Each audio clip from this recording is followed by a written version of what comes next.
Chapter 448, Close Call. Chapter 448, Close Call. As the giant flame serpent was about to devour Shifeng, suddenly Shifeng raised his head and glared at the serpent before opening his mouth and activating Dragon's Breath. A dragon's roar resounded throughout the surroundings, and a shockwave slammed into the flame serpent. When the two collided, both attacks dispersed. However, the gatekeeper was not done. Tightening his grip on the black spear, the gatekeeper thrust it towards Shifeng's heart. Shifeng immediately activated Flame Rush, his movement speed increasing by 100% for 10 seconds. As his speed soared, Shifeng launched himself backward, barely avoiding the spear. As expected, it really is pushing it too much to challenge a great lord with the combat power of a Tier 2 class. After Shifeng landed, he focused on Anubis's gatekeeper, having no intention of initiating an attack. Survival was his main priority. He would delay as long as possible. Despite using his twofold berserk technique and pushing his combat power to the max, he had still lost close to half of his HP after a few seconds. If not for the fact that he was a blade saint and that he owned a fragmented legendary item, the gatekeeper's spear would have long since claimed his life. However, Anubis's gatekeeper clearly had no intention of letting Shifeng delay for time as he raised his spear and slammed it into the ground. Suddenly, the Great Lord split into 3 copies of himself, each copy having a maximum HP of 6 million. Crap! Shifeng could not help but curse. Although the gatekeeper had split his strength by 3, with each copy significantly weaker than the original, they still possessed the combat power of a Tier 3 class. Even if Shifeng faced one of the copies one-on-one, he would not find his opponent any easier to deal with. On the other hand, Shifeng now had to deal with 3 gatekeepers simultaneously. The danger he currently faced was far from just 3 times greater. Having no other option, Shifeng used Phantom Kill, his doppelganger appearing by his side. Although his doppelganger only possessed 70% of his attributes, it could still relieve some of the pressure. Trespassers of the Holy Land, die! The 3 gatekeepers charged at Shifeng, launching a barrage of attacks. Without hesitation, Shifeng used 9 dragons slash to pin down the middle copy. Both he and his doppelganger then turned and fled in opposite directions. Even if he were a Tier 3 class, he still could not take on 3 great lords at once. When the 2 unrestricted gatekeepers saw the identical Shifengs running off in different directions, they split up from each other to chase both the original and the doppelganger. As for the gatekeeper pinned down by 9 dragons slash, he remained where he was. For a time, a game of cat and mouse transpired. Although the gatekeeper's ability to split himself into 3 copies had greatly increased the danger Shifeng faced, the situation had also given Shifeng a lifeline. The 3 gatekeepers' attributes could not compare with the original Great Lords. Initially, Shifeng had been far slower than his adversary. Now, however, their speeds were almost equal. Moreover, after Anubis's gatekeeper split himself, his copies could no longer use instantaneous movement. His copies were only capable of chasing Shifeng on foot, and this allowed Shifeng to catch a breather. The seconds ticked by slowly. To Shifeng, the seconds felt like hours. Both Shifeng and his doppelganger lost HP rapidly as time passed. As for Violet Cloud at the teleportation array, she refrained from healing her guild leader even once. It was not because she did not want to or that she couldn't, but because it was likely that she would pull the aggro of one of the gatekeepers if she did. If that happened, none of them would leave this place alive. Hence, Shifeng had to rely on regeneration potions to recover his HP. 15 seconds into channeling the teleportation array, Shifeng's doppelganger died. Now, Shifeng had to deal with 2 gatekeepers alone. Realizing that the situation had become unfavorable, Shifeng immediately retrieved a speed scroll from his bag. After using the scroll, he dashed into the narrow passage their party had come from. All three gatekeepers instantly took up the chase. In less than 3 seconds, the gatekeepers had caught with to Shifeng. However, Shifeng suddenly turned to smirk at the three great lords. "Goodbye." Shifeng smiled faintly as he activated space movement. He then jumped into the black hole that appeared before him and disappeared from the narrow passage, leaving behind 3 dumbfounded gatekeepers. Although the land of the fallen star prohibited the use of return scrolls, he could still use space movement. Only, the skill's range was limited to the area within the land of the fallen star. He could not use the skill to leave. When Shifeng had approached the golden stone tablet for the first time, he had marked its coordinates. Now that he had lured the gatekeepers away, he used space movement to arrive before the golden stone tablet.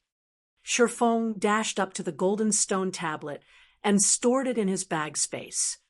Meanwhile, Fire Dance had channeled the teleportation array for 18 seconds. Shifeng was currently close to 30 yards from the array. Just as he was about to rush over to his party, Anubis's gatekeeper suddenly appeared in front of Shifeng, an extraordinarily grim expression on the great lord's face. At this moment, silver flames surrounded the gatekeeper's entire body.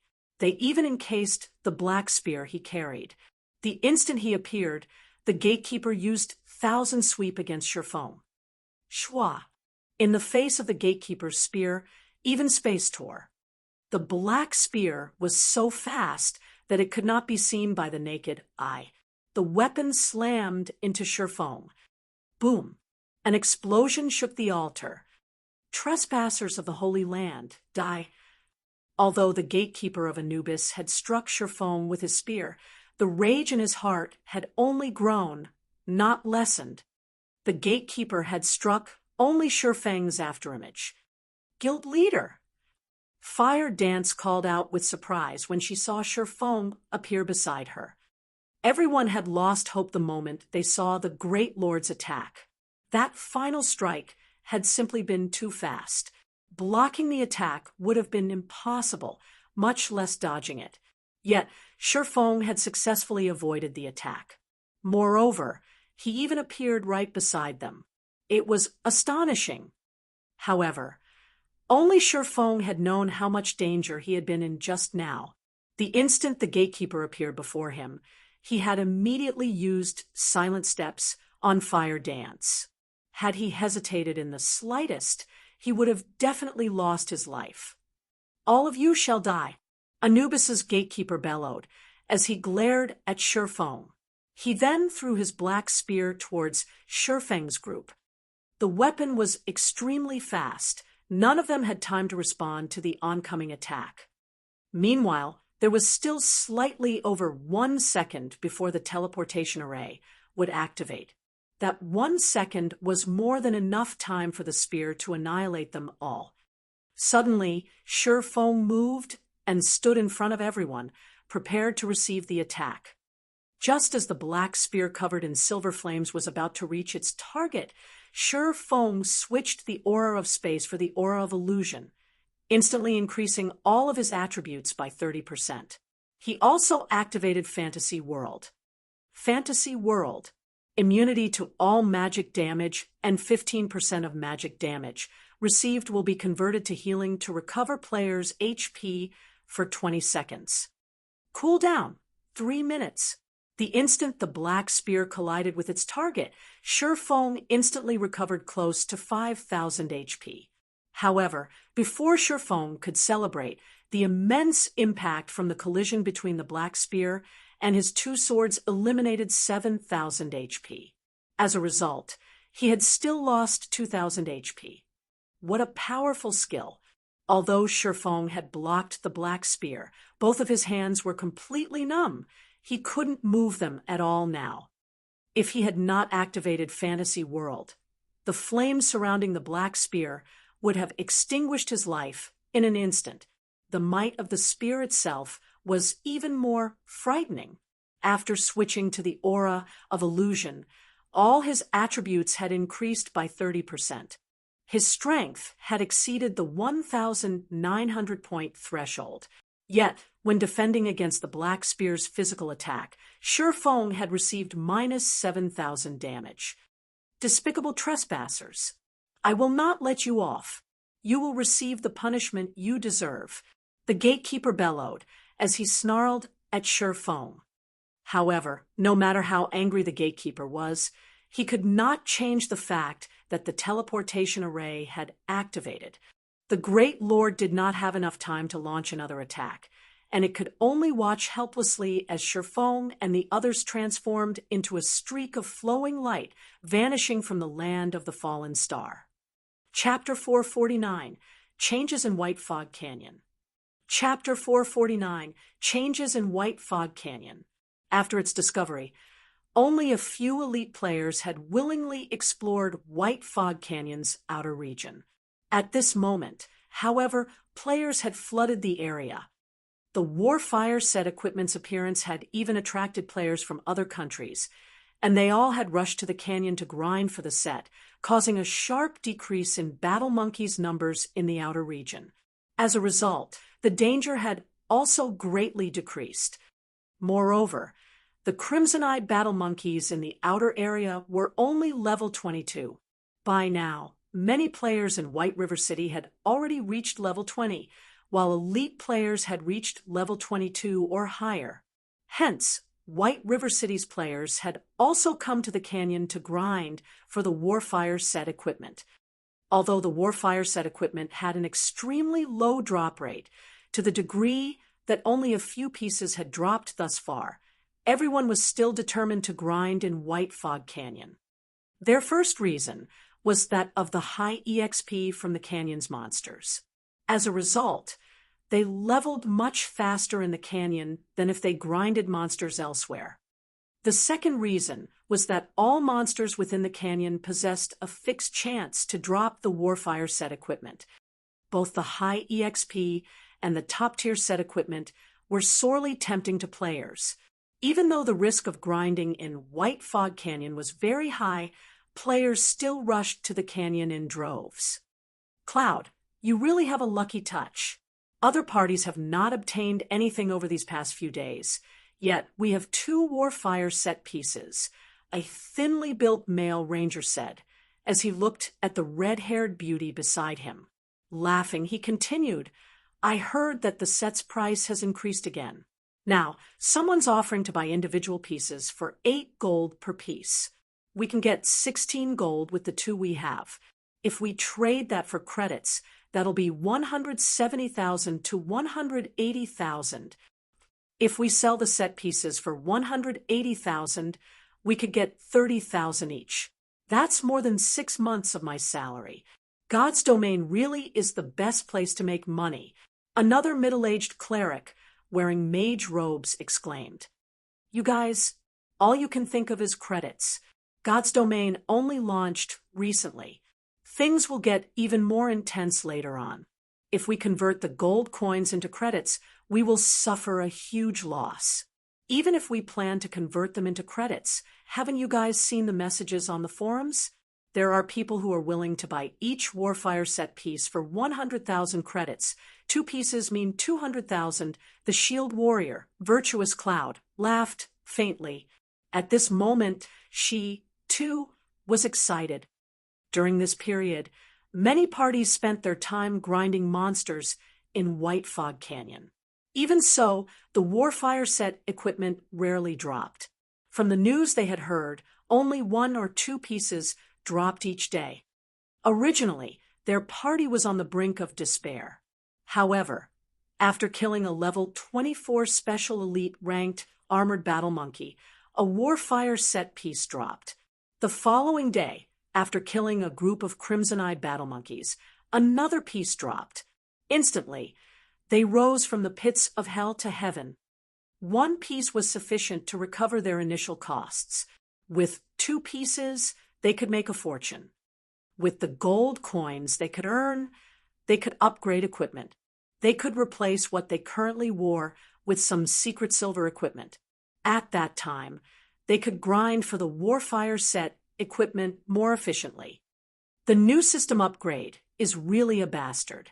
If the new combat system had not reduced our strength, we might have had a chance of claiming another set piece given a little time, the middle-aged cleric said. The other party members nodded, agreeing with the man's words. It was extremely difficult to use combat skills at the moment. Moreover, the newly implemented skill completion rate had left them speechless. Other than one or two, their skills were all below 50%. They could only display less than 60% of their previous strength. Fortunately, White Fog Canyon was not as dangerous as it had been. Otherwise, they would have been in a lot of trouble. We can't do anything about the game's system upgrade. Moreover, everyone else is in a similar situation, Virtuous Cloud consoled. Now that we have obtained 2 Warfire set pieces, as long as we sell them, we can replace our equipment with a few pieces of secret silver equipment. Everything will be fine once we upgrade our combat power. That's right. White River City is a good place to do that. Compared to our city, there is more high-quality equipment available here. I heard that the Star Street trading firm is even selling secret silver equipment. There are also the mana armor kits that can raise one's attributes significantly. While Virtuous Clouds party-chatted with each other, a team of roughly 20 to 30 players appeared on the small path leading to White Fog Canyon's entrance. These players all wore sneers, and the IDs they displayed were crimson, proof they had already killed many players. Seeing your joy, you guys must have had a bountiful harvest, right? Why not share it with us? The level 24 berserker, leading this team of red names, asked mockingly. The man was Cold Laughter, and he sported a wide grin as he focused on Virtuous Cloud's party. Virtuous Cloud and her party members immediately readied their weapons, their expressions turning grave. Due to their previous excitement, they had forgotten about the horrors in White Fog Canyon. Although the danger of monsters had decreased, the danger from other players had skyrocketed. Monsters' drop rates in White Fog Canyon were a lot higher than the outside world. Even if players did not obtain the Warfire set equipment, they could still make a hefty profit from selling the other equipment that dropped. Hence, many elite players had come to grind. As elite players, their equipment was definitely high quality. Compared to grinding monsters, it was far more profitable to kill elite players. If one were lucky, high-quality equipment might even drop from the dead player's bag. As a result, the number of players dying in White Fog Canyon was terrifying. Just as Virtuous Cloud's party thought about turning to escape, another several dozen players emerged from behind them. Virtuous Cloud's team was immediately flustered. If the other side only had a dozen or so players, they could attempt to take them on. After all, they, too, were elite players. However, their enemies had over 50 players on their side. With just the 6 of them, they were outmatched. It isn't easy for us to guard this road. I won't mince words. I will let you guys pass if each of you hand over the best piece of equipment you have and 20 silver coins. If not, you will all die here. Cold Laughter grinned as he fiddled with the great sword in his hand. After Cold Laughter spoke, the red names blocking the road promptly unsheathed their weapons. If Virtuous Cloud's party refused, they would burst into action. Currently, most players were around level 20. Elite players, in particular, had higher levels. If they died, not only would they lose a piece of equipment, but they would also have to spend several days recovering their losses. Nobody wanted to deal with that. Hence, Cold Laughter had proposed a suitable condition. Although you outnumber us, don't forget that you are all red names. Even if you wipe us out with our strength, we will take 1 or 2 down with us, Virtuous Cloud said, unfazed. At most, we will lose 1 level and 1 piece of equipment. However, if a red name dies, they will lose 2 or 3 levels, maybe even 3 or 4, and a majority of the equipment they are wearing. Virtuous Cloud's words had undoubtedly generated some hesitation among the red names. After all, nobody could guarantee that they wouldn't be the pitiful player who Virtuous Cloud's party killed. However, none of the red names were shaken. On the contrary, they smirked arrogantly at the smaller party. Their expressions somewhat surprised Virtuous Cloud. Before Virtuous Cloud could figure out what was going on, Cold Laughter sneered and said, "Stop trying to play tricks. I'll count to 5. If you don't hand over the equipment and money, we'll take it ourselves. Everyone, be careful. In a moment, I'll clear a path towards the forest to our left. If we can reach the forest, we should be able to shake them off once inside," Virtuous Cloud hurriedly said. Just as both sides prepared to take action, a black hole suddenly appeared in the air. In the next moment, 6 people fell from the black hole, landing between Virtuous Cloud's and Cold Laughter's groups. Chapter 450, Don't Fight. Chapter 450, Don't Fight. Virtuous Cloud's and Cold Laughter's groups were both stunned by the 6 who suddenly fell out of thin air. Boss Cold, check out their levels. The lowest among them is level 25. It doesn't seem like a good idea to provoke them, a level 23 ranger said, slightly breathless. Elite players at this stage of the game were mostly around level 22, while experts were around level 24. In Virtuous Cloud's party, only she was level 23, while the others were level 22. As for the red names, the highest leveled player was Cold Laughter, who was currently level 24, while everyone else ranged between level 21 and level 23. On the other hand, the 6 players that had suddenly appeared ranged between 25 and 27. It was common knowledge that each level demanded more EXP than the last.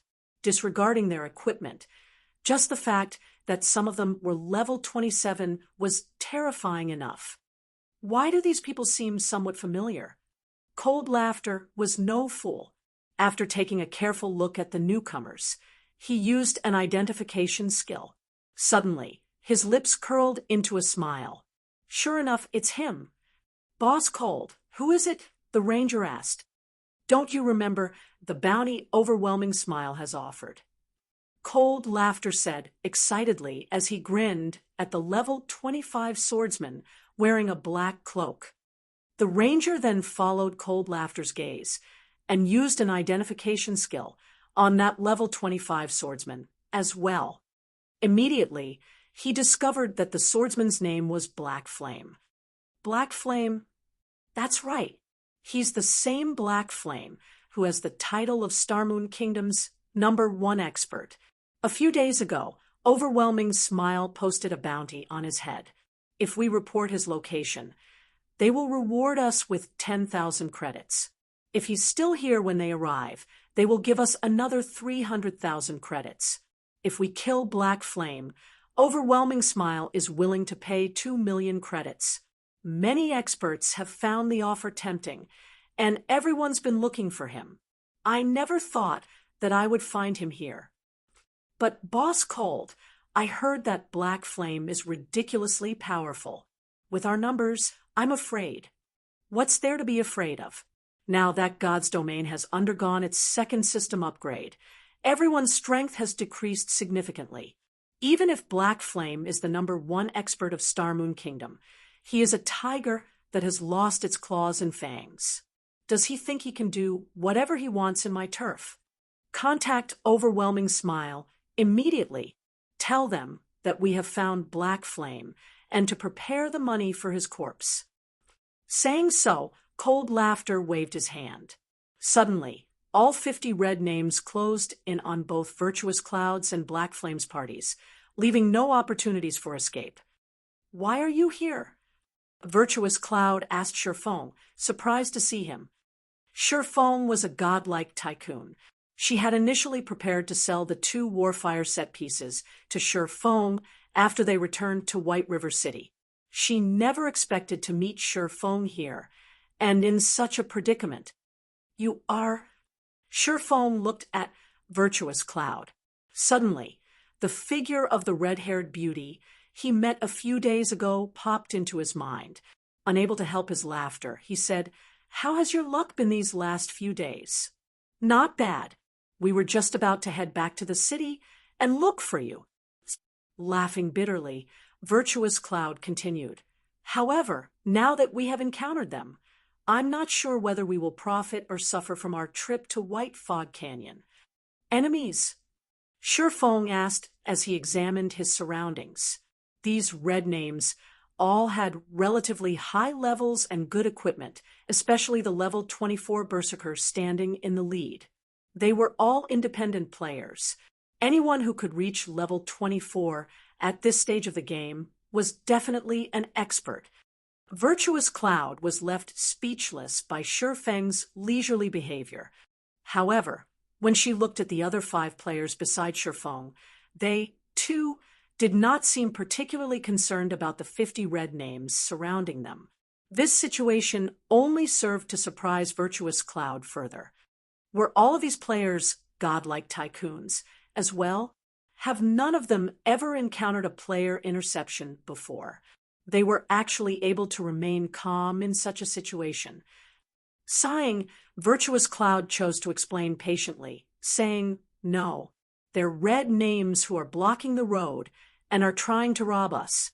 Judging by their expressions, it doesn't seem that they intend to let you guys go either. I suggest we join hands. If we face their 50 with our 12, some of us might get out of here alive." So it's a robbery. Seems that quite a lot of players have come to White Fog Canyon recently. Although Surefeng had anticipated such a situation, he had not expected PvP to begin so soon. In the past, White Fog Canyon had become a gruesome war zone because everyone had discovered the value of Starfire Oregon teams of several hundred players, even some with over 1,000, would gang up on innocent players to steal what they could. 50. Blackie looked at the 50 red names surrounding them before excitedly saying, "I claim half of them. You guys can share the rest. Oh, that level 24 Berserker looks like fun. I want him as well." "Don't even think about it. I still need to practice skills on someone," Fire Dance said, shaking her head. "Brother Black, how can you claim half for yourself? If Sister Fire Dance and Sister Aqua split the remainder, there won't be anyone left for me," Flying Shadow complained. "I also disagree." Aqua Rose nodded. Since the update, they had only practiced their skills on monsters. At the end of the day, monsters were only AI. They were far inferior to players. It was especially true for experts. However, as the land of the fallen star was such a dangerous location, they didn't dare duel each other. Now, a perfect opportunity for them to test their skills against players had arrived. Moreover, these 50 red names were elite players. Watching Fire Dance and the others argue, Surefeng stepped forward and said, "Don't fight. Use your strength to compete. You will only have yourself to blame if you're not strong enough." Contempt filled Virtuous Cloud's heart as she watched the team bicker. What did these people consider the surrounding red names? Monsters to be easily slaughtered. In such a crucial moment, they still had the gall to joke around.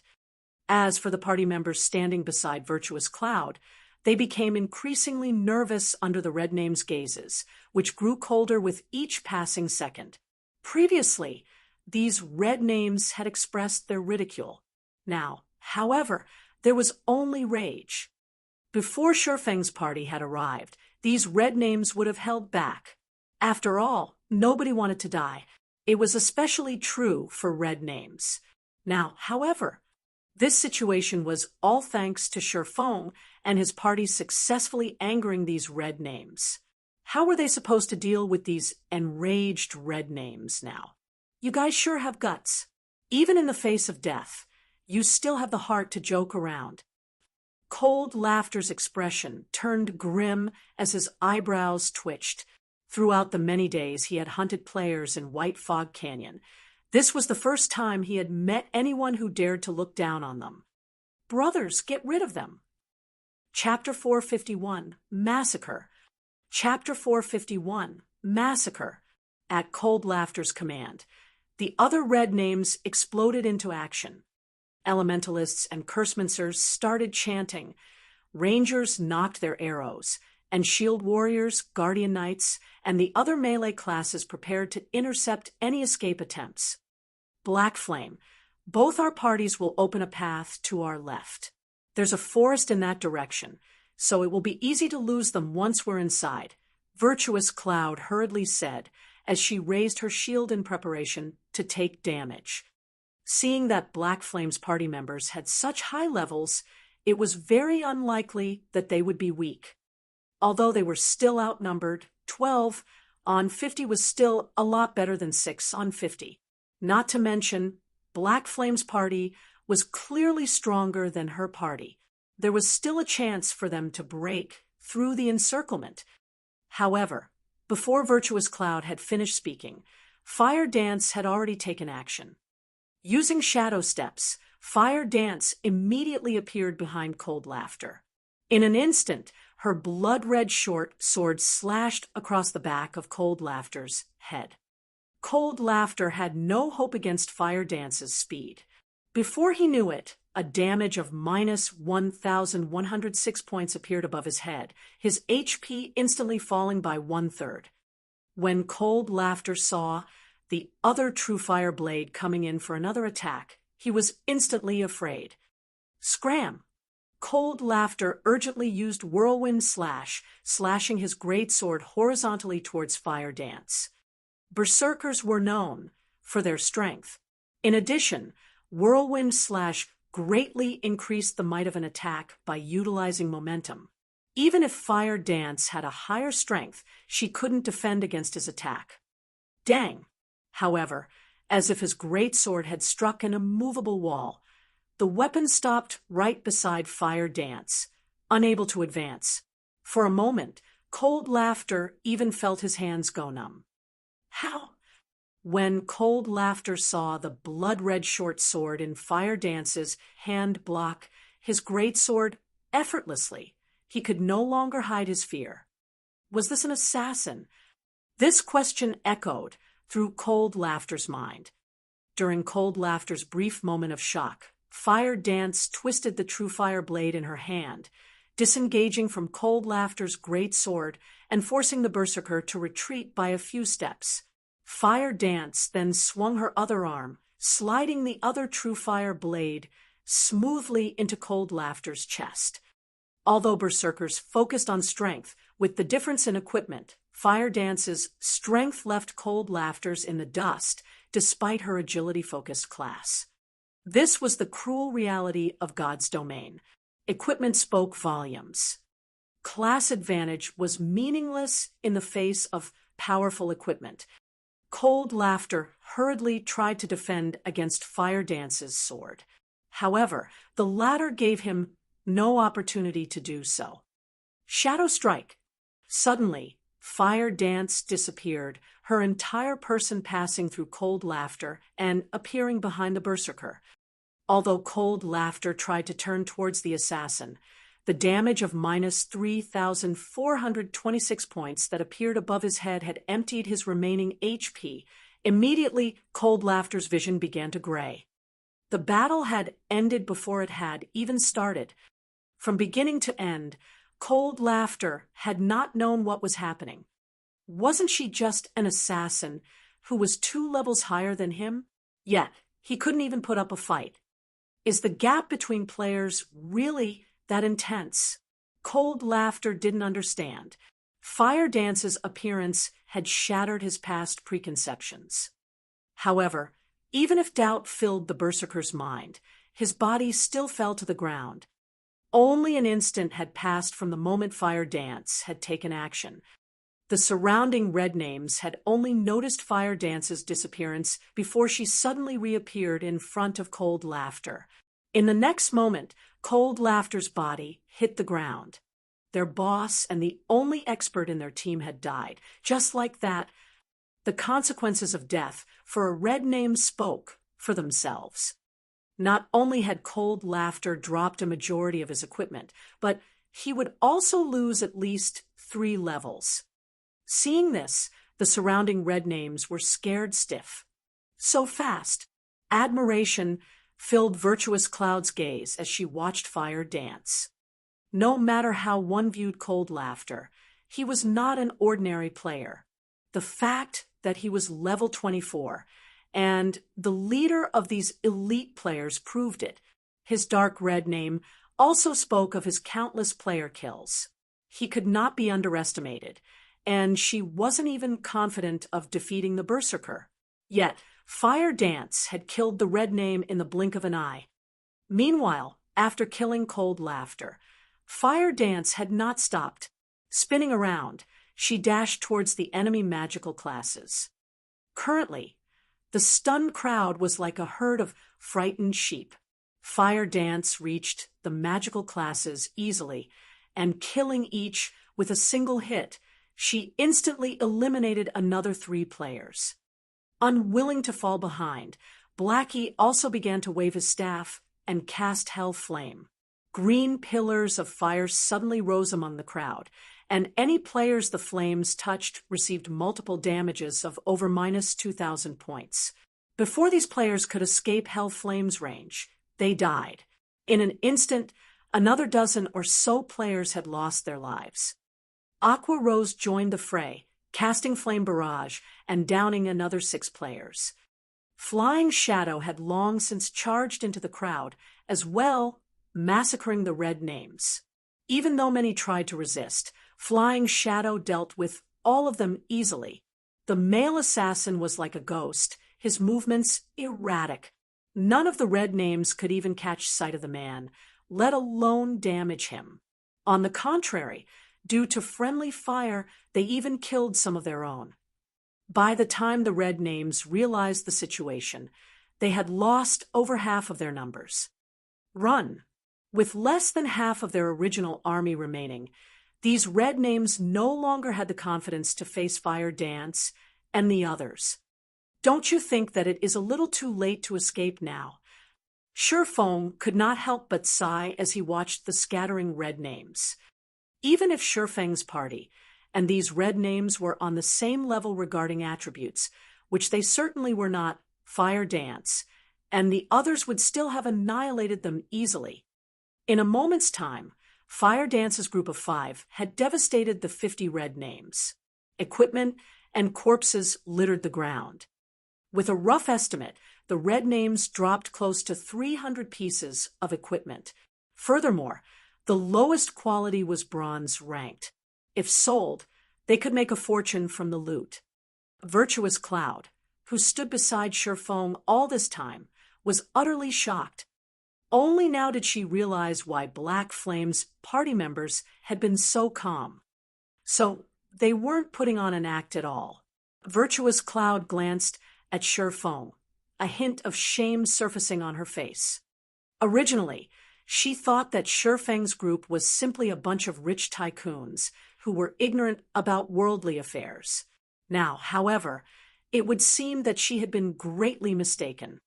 With such frightening strength, it was no wonder they paid no attention to these red names. "Thank you for saving our lives," Virtuous Cloud said as she took out a Warfire set piece from her bag, intending to give it to Shurfeng. "I don't have anything else on me that I can offer, so please accept these Warfire bracers." When Virtuous Cloud's party members saw her use a Warfire set piece as payment for their rescue, although their hearts ached at the sight, none of them tried to hinder their party leader's actions. It had not been easy to reach their current levels. If they died, not only would they lose a level, but every one of them would also have to lose a piece of equipment. Losing the Warfire bracers was more affordable. Moreover, Virtuous Cloud's decision could also allow them to forge a connection with an expert. This was a welcomed opportunity for all of them. Warfire bracers. Shurfeng had plenty of Warfire set pieces in his bag, enough to form 3 sets and more. He only lacked the Warfire bracers. "Thanks, but you don't have to. Why not sell it to me instead? As we had previously agreed, I'll buy it for 10 gold coins. Saying so, Sherfong traded 10 gold coins to Virtuous Cloud. He then added the Warfire bracers to his bag. Finally, a complete Warfire set equipment.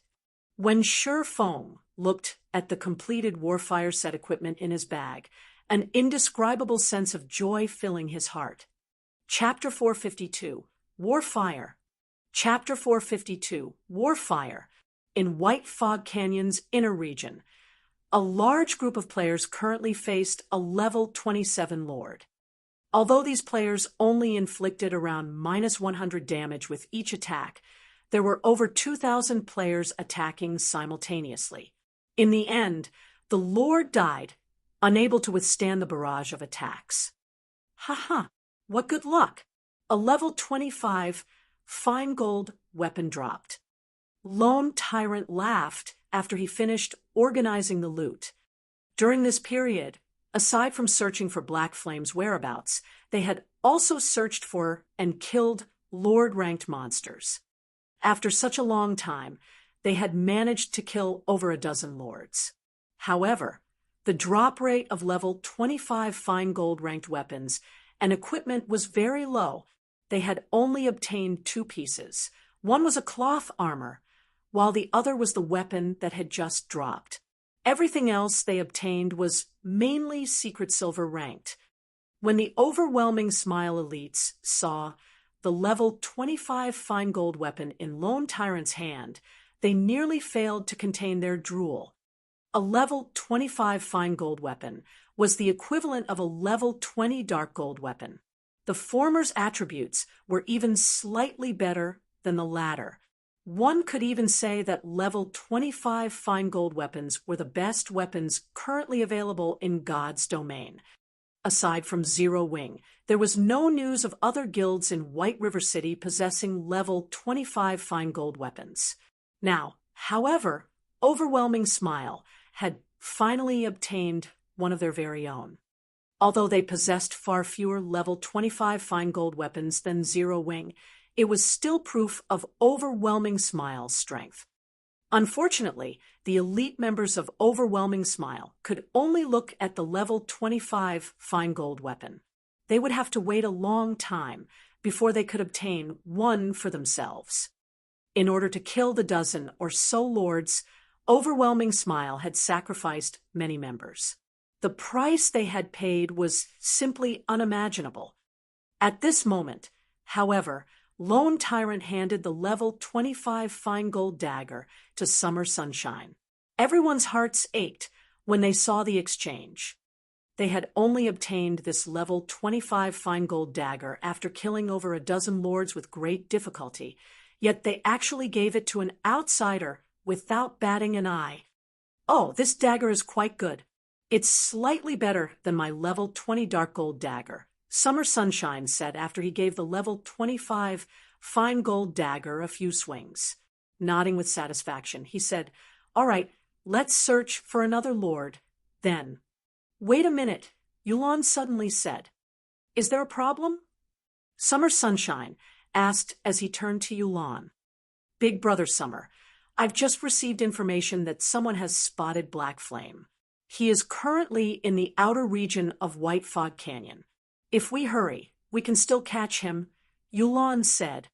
After Black Flame had killed Overwhelming Smile's expert, Oriental Sword, all traces of the man had vanished. To avoid letting Black Flame escape, Yulon had prohibited Overwhelming Smile's members from acting rashly and alerting the enemy, giving Black Flame the chance to take preventive measures. All this time, they had searched for Black Flame in secret and had posted a bounty for the man. Unfortunately, even after so much time, nobody had seen the swordsman. Now that they had received news of Black Flame, they could not let him go. Black Flame was too famous. At this rate, Zero Wing would become increasingly difficult to deal with, and it would become very difficult for Overwhelming Smile to take control of White River City. He has finally shown himself. Good. Let's head over there immediately. I want to see just how strong the #1 expert of Star Moon Kingdom is, Summer Sunshine said, as he sheathed the dagger he had just received, anticipation filling his eyes. I'll have to trouble Big Brother Summer. Then, Yulon smiled faintly. Although she had constantly searched for ways to deal with Black Flame, she was still not confident of killing him. Now, however, they had an expert like Summer Sunshine on their side. Moreover, Summer Sunshine had just received a new weapon. Combined with the plans she had prepared, she was 90% certain that they could take Black Flame's life this time. Even if Black Flame were as strong as a lord, he would still die at her hands. Elsewhere, after Shifeng had obtained the Warfire bracers and completed the Warfire set equipment, he had not equipped the set himself. Instead, he passed it to Fire Dance. From the side, Virtuous Cloud and the others widened their eyes in shock when they saw Shifeng reveal the completed Warfire set equipment. Cloud, is that the Warfire set equipment? One of Virtuous Cloud's party members secretly asked through the party chat. For a moment, he had even doubted his own eyes. It should be possible. I think even when Virtuous Cloud saw the flowing purple light unique to the Warfire set equipment, she still found it hard to believe what she saw. Someone had actually completed the Warfire set equipment. Just how difficult was it to collect each piece of the set? Since the discovery of the Warfire set equipment in White Fog Canyon, less than 10 pieces of the Warfire set had dropped. Various guilds and tycoons had purchased these pieces. Moreover, based the information she had obtained, many of the pieces obtained were duplicates. Even with all 10 pieces, a full set had still not dropped. However, Shifeng had retrieved 7 Warfire set pieces from his back without a single duplicate. Virtuous Cloud could not fathom how Shifeng had accomplished such a feat. She had grinded for the set pieces for several days now, so she knew full well just how difficult it was to obtain even one. Just how powerful was Shifeng's backing for him to gather a complete set. Guild leader Fire Dance was astonished when she looked at the Warfire set equipment inside her bag.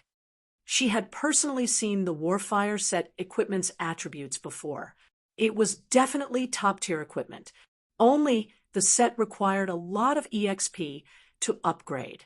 However, if someone upgraded the Warfire set equipment to fine gold rank below level 30, it was one of the best sets available in the game. Yet, instead of using it himself, Shifeng had actually given her the first set. Shifeng's actions confused her. Black Flame was famous throughout the Star Moon Kingdom. If Zero Wing wished to continue flourishing, Black Flame needed to continue improving. Hence, all equipment should naturally be prioritized for Black Flame. However, leveling up is my priority right now. Even if I equip the set, the bronze rank set effects are not particularly useful. If I sacrifice my EXP to raise the set's quality, it will do me more harm than good. Moreover, with Zero Wing's current situation, what the guild lacks isn't top-tier experts, but experts with overwhelming might. Don't reject it. I still have Warfire set pieces, so don't worry about it. Shifeng laughed. Fire Dance understood Shifeng's intentions. Zero Wing had no lack of top-tier experts. Facing so many powerful guilds, what Zero Wing needed most was an expert capable of turning the tides of battle by themselves. Following which, Fire Dance replaced her equipment with the Warfire set equipment. Immediately, Fire Dance started upgrading the set's quality. After her level fell from level 26 to level 25, the Warfire set equipment had reached Mysterious Iron rank. The basic attributes of the set had increased significantly. Warfire set equipment, Mysterious Iron rank can be evolved. Level 20, level 30 can be equipped by any classes. Set consists of 7 parts: head, chest, belt, hands, wrist, legs, and feet. Set effect, mysterious iron rank. 2-piece effect, all attributes plus 15. 4-piece effect, ignore levels plus 10. Obtain free will skill, able to remove all control effects for 7 seconds. Cooldown, 1 minute. 7-piece effect, main attribute increased by 12%. Skill cooldown decreased by 35%. Obtain Warfire Berserk skill. Damage increased by 50%. Attack speed increased by 50%, and movement speed increased by 30% for 20 seconds. Cooldown, 4 minutes. Chapter 453, Favor. Chapter 453, Favor. Sister Fire Dance, you look so beautiful in that set. Violet Cloud said enviously. The rest of the party promptly nodded in agreement. One had to admit that the Warfire set equipment was indeed exquisite. The set Fire Dance wore a mix of red and black leather, coupled with the 2 dazzling True Fire blades hanging from her waist. Without a doubt, the set had enhanced the assassin's allure. A hint of awe moved her teammates' hearts. After Fire Dance had equipped the Warfire set, although her attributes had fallen slightly, no one present viewed her as any weaker. It had been some time since God's Domain had launched. Even if one were only an ordinary player, their natural instincts had sharpened. Previously, no one had felt any particular way when they saw Fire Dance. Now, however, she gave off the same sense as a thorned rose, beautiful and deadly, and any who approached her would very likely pay with their lives. Previously, Fire Dance had a total of 4,960 HP after equipping the Warfire set equipment. However, her maximum HP had fallen to 4,380. Her other attributes had similarly decreased. One of the main reasons was that the Warfire set was still Mysterious Iron rank right now. The set's basic attributes could not compare to the level 25 Fine Gold and Secret Silver equipment she had worn before, though it did possess set effects that the individual pieces of equipment had not. Among the set effects, the skill Free Will was extremely useful. When used against an enemy with powerful control skills, Free Will could instantly turn the tide of battle. Moreover, unlike her other attributes that had decreased, her agility had increased. As a result, she was now far more nimble. The 35% cooldown reduction she received for all her skills also increased the variety of skill combinations she could implement. Most importantly was the Warfire Berserk, a Berserk skill.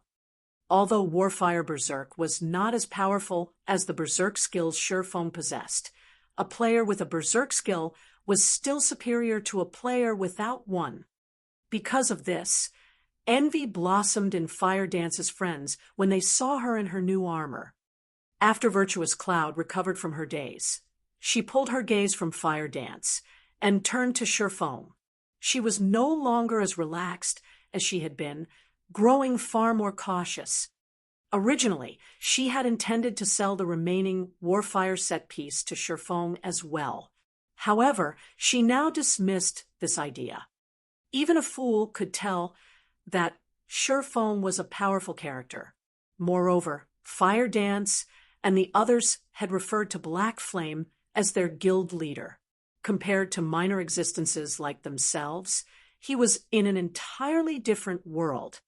Not only had Surefoam saved their lives, but he had also purchased the Warfire bracers they had for more than the market price. They already owed Surefoam a huge favor.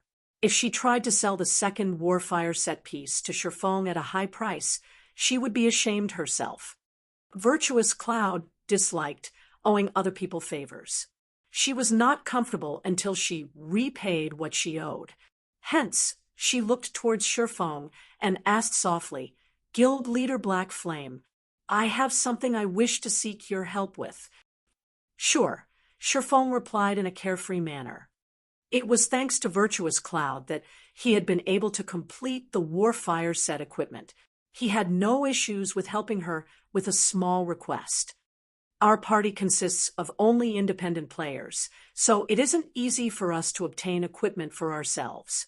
I still have another Warfire set piece with me. Would it be possible to trade it for 6 pieces of level 20 secret silver equipment? Virtuous Cloud asked, slightly embarrassed. The market price for the Warfire set was 8 gold per piece. As for level 20 secret silver equipment, a few days ago, each was worth roughly 1 or 2 gold. However, as players' levels increased and teams successfully raided more level 20 team dungeons, the value of secret silver equipment fell sharply. Currently, 1 piece of level 20 secret silver equipment was only worth around 90 silver. 6 pieces would cost around 5 gold at most. Listening to Virtuous Cloud's request, Shifeng immediately understood her intentions. She obviously did not wish to owe him a favor. No problem. However, I don't have that many level 20 secret silver equipment on me, though there are plenty back in our warehouse. I'm just about to head back to the city anyway. Will one of you follow me to pick out the equipment? Shifeng tried not to be a hypocrite. Since Virtuous Cloud wanted to avoid owing him a favor, he would not try to force her to accept his goodwill. I'll pass you the Warfire set piece first. Then, Virtuous Cloud said, as she happily traded a pair of Warfire boots to Shifeng. When Shifeng agreed to her request, she felt like a weight had been lifted from her shoulders. When Shifeng saw that it was a pair of boots, he was somewhat disappointed, but in the end, it was still another piece of the Warfire set. He'd rather have duplicates than none at all.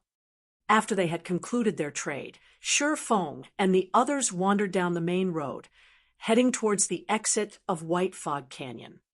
Players could not use return scrolls inside White Fog Canyon.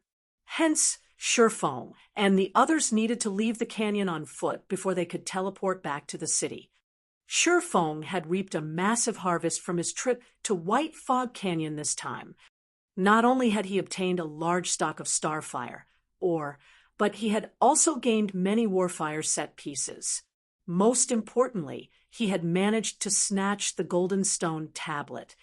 Seeing as the Golden Stone Tablet warranted even a great lord's protection, it had to be incredibly precious. Shifeng suspected it was just as valuable as an epic item, if not more. Initially, Shifeng had planned to begin researching the Golden Stone Tablet as soon as possible. However, when he thought about how he was still in White Fog Canyon and that Anubis's gatekeeper was still alive, he immediately suppressed his excitement. After all, there was no guarantee that the Great Lord would not follow him. Hence, Shifeng intended to return to White River City before studying the stone tablet. Even if the gatekeeper showed up in White River City, it would not be a threat. Shifeng might even take advantage of the opportunity to get rid of the gatekeeper. After all, White River City was under Weissman's protection, a Tier 4 great wizard.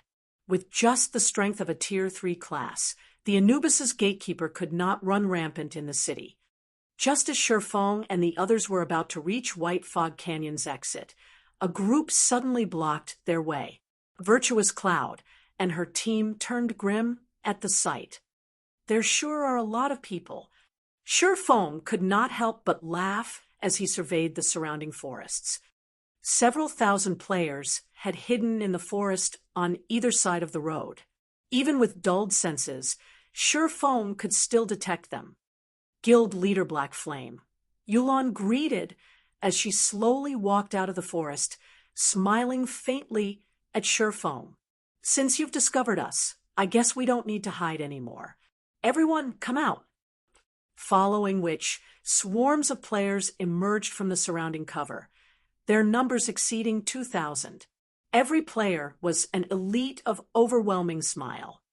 These 2,000 elite players had blocked off the road leading out of White Fog Canyon, and they all emitted a cold, killing intent as they glowered at Shifeng's group.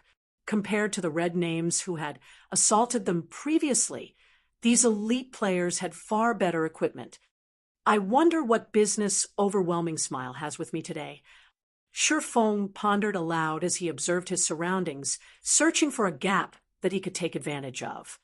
In his current weakened state, it would be somewhat difficult to escape the encirclement of 2,000 elite players. Furthermore, he had his team to consider. Guild leader Black Flame must be joking, Yulan said as she watched her target carefully, finding the man truly interesting. Even against 2,000 overwhelming smile elites, his expression had not changed in the slightest. Previously, you killed over 100 of our guild members. If word of that gets out, we'll be a laughingstock. I've specifically sought out Guild Leader Black Flame today to seek reparations. Chapter 454, Bloody Battle. Chapter 454, Bloody Battle. Listening to Yolan's words, even a fool could tell that overwhelming smile had come to redeem their reputation. Miss Yolan, are you suggesting that we start an all-out war? Feng blatantly asked, regarding the matter with Oriental Sword. If Overwhelming Smile had not been the one to take action first, Feng would not have bothered with killing him. After all, Zero Wing currently wielded a relatively significant advantage in White River City. Although Overwhelming Smile's financial attack had been considerably powerful, it would not last too long. Even if Feng ignored it, Overwhelming Smile would soon self-destruct. The opposing guild understood the situation quite well. Their current goal was only to delay Zero Wing's development and cause some trouble. Their true aim was to consolidate the strength of the 5 cities surrounding White River City. After Underworld secured full control of those 5 cities, taking Zero Wing out would be effortless. Guild leader, Black Flame, why must you put it like that? I have only come to demand justice for our guild's brethren. Why would I start an all-out war between our 2 guilds? Yulan said, chuckling. Demand justice? Feng could not help but laugh. You must think highly of me. You've actually brought 2,000 people to deal with me. Am I really that scary? I don't know about others, but I know full well what you are capable of. If I don't have this many allies around me, how could I possibly stand before you, the #1 expert of Star Moon Kingdom? Yulan said as she shook her head. If Feng had been alone, Yulan would have been certain that Feng could escape. He might even kill her before he fled. After all, he had done just that with Lone Tyrant. Now that so much time had passed, Yulan refused to believe that Feng had not grown stronger. Since Zero Wing was capable of offering top-tier equipment to even its ordinary members, as the leader of the guild, how could Feng's equipment be inferior? What are your intentions, then? Feng asked. As long as you let us kill you once, we will forget about this matter altogether. How about it? Yulan said, neither of our guilds stand to benefit from an all-out war.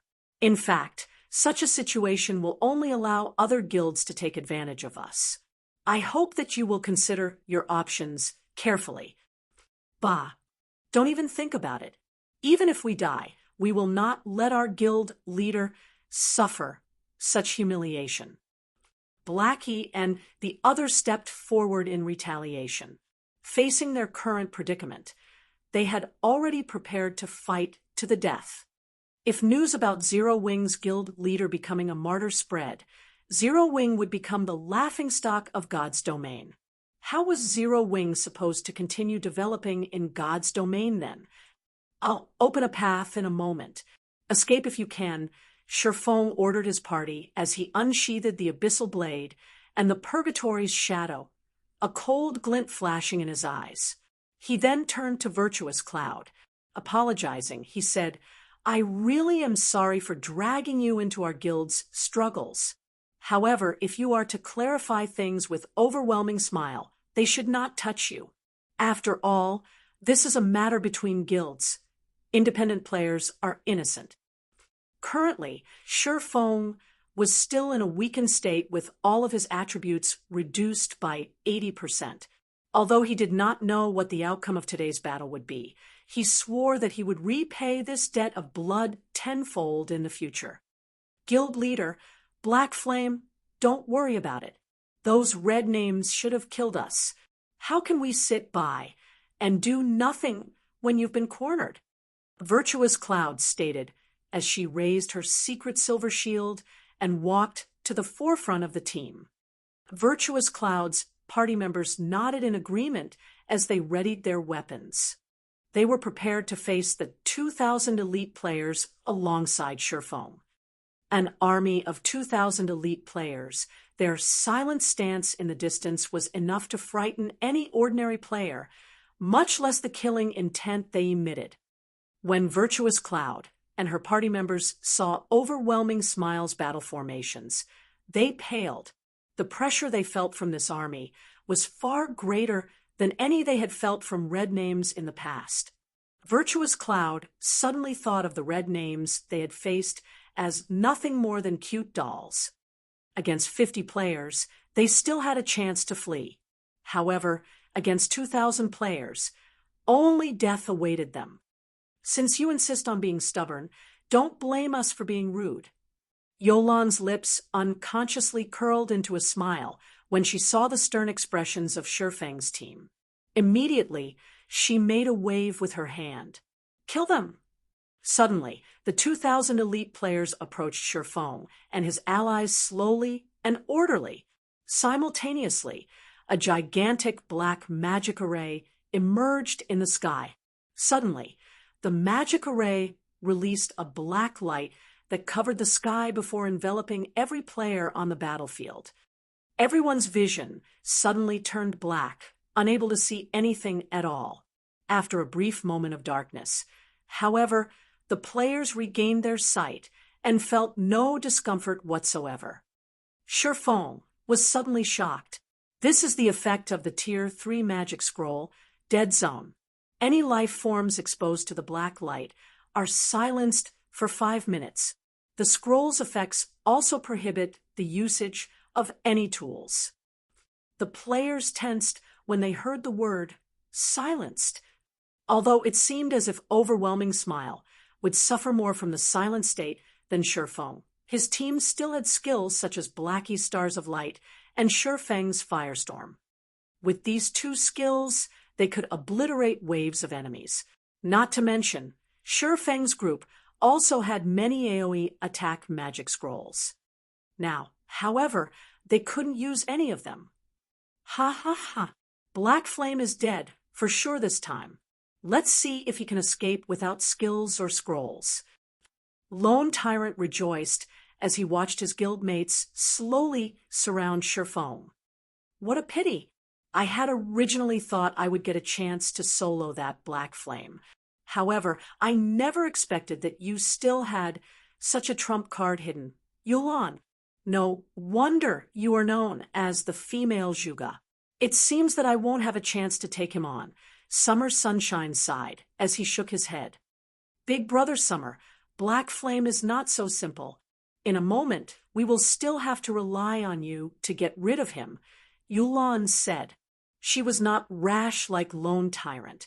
Before dealing with an enemy, she would always investigate them thoroughly and prepare for the worst possible scenarios.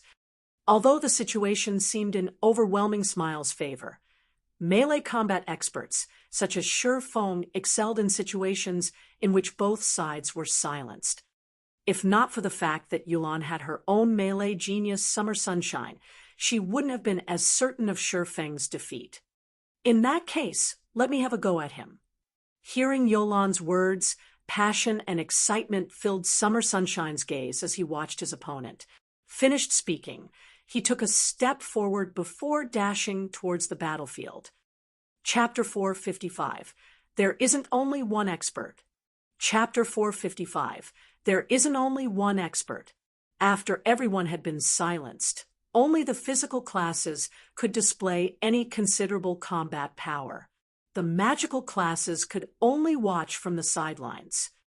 Yulan had long since prepared for this. Among the 2,000 players from Overwhelming Smile, close to 2/3 were physical classes. Moreover, Overwhelming Smile's attack formation was well organized.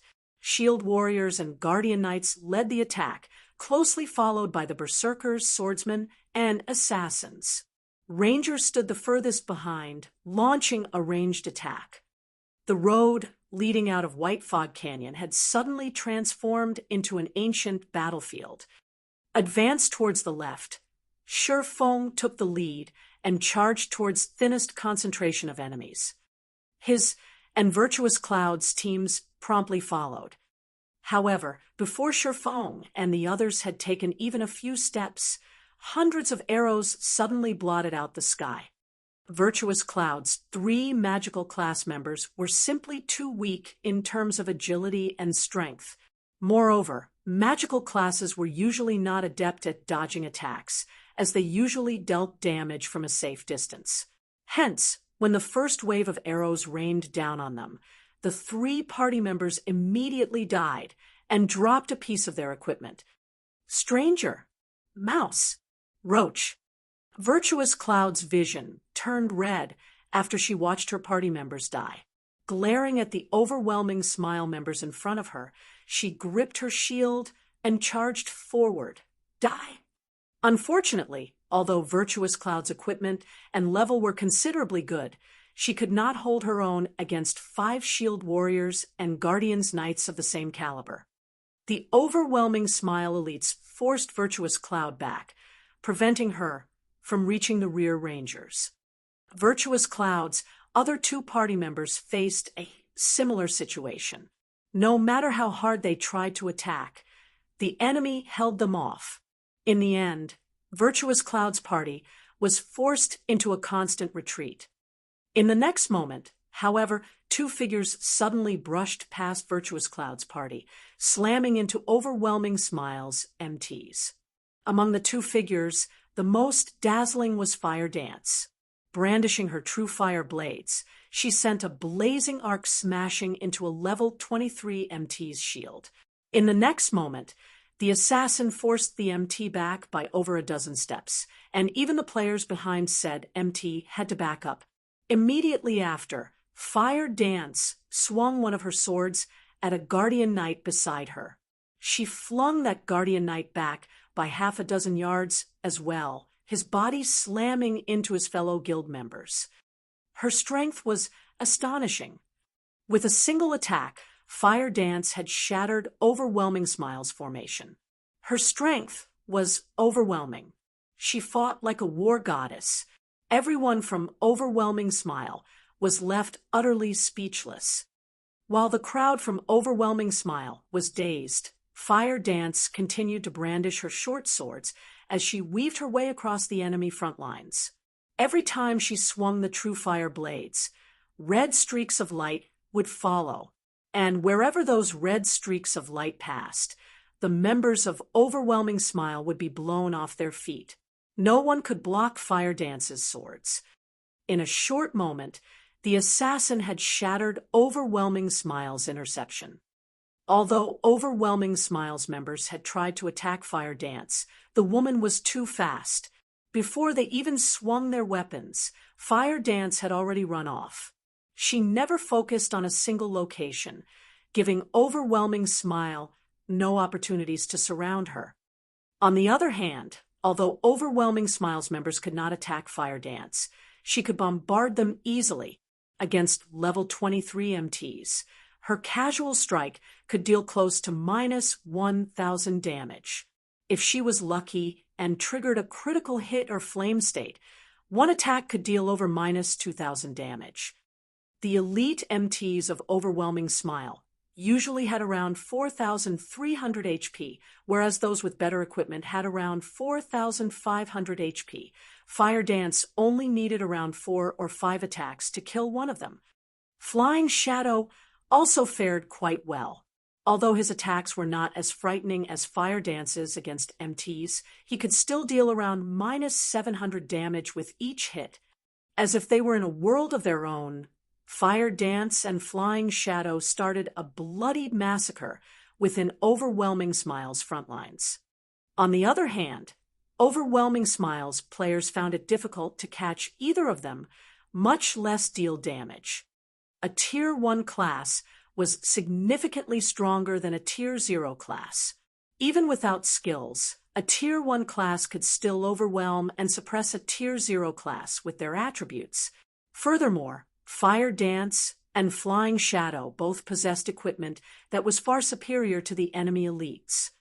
By this time, Shifeng had also activated the 7 Luminaries' Rings Aura of Time. Although silence prevented the usage of skills and spells, it did not impact passive effects. Immediately, enemies within a 150-yard radius of Shifeng had their movement speed and attack speed reduced by 30%. This debuff weakened Overwhelming Smile further in close-quarters combat. In the meantime, Shifeng was responsible for protecting Aqua Rose and the other magical classes as they slowly advanced. Realistically, this task should have fallen to Flying Shadow. However, Shifeng's attributes were currently reduced by 80%.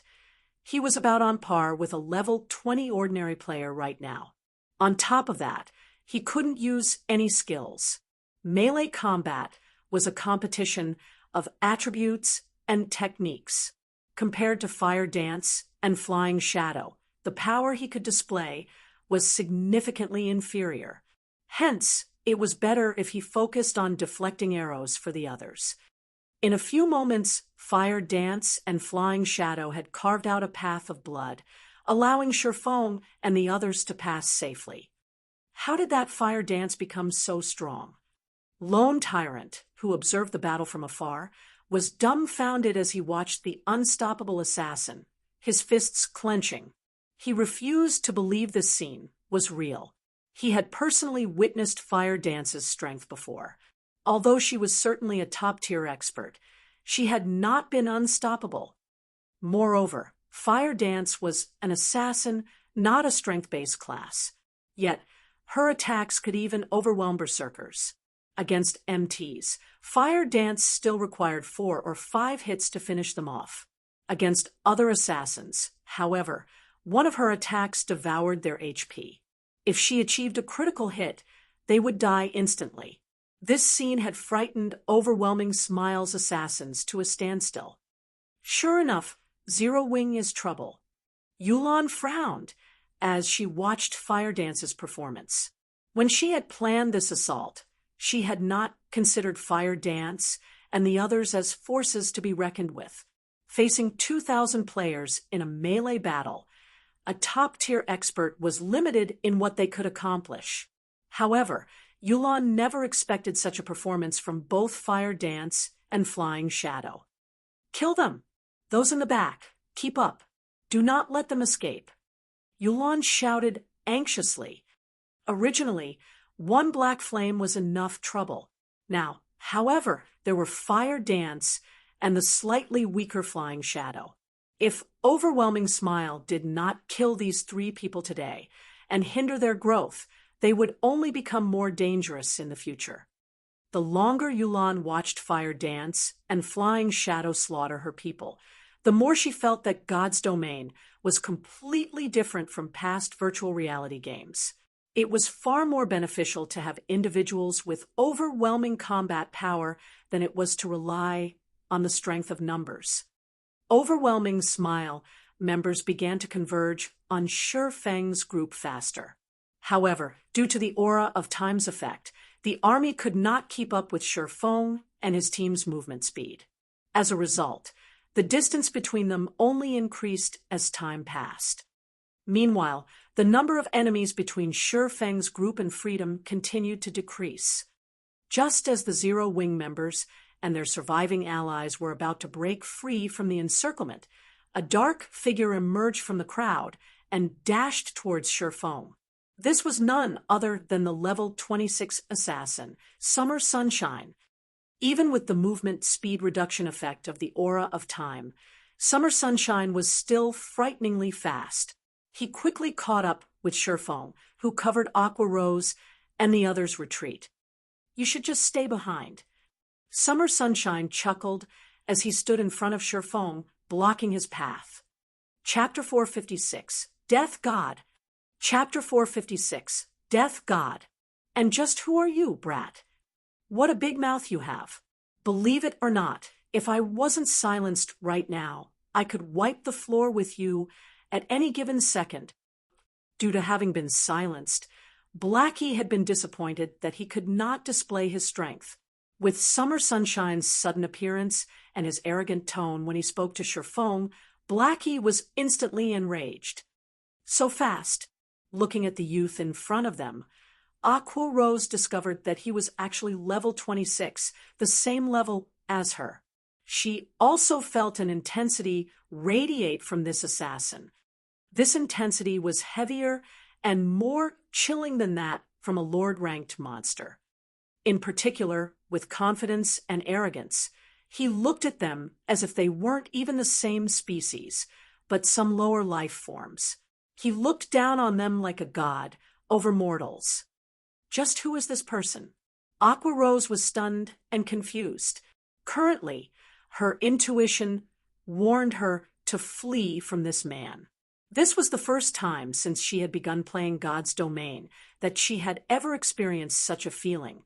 Standing beside Aqua Rose, Violet Cloud was similarly on high alert. After participating in Ouroboros's internal competition with Sherfong, she had some understanding of monster-like experts. Compared to Aqua Rose, she knew how frightening these kind of people could be. Immediately, she pulled Blackie, who was prepared to throw himself to Sherfeng's defense, back, warning him, "Brother Blackie, be careful. That man isn't as simple as he looks. He's on an entirely different level than we are." Violet Cloud's caution calmed Blackie immediately. When he examined Summer Sunshine again, cold sweat suddenly dripped down his forehead. Previously, the frustration of being silenced had clouded his mind, so he had failed to detect the powerful aura or the boundless killing intent that emanated from the cocky assassin. "Oh, you guys aren't too shabby after all. You're only the second group of players that I've met since I arrived in Starmoon Kingdom to possess such sharp senses. White River City really is an interesting place." Summer Sunshine could not help his surprise when he saw Aqua Rose and the others' reactions. Not even Underworld's so-called great expert, Ming Sha, had sensed how powerful he was. Yet Aqua Rose and the others had managed to do so. At least, this showed that they were slightly stronger than Ming Sha.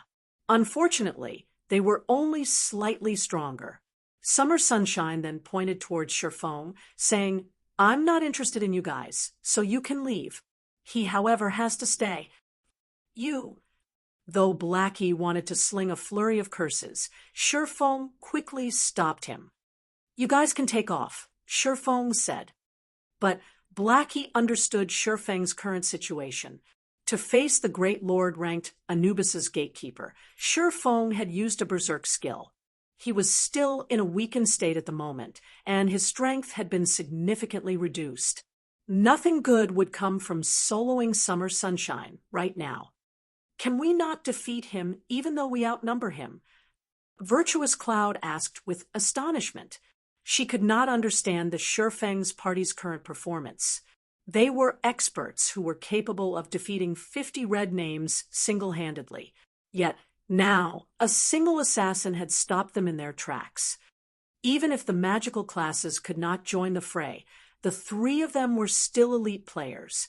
They could defeat a level 26 assassin easily if they worked with Black Flame. "You guys need to get going. If you waste any more time, the enemy will catch up." Sherfong waved his hand, rejecting Virtuous Cloud's proposal.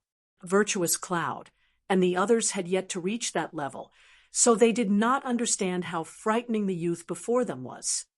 Aqua Rose was also helpless. If they had not been silenced, they could have helped in this fight. In their current condition, however, they would be nothing more than cannon fodder to the assassin. Hence, taking the initiative, Aqua Rose said, "Let's go." Following which, Aqua Rose led her party members away. "Guild leader, I'll help you," Fire Dance said through the party chat when she noticed Summer Sunshine.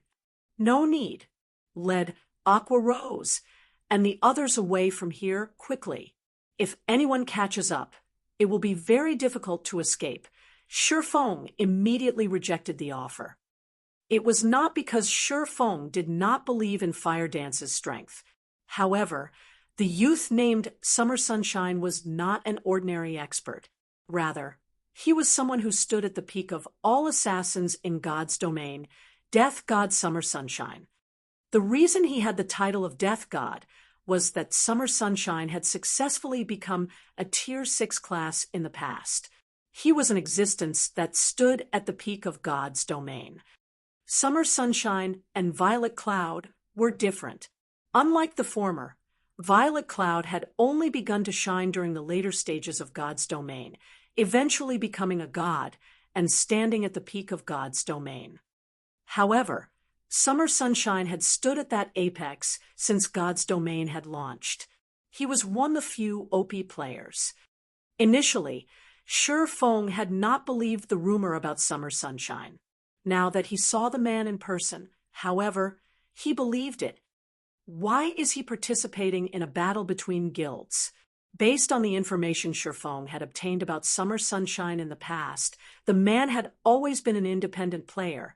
He had never joined any powers and had never participated in struggles between powers. Now, however, he was actually helping Underworld. However, there was no point wasting his thoughts. The thing he needed to do right now was to escape. My attributes have been reduced by too much.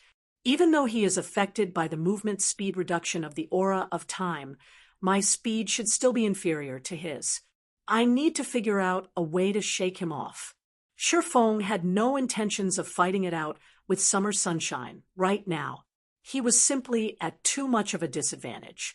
If the fight dragged on for too long, the crowd of players from Overwhelming Smile would catch up. He definitely wouldn't be able to hold back the attacks of Summer Sunshine and the elite players. While Shifeng was thinking up of a plan to escape, Summer Sunshine suddenly asked, "What? Trying to think of a way to avoid me in battle. I advise you to give up that idea and focus on our fight. I can tell that you are an expert who has also broken through that level. However, it will not be possible for you to throw me off." Saying so, Summer Sunshine took a step forward before abruptly vanishing. In the blink of an eye, he appeared right in front of Shifeng, and before anyone knew it, his snow-bright dagger was just several centimeters away from reaching Shifeng's chest. The entire process was simply too fast. How can he be so fast? Although Fire Dance was currently massacring the members of Overwhelming Smile, she had placed most of her attention on Shifeng's battle. When she saw Summer Sunshine's attack, her heart was filled with an indescribable sense of shock. Summer Sunshine's swiftness was different from ordinary swiftness. He used an attack method that allowed his speed to become extremely fast by abandoning all unnecessary actions. However, when Summer Sunshine's dagger was about to pierce Shifeng's chest, the latter suddenly vanished from everyone's sight. Where is he? Lone Tyrant, who was watching the battle from afar, asked in astonishment when he saw Shifeng suddenly disappear. Shifeng was definitely silenced. Thus, he was unable to use any skills or tools. Yet, he had still vanished from Lone Tyrant's eyes. This was simply inconceivable. What's going on? Yulan similarly widened her eyes, her complexion turning extremely gloomy. Did he get away just like that? In reality, it wasn't just Yulan and Lone Tyrant who were shocked. Everyone on the battlefield was also shocked. While stuck in a situation where neither skills nor tools could be used, a living, breathing human being had actually vanished. No matter how one looked at it, this scene defied all common sense. Chapter 457, Fighting Against an Apex Expert. Chapter 457, Fighting Against an Apex Expert. This Aqua Rose also could not help her surprise when she saw Shifeng disappear. It wasn't just Aqua Rose who was confused. Even Blackie, who was standing beside her, was stupefied not to mention Virtuous Cloud and her party, who had little knowledge regarding Shifeng. Everyone present couldn't use any of their skills, and the same went for their tools as well. Just what sort of method did Shifeng use to disappear from everyone's eyes? Moreover, unlike assassins who had to go through a short process before vanishing, Shifeng had taken only an instant to disappear completely. How could I forget that guild leader has this move? At this moment, Fire Dance suddenly recalled that Shifeng knew void steps. Aqua Rose and the others had never seen Shifeng use void steps before, so they did not know that Shifeng possessed such a card. As for Fire Dance, Flying Shadow, and Violet Cloud, they had personally seen Shifeng use void steps before, so they knew how powerful this technique was. Even if Summer Sunshine was incredible, he would be rendered helpless in the face of this move. After all, an enemy that one could not see was quite frightening. Moreover, the attack method gave one no time to react at all. Even if Summer Sunshine removed all excess movements and increased his body's speed to the maximum, he still could not block Shifeng's sword. Meanwhile, traces of shock appeared on Summer Sunshine's face as he failed to locate Shifeng's figure even after he searched his surroundings. Suddenly, Shifeng appeared beside Summer Sunshine. The silvery gray abyssal blade also abruptly appeared at the assassin's waist, cutting across it. You! Although Summer Sunshine used everything he had to dodge and block Shifeng's attack, the time the abyssal blade had taken to cut him was simply too short. The abyssal blade had already struck him before he could even dodge or block, and damage of over -400 points subsequently appeared above his head. In just an instant, Summer Sunshine had lost close to 1/10 of his HP. However, Summer Sunshine had quick reactions.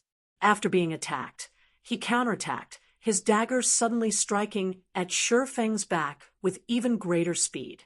With the distance between them so close, there was simply not enough time for Shifeng to withdraw his sword and defend himself. In addition, Summer Sunshine's attack had no unnecessary actions, so his dagger moved at an extremely fast speed.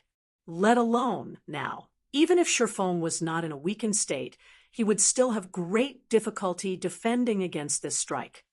In Shifeng's desperate attempt at dodging, the dagger missed its mark and only managed to scrape Shifeng's shoulder. Still, this single attack dealt over -800 damage to Shifeng, taking close to half his HP away. You're quite good. You've actually managed to damage me. However, it seems that your attributes have been greatly weakened. I just attacked you once, and you already lost close to half of your HP, Summer Sunshine stated in a carefree manner as he looked at his injured waist. That footwork of yours is amazing.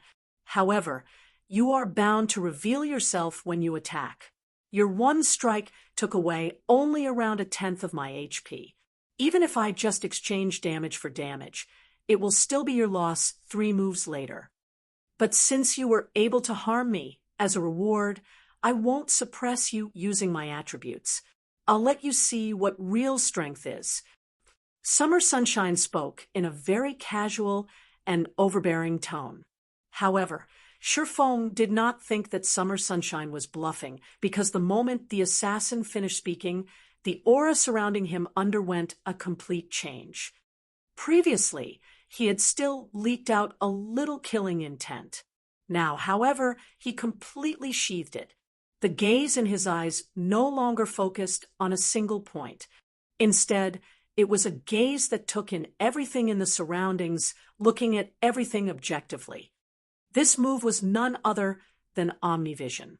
However, compared to when Soaring Snake and the other amateurs used it, Summer Sunshine had mastered it to the realm of perfection. As expected of the death god of gods domain, it seems he won't be that easy to deal with. Shifeng had never fought against such a powerful character in the past. To be precise, he had not had the qualifications to do so.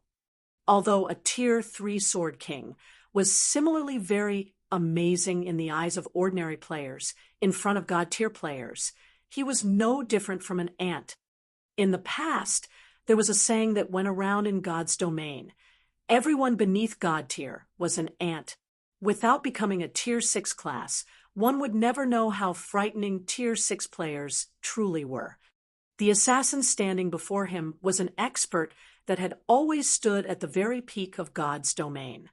Shi Feng had never expected to fight such an expert. However, the past and the present were different. First and foremost, the summer sunshine before him right now had yet to become a God-tier expert. Meanwhile, Shi Feng himself knew void steps and advanced footwork. Defeating summer sunshine and escaping was not necessarily impossible. As for escaping, looking at summer sunshine's speed, Shi Feng knew escaping was not an option unless he defeated the assassin. In reality, there was another method he could use, and that was to execute void steps continuously. However, due to his attributes being reduced, the distance he could move each time was also greatly reduced. Moreover, using void steps multiple times in quick succession was mentally taxing. He would most likely lose consciousness before he could even run 100 or 200 yards away.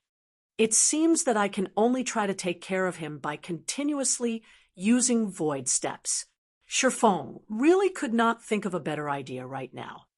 Melee combat relied on attributes and techniques. In terms of attributes, Shi Feng was no match for summer sunshine at all. Hence, he could only try to gain victory through techniques. Since using void steps only once was not enough, then he would use void steps twice in a row, once for attacking and once for dodging.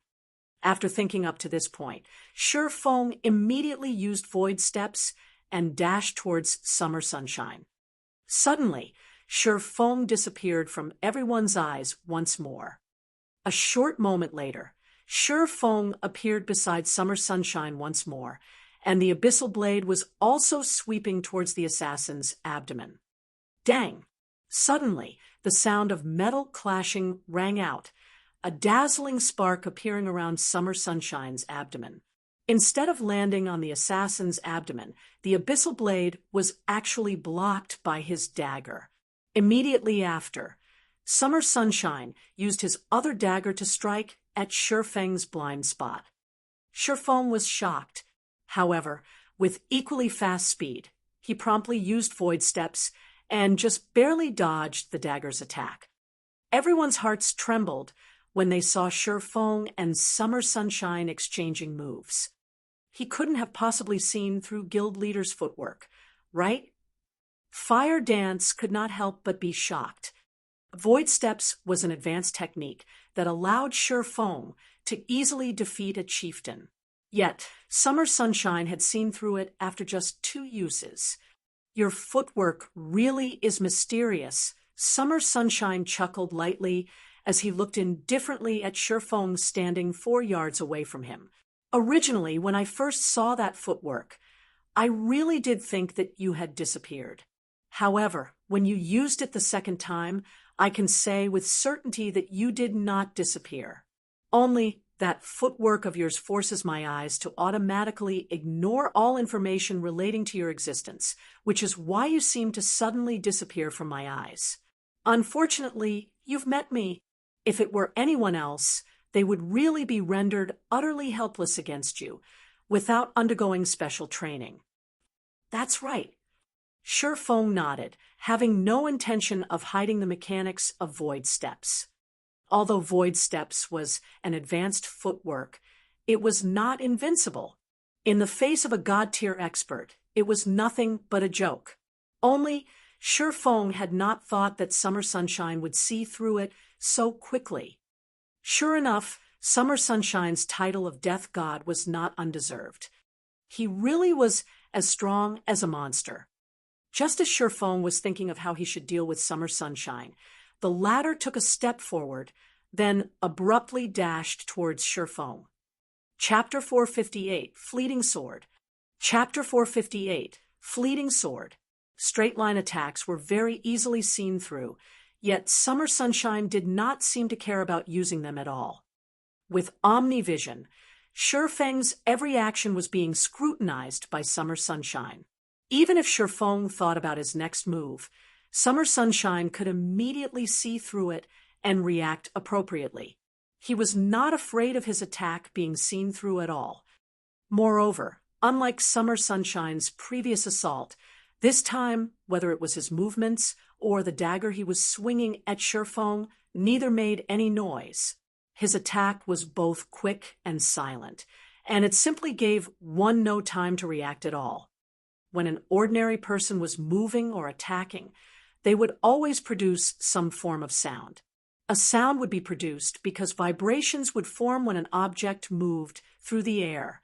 These vibrations were caused due to energy dispersing from unnecessary actions, and the larger the vibrations, the louder the sound. Although attacks that generated thundering sounds looked very imposing, a lot of energy was wasted. In contrast, the less vibrations one produced when they attacked, the more concentrated the energy behind the attack would be. Naturally, the might of one's attack would also become greater. During a battle, other than sense of sight, a player also heavily relied on their sense of hearing and touch. Through listening to the noise produced by an attack, players could predict the general trajectory of the attack. The vibrations generated when an attack collided with air would also produce an impact. And by feeling this impact with their bodies, players could then take appropriate measures. However, Summer Sunshine's soundless attack was extremely hard to defend against. Originally, launching a soundless attack was already beyond the capabilities of ordinary men. However, Summer Sunshine's every single action was actually soundless.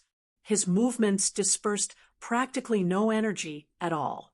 This was already a realm that could not be reached by humans. Just who is he? At a distance, Fire Dance, who was battling while watching Shifeng's battle at the same time, was inwardly shocked when she saw Summer Sunshine's attack. She felt that it was simply inconceivable. Summer Sunshine fully embodied the class known as assassin, and this was exactly what Fire Dance had been pursuing all along. Originally, Fire Dance had thought Shifeng was belittling her strength too much, which was why he had barred her from fighting against Summer Sunshine. Now, however, it would seem that Shifeng's decision was indeed correct. The gap between Fire Dance and Summer Sunshine was simply unimaginable. If they fought, she did not possess even the slightest chance at securing victory. Sure enough, he really is a monster. Shifeng inwardly sighed when he saw Summer Sunshine charging at him. He finally understood why Summer Sunshine was capable of standing at the peak of God's domain. After experiencing a decade of battles, Shifeng had only managed to achieve a soundless attack after much difficulty. Even so, not every move of his could achieve such a state of soundlessness. Yet, every single action of the assassin before him was actually soundless. The gap between them was simply unfathomable. Shifeng knew that he was currently not a match for Summer Sunshine at all. If he was not silenced, nor in a weakened state, he might possess a chance of contending against Summer Sunshine. If he had to rely on pure techniques, however, there was simply no chance for him to win. If this fight took place in reality, it was highly possible that Shifeng would have been defeated by Summer Sunshine in just a single move. Although Shifeng knew that he was not a match for Summer Sunshine, for reasons unknown, there was a sense of joy filling Shifeng's heart right now. Come! Shifeng no longer held back. He used Void Steps again and charged at Summer Sunshine. Void Steps placed a severe burden on its user's mental power. At this moment, however, Shifeng couldn't care less. If he did not use Void Steps, then he would only last a few moves against Summer Sunshine. Since he was going to lose either way, he might as well take the final plunge. After Shifeng disappeared, even though Summer Sunshine hesitated for a slight moment, he still responded very quickly. With a twist of his feet, he suddenly swept the dagger in his hand to his side. Everyone was greatly surprised, confused at just what the assassin was trying to do. However, when the dagger was halfway through its course, sparks were generated as the weapon was abruptly stopped in its path. Immediately after, Shi Feng's figure was revealed. Before anyone could react, Shi Feng used void steps and disappeared from everyone's sight once more. For a time, everyone watched as Summer Sunshine continuously brandished his daggers, creating dazzling sparks with every swing he made. Those who were ill-informed would think that Summer Sunshine had gone insane. However, everyone present knew that the assassin was currently fighting Shi Feng. Moreover, it was obvious that the Summer Sunshine currently held the upper hand in this fight. A battle of such level thoroughly stunned everyone present, compared to this battle happening right before them. The videos spread on the forums showing the battles of experts were just complete and utter garbage. Presently, everyone had even forgotten about their own battles. All their attention was focused on the battle between Summer Sunshine and Shi Feng. This is bad. Fire Dance grew anxious when she looked at Shi Feng, who was currently in battle. The strain void steps put on its user's mental power was no laughing matter. Previously, when Shi Feng had used void steps multiple times against a chieftain-ranked monster, his spirit ended up in an exhausted state. Despite his HP still being full back then, he did not have the energy to even move his body.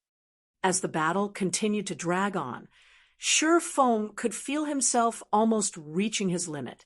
Suddenly, he pulled a distance away from Summer Sunshine. "You're really good. You are the first person capable of fighting against me for such a long amount of time. However, that move of yours should be placing a huge burden on your mental power, right? I wonder just how many more moves you can handle." Despite having gone through such an intense battle, Summer Sunshine still displayed a calm and indifferent expression on his face. Shi Feng did not give a reply. At this moment, his complexion was deathly pale, and even speaking had become an extremely exhausting task. "It seems that you don't have much energy left. Let's finish things then. Ever since entering God's domain, nobody has ever seen this move of mine, and you will be the first one to do so." Saying so, Summer Sunshine's expression turned serious. The killing intent he had kept hidden all this time suddenly exploded like a volcano, suffocating all those who felt it. Summer Sunshine was like a ferocious beast that had escaped its cage. In the next moment, his figure dashed towards Shi Feng. However, when Summer Sunshine was halfway to reaching Shi Feng, his body suddenly vanished.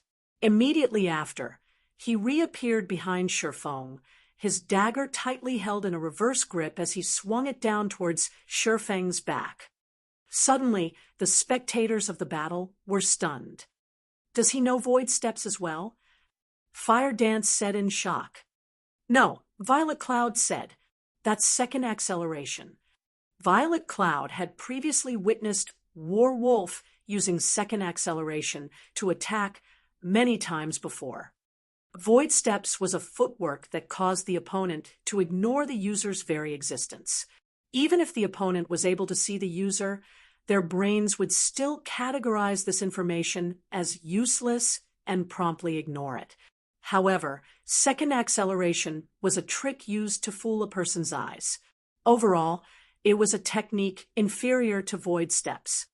However, Warwolf had used second acceleration on his attack, whereas Summer Sunshine had used second acceleration on his movements.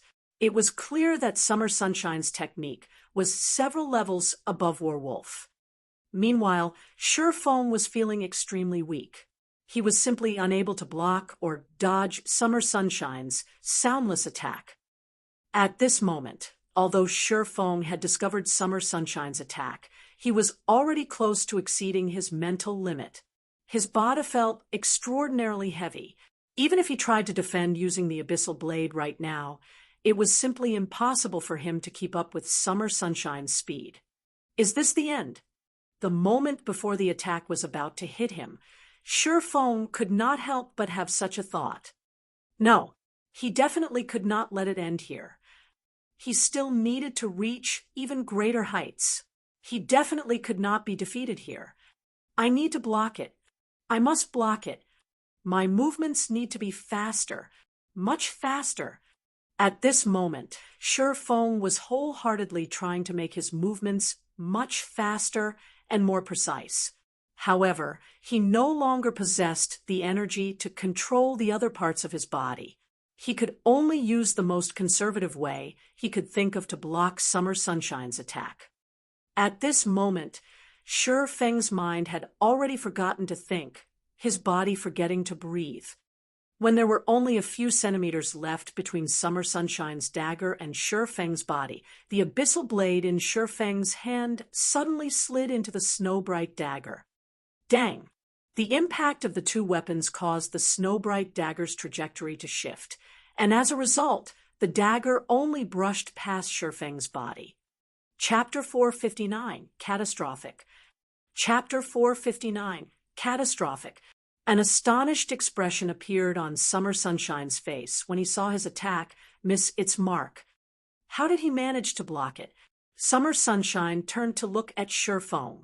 At this moment, he had yet to figure out just how Shifeng had blocked his full-powered blow. His attack just now used footwork he had created after entering God's domain. Not to mention Shifeng's current weakened state. Even if Shifeng were in peak condition, it still should have been impossible for him to block it. At this moment, the spectating crowd was similarly shocked by the outcome of the exchange. The battle between Shifeng and Summer Sunshine had already exceeded everyone's understanding of the battles in God's domain. Meanwhile, the last scene only served to add to the confusion in everyone's minds. No matter how one looked at it, Shifeng was not in a good condition. Originally, Summer Sunshine was suppressing him. Yet, despite being clearly on his last breath, Shifeng actually managed to repel Summer Sunshine's mysterious attack. Is that Black Flame a monster? He's not dead even after this. Looking at Shifeng's fragile state, Lone Tyrant sucked in a cold breath in order to suppress the trembling of his body. It seems that Summer Sunshine won't be able to deal with Black Flame by himself. Everyone else, surround Black Flame. Don't bother about the other members of Zero Wing. No matter what, we cannot let Black Flame leave this place alive today. Yulan commanded as she squinted her beautiful eyes. Although she had long since considered the possibility that Summer Sunshine might fail, that had only been a scenario of hers. Now that such a situation had actually happened, she still found it somewhat hard to accept. However, since the problem had already occurred, they needed to solve it immediately. After seeing how powerful Black Flame was, they had even more reason not to let him go. Under Yolan's command, the dazed elite members of Overwhelming Smile immediately started taking action, slowly moving to surround Shifeng. Even the members pinning down Fire Dance, and the others promptly retreated to join the encirclement. Just as Overwhelming Smile's members took action, Summer Sunshine resumed his attack on Shifeng. 1 stab, 2 stabs, 3 stabs, 5 stabs, 10 stabs. Instantly, Summer Sunshine stabbed at 10 different locations on Shifeng's body. It looked as if the assassin had released 10 blades of light piercing directly at Shifeng.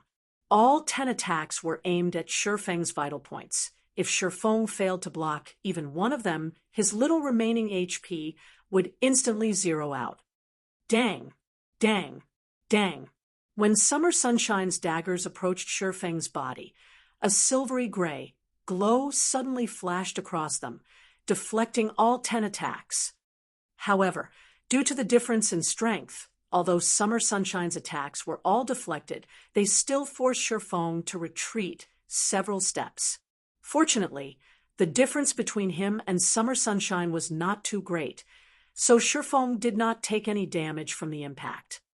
How do you know that's swordsmanship? When Summer Sunshine saw Shifeng take action once again, he suddenly recalled a swordsmanship he had seen before. Although Shifeng's mastery of it was still incomplete, having only a few points of semblance, his performance was already very horrifying. Summer Sunshine's question did not receive a reply from Shifeng. At this moment, Shifeng's eyes appeared vacant. He had not heard Summer Sunshine's question at all. He's doing it unconsciously.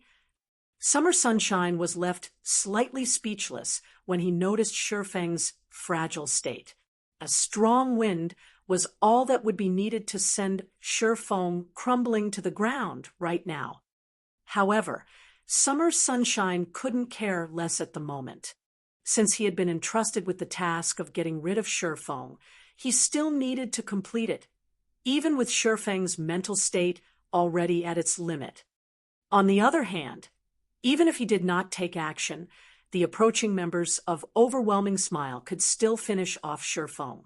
After all, Shifeng was now on his last legs. Just as Summer Sunshine was about to charge at Shifeng, a large black hole appeared in the deep blue sky all at once. A wolf-headed, human-bodied monster suddenly emerged from within the black hole, exuding a frightening aura that constricted the hearts of everyone present. Why is he here? Fire Dance's complexion paled as she raised her head to look at the monster in the air. That wolf-headed monster was none other than the Anubis's gatekeeper. Only at this moment, the gatekeeper was no longer level 30, but a level 35 Great Lord. Instead, his HP had also risen from 10 million to 15 million. When everyone present looked at the Anubis's gatekeeper, all of them were confused as to why a level 35 Great Lord would suddenly appear at this place. However, Shifeng's party members understood just why the gatekeeper would show up here. The Golden Stone Tablet. The Anubis's gatekeeper had been guarding the Golden Stone Tablet all this time. Now that Shifeng had stolen it, the Great Lord was naturally here for payback. It's over. We're truly finished this time. As if dealing with Overwhelming Smile was not enough, now one more Great Lord is added into the fray. Blackie had seen for himself how powerful a Great Lord was. Even after Shifeng went full berserk, the gatekeeper could still toy around with him, as if he were a little boy. Not to mention, the gatekeeper's level had even received an upgrade now. Who knew how much stronger the Great Lord was? Although Blackie and the others sank into despair, the crowd from Overwhelming Smile was on cloud 9. Overwhelming Smile's main goal had been to raid the Great Lord of White Fog Canyon. Only it was simply too difficult to approach the Great Lord inside the ruined shrine. The endless waves of goblins gave them no chance to raid the Great Lord at all. A Great Lord! Lone Tyrant's eyes blazed. A field Great Lord was a fantastic opportunity for them to obtain an epic item. Everyone, retreat for now. Scouting parties, keep an eye on the Great Lord. Have all Overwhelming Smile members inside White Fog Canyon gather at my location. We cannot let anyone else have this Great Lord. Yulan was similarly feeling very excited. Although the Great Lord's level was somewhat high, God's Domain's second system upgrade had significantly weakened the effects of level suppression. It was not like they didn't have a chance at successfully raiding the Great Lord. Other than assembling the elite members of Overwhelming Smile inside White Fog Canyon, Yulan had also sent for the elite members present at other locations. Aol, the Anubis's gatekeeper suddenly howled. All at once, a wolf's howl echoed throughout the entire White Fog Canyon, making all who heard it shiver in fear. Even the trees were trembling in the face of this howl. After the gatekeeper released his angry bellow, he turned to look at the crowd from Overwhelming Smile below him. Suddenly, the gatekeeper squinted his eyes, a bone-chilling light flashing in them. In the next moment, a black spear appeared in the gatekeeper's hand. Silver flames abruptly emerged from the spear as the gatekeeper aimed the weapon at the crowd from Overwhelming Smile and threw it. Shyo! The black spear easily rent the obstructing air and landed in the center of the crowd. In the next moment, a fiery inferno erupted into the air high enough to be clearly visible to every player in the outer area of White Fog Canyon. When the spear landed, all players within a radius of 40 yards died. Not a single one survived. Since the Overwhelming Smile members stood very close together, just this single attack resulted in the loss of several hundred elite members. This lone tyrant's eyes nearly popped out of their sockets. How was this a monster? Even a casual attack possessed such catastrophic power. This was practically a god. Players like them could barely even be considered cannon fodder. Before Lone Tyrant could finish his words, another black spear appeared in the gatekeeper's hands. Once more, the gatekeeper threw his weapon into the crowd below, killing hundreds with his attack yet again. Everyone retreat. Retreat into the forests. Yolan's expression turned extremely ugly upon seeing these catastrophic attacks. She had never imagined that a great lord was actually this powerful, not to mention 5,000 or 6,000 elite players. Even tens of thousands of elite players would not be enough as warm-up for this monster. If everyone were to continue idling around without taking cover, they would be completely wiped out in only a moment. As for Black Flame, they could only set him aside for now. Upon hearing Yolan's command, everyone promptly charged towards the forests without hesitation. Nobody was foolish enough to stand around and serve as live target practice for the Anubis's gatekeeper. Summer Sunshine looked at Sure Foam, then at the gatekeeper in the sky. Heaving a sigh, he turned around and departed. Fire Dance immediately charged up to the nearly unconscious Sure Foam and dragged him into the nearby forest to hide.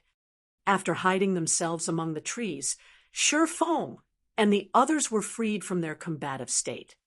At this moment, Sure Foam was forcibly logged out of God's domain and put into his sleep space. Chapter 460, All-Out War. Chapter 460, All-Out War. During the time Sure Foam was in deep slumber, White Fog Canyon had become a forbidden land for players. White Fog Canyon was a special region where return scrolls were unusable. After the Anubis's gatekeeper came out from the land of the fallen star, he would kill any player he met.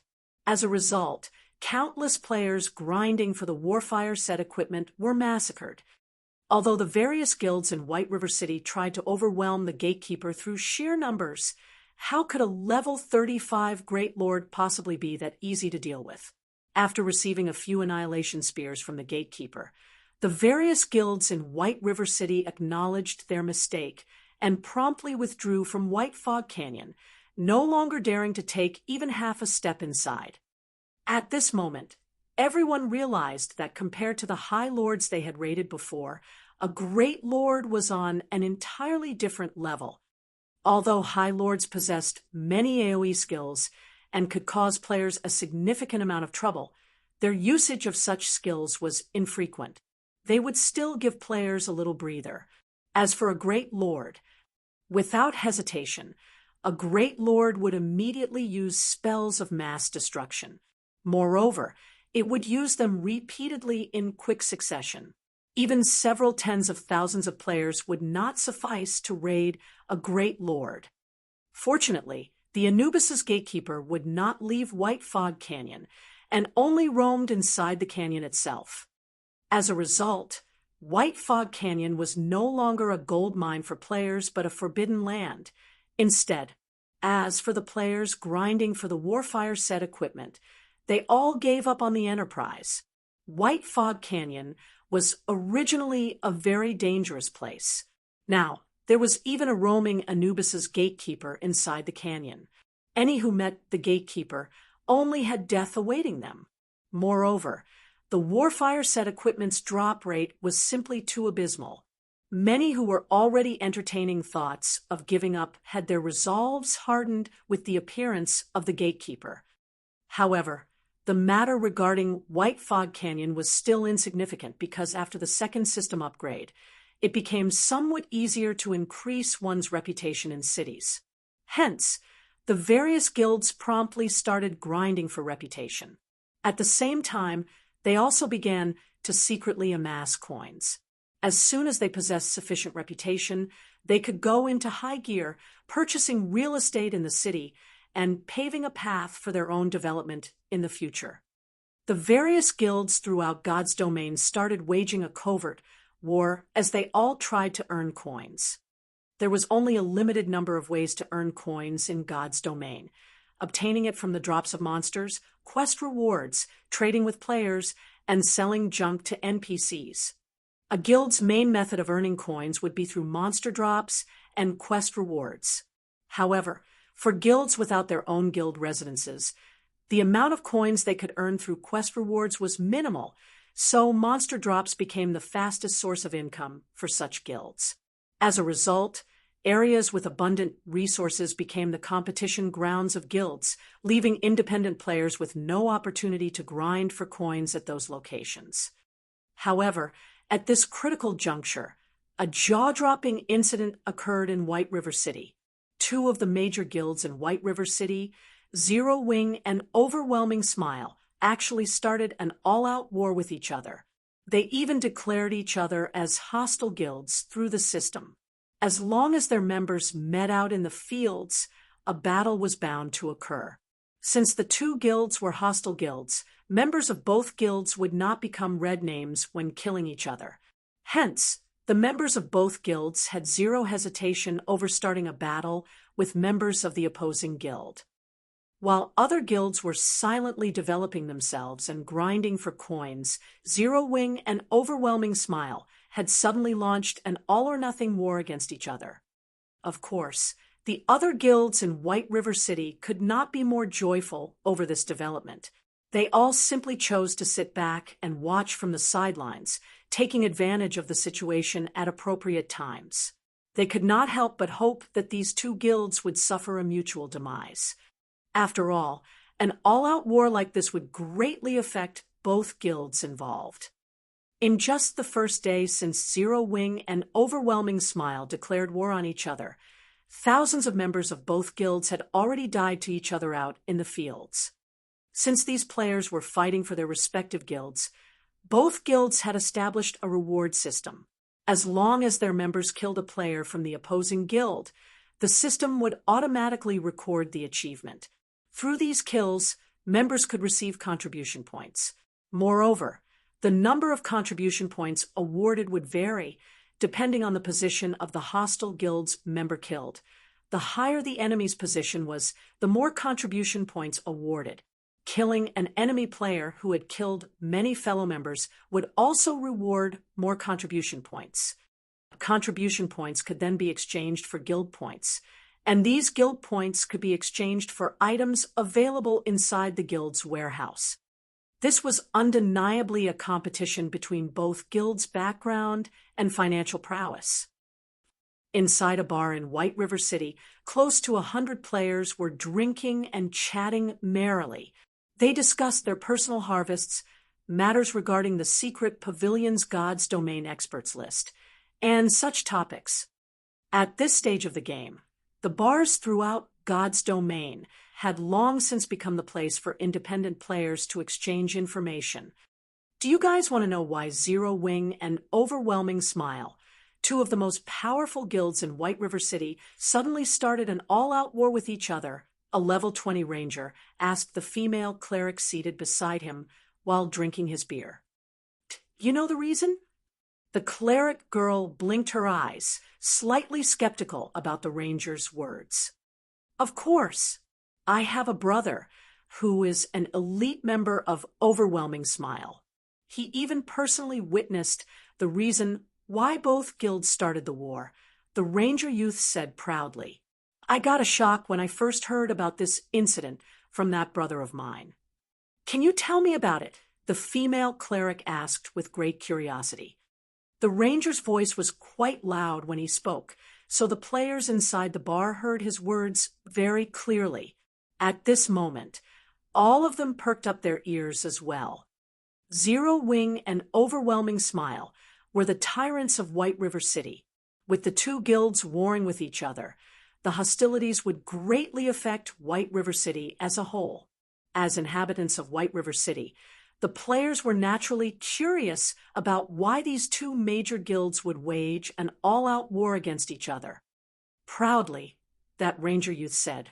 In reality, it was because Overwhelming Smile's members had come into conflict with Zero Wing's members. In the end, Black Flame had slaughtered Overwhelming Smile's 100-man team.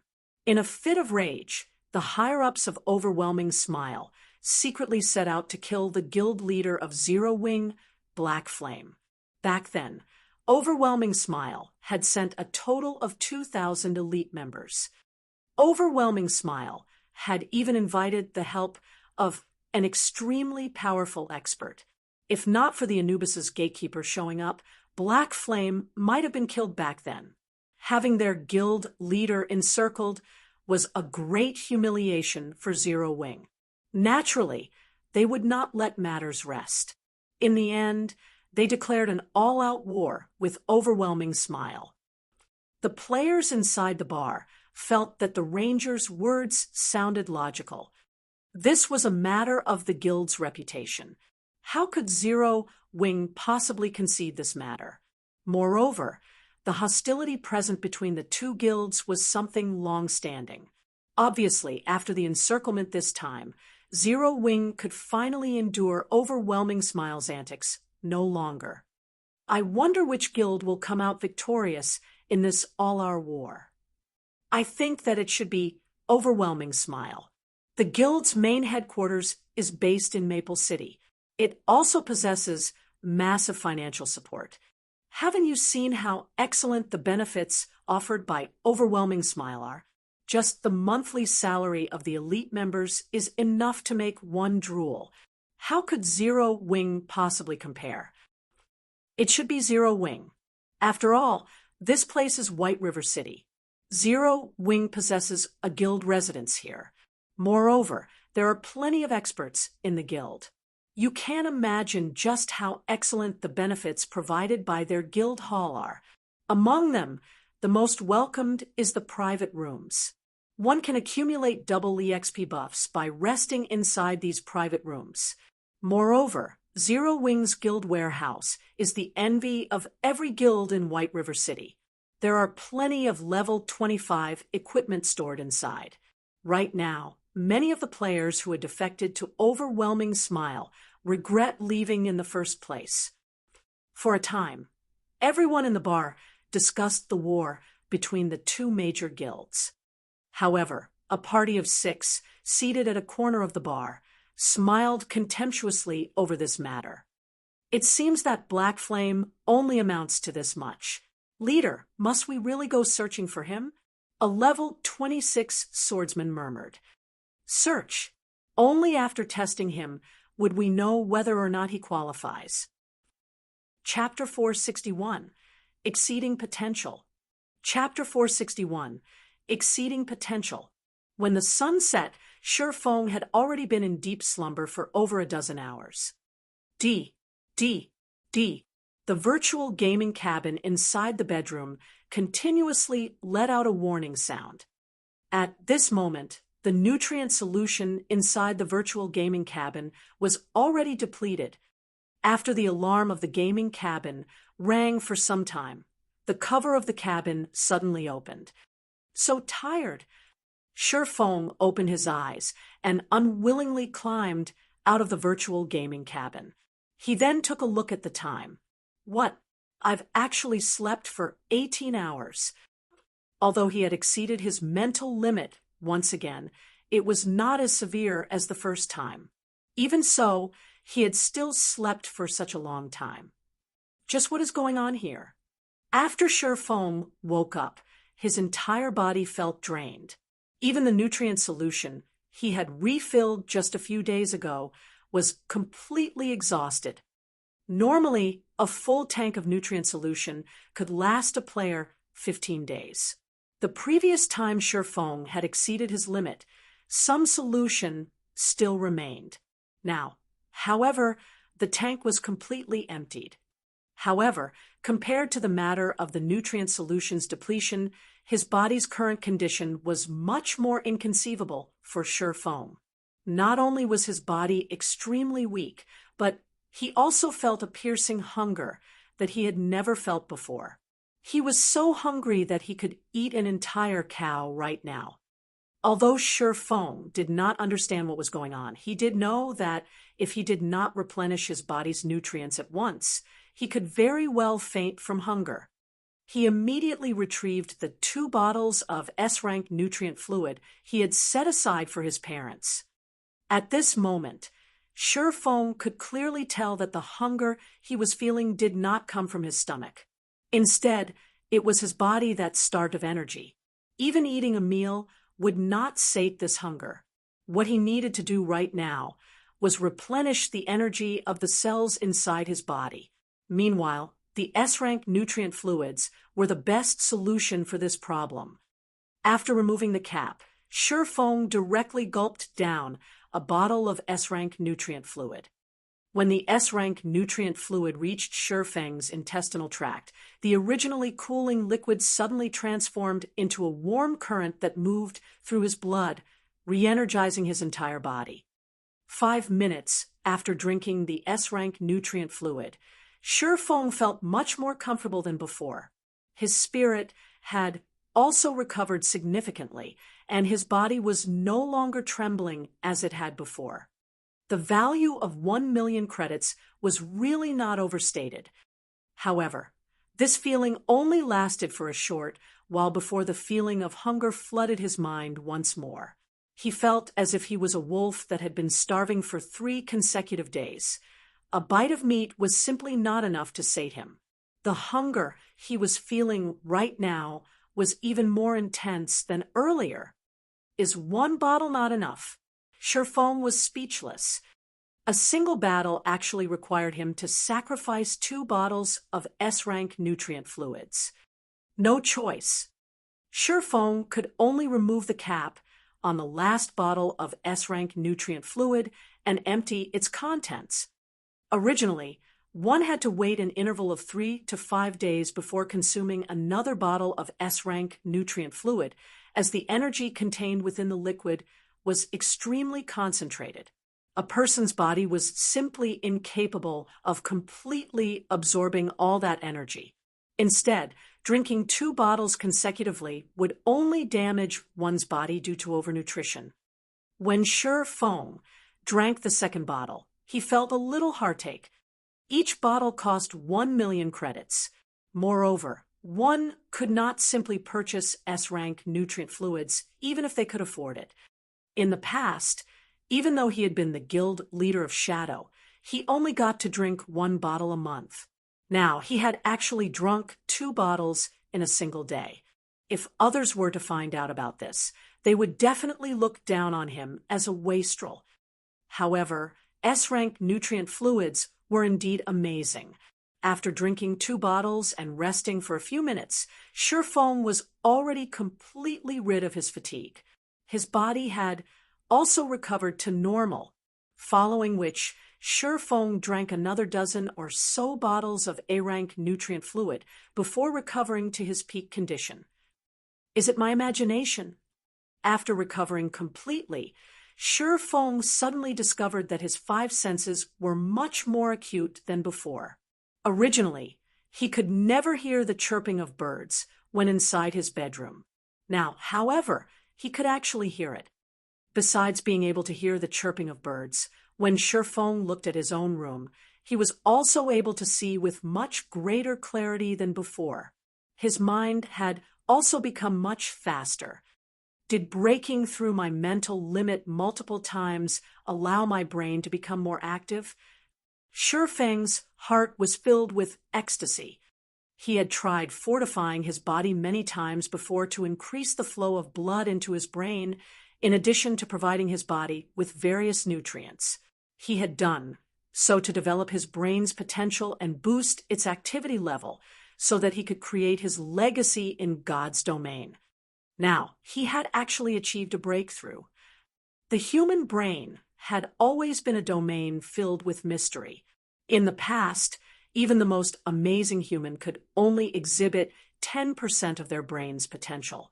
Advancements in technology had made developing the brain's potential possible, but it was extremely difficult to do so. It was not something one could succeed at just by trying. In Shifeng's previous life, countless people had tried their best and had spent large sums of money just to raise their brain's potential by a tiny fraction. Yet, even so, these people had felt that slight improvement worth their sacrifice. As the activity of the brain increased, a person's control over their body would also improve significantly. In God's domain, there were many genius players who possessed extraordinary talents. However, why were these geniuses better than ordinary players? It was because their brain's activity was out of the ordinary. As a result, their control over their game avatar surpassed ordinary players, allowing them to carry out actions that no ordinary player was capable of. Just like Soaring Snake, whom Shifeng had met some time ago. Soaring Snake was a gifted genius who possessed unmatched reflexes. Meanwhile, Shifeng had broken through that limit by chance. So how could he not grow excited? Although he had only received a slight improvement, Shifeng could now see a new path opening up for him. Moreover, this was a path that led directly to the peak of God's domain. It seems that I need to prepare many more bottles of S-rank nutrient fluid in the future. Shifeng felt uneasy when he recalled the piercing hunger that was transmitted to his brain earlier. After breaking past the limit of his mental power, his brain naturally needed a massive amount of energy to recover. This time, he was only fortunate that he had sufficient bottles of S-rank nutrient fluid to allow him to achieve a breakthrough. Otherwise, he would have had to be admitted into the hospital to rest for some time. Moreover, resting at the hospital would not necessarily increase his brain's activity and develop its potential. When Shifeng thought about improving his brain's activity, his thirst for S-rank nutrient fluids grew even more intense. Only now did Shifeng understand why the first-rate guilds and super guilds in the past were purchasing S-rank nutrient fluids in bulk. There was an 80% chance that they had done so in order to nurture apex experts. On the other hand, he had been under the misconception all this time that S-rank nutrient fluids were only used to strengthen a person's physique. Ding, ding, ding. Suddenly, Shifeng's quantum watch started ringing. Meanwhile, the person calling him was none other than Big Dipper Training Center's chairman, Xiao Yu. Master Shifeng, our side has already completed the preparations for the fighting competition. As for the exact time of the event, it will be set at 2 days from now, at 10 o'clock in the morning. May I know your opinion on this? If you are not free, I can still delay the event by 2 or 3 days. Xiao Yu said, "Let's go with 2 days from now, then." Shifeng was in a very good mood at the moment. Hearing Xiao Yu's words, he became even more elated. As long as he won the competition, he would obtain not only 5 virtual gaming cabins, but also 15 bottles of S-rank nutrient fluid. I have already sent the information regarding your opponent to your quantum space. However, that person is very mysterious, and the information we have collected on him is very limited. We only have the records for a few of his matches. He had ended a majority of his matches in just a single move. Xiao Yu had not expected Shifeng to remain so calm. He knew that Zhao Ruoshi had long since told Shifeng every little detail about his opponent's strength, so Shifeng should know how amazing his opponent was. Yet now, not only was Shifeng not anxious, but he was even showing a hint of anticipation. "I understand. I'll research it a little." Shifeng nodded. "I still have other matters to attend to, so I'll be hanging up first." After saying so, Shifeng disconnected the call. Following a period of rest, Shifeng was already fully recovered.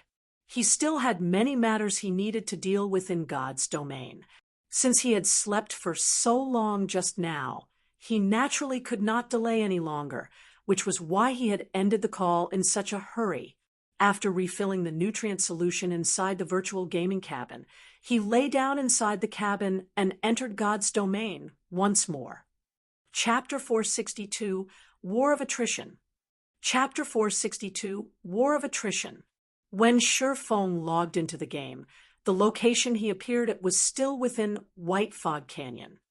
At this moment, the sky in God's domain was dusky. There was still over an hour until dawn. It sure is quiet. Shifeng took a look at his surroundings, failing to notice any players or monsters. There was only the sound of leaves rustling in the cold wind. This was a very abnormal situation in White Fog Canyon. However, Shifeng did not stay in this spot for too long. He dashed towards the exit of the canyon. At this moment, Shifeng's weakened state had already ended, having recovered his peak condition. If one were to look at Shifeng's running figure right now, they would not be able to see him clearly at all. They would only see a black figure darting across the map. Shifeng was like a healthy and elegant leopard. Just as Shifeng was about to leave White Fog Canyon, a group of over 100 crimson-eyed battle monkeys leaped out of the forest and blocked his path. The monsters in White Fog Canyon were very dangerous due to being in a constant berserk state. Now that was nighttime, players would have their vision reduced, while monsters would not be affected in the slightest. As a result, players would find it much more difficult to fight at night. Facing against over 100 elite monsters, even an elite party would die unavenged. Only a large team of over 100 players could possibly endure the assault of so many crimson-eyed battle monkeys. However, as if he had not seen the monsters in his way, Shifeng dashed into the group of battle monkeys. The crimson-eyed battle monkeys had similarly charged at Shifeng like a group of mad cows. However, just when the sabers held by the battle monkeys were about to land on Shifeng, the weapons struck air and simply brushed past Shifeng's body. It was as if the battle monkey's target was not Shifeng at all. T allowed Shifeng to easily shuttle through them. After their first attack failed, the crimson-eyed battle monkeys turned around and attacked Shifeng once more. This time, 7 battle monkeys surrounded Shifeng. However, Shifeng was just like flowing water. Just like before, when the battle monkey's sabers were about to reach Shifeng, the weapons simply brushed past his body. In just a moment, Shifeng had weaved his way through the group of crimson-eyed battle monkeys. Although the battle monkeys felt enraged by this situation, they could not do anything about it. They could only watch unwillingly as Shifeng exited the canyon. The improvements brought about by an increase in brain activity are significant. Shifeng was full of smiles as he turned back to look at the crimson-eyed battle monkeys. Although he could defeat such a number of battle monkeys by himself, he definitely would not have been able to effortlessly dodge such an encirclement. This achievement was all thanks to his increase in brain activity. Not only did this change improve his brain's perception of danger, but it had also advanced his control over his own body. Whether it was in regard to an enemy's attack or his own ability to dodge, the ability to control his movements had become very precise and refined. He had already entered the refinement realm. Before, Shifeng could only barely achieve refinement with his actions, and he could not maintain that achievement for long. He could only be considered to have taken half a step into the refinement realm. Even so, half a step was already an amazing feat. Meanwhile, he had now completely entered this realm, becoming much stronger than he had been before. Even if he had to face Summer Sunshine's assault right now, he believed that he would not end up in such a miserable state where he would be required to use void steps to dodge. After leaving White Fog Canyon, Shifeng immediately unfurled a return scroll and activated it. Shortly after returning to White River City, Shifeng discovered that the number of players here were much more numerous than before. The players were all recruiting team members. Money farming team, 17 waiting for 3. DDs are welcomed. Must be level 20 or above. Frozen Waterfall Independent Party recruiting, 12 waiting for 8. We welcome all sorts of pros. Must be level 21 or above. Equipment must be at least bronze rank. Twilight Lighthouse Independent Party recruiting. Party is being carried by an expert. Noobs do not disturb. Equipment must be at least bronze rank. Drops will be auctioned among team members. Many players were recruiting for level 20 team dungeons out in the streets. This situation really surprised Sherfong. Whether it was Frozen Waterfall or Twilight Lighthouse, both were challenging 20-man team dungeons. Their difficulty was considered intermediate among level 20 team dungeons. Currently, even a normal guild team would not necessarily succeed when clearing one.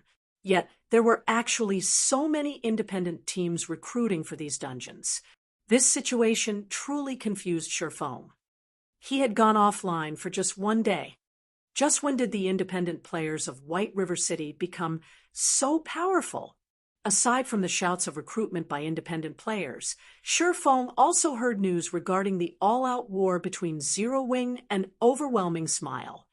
Up to now, the losses suffered by both guilds had already exceeded 2,000 players.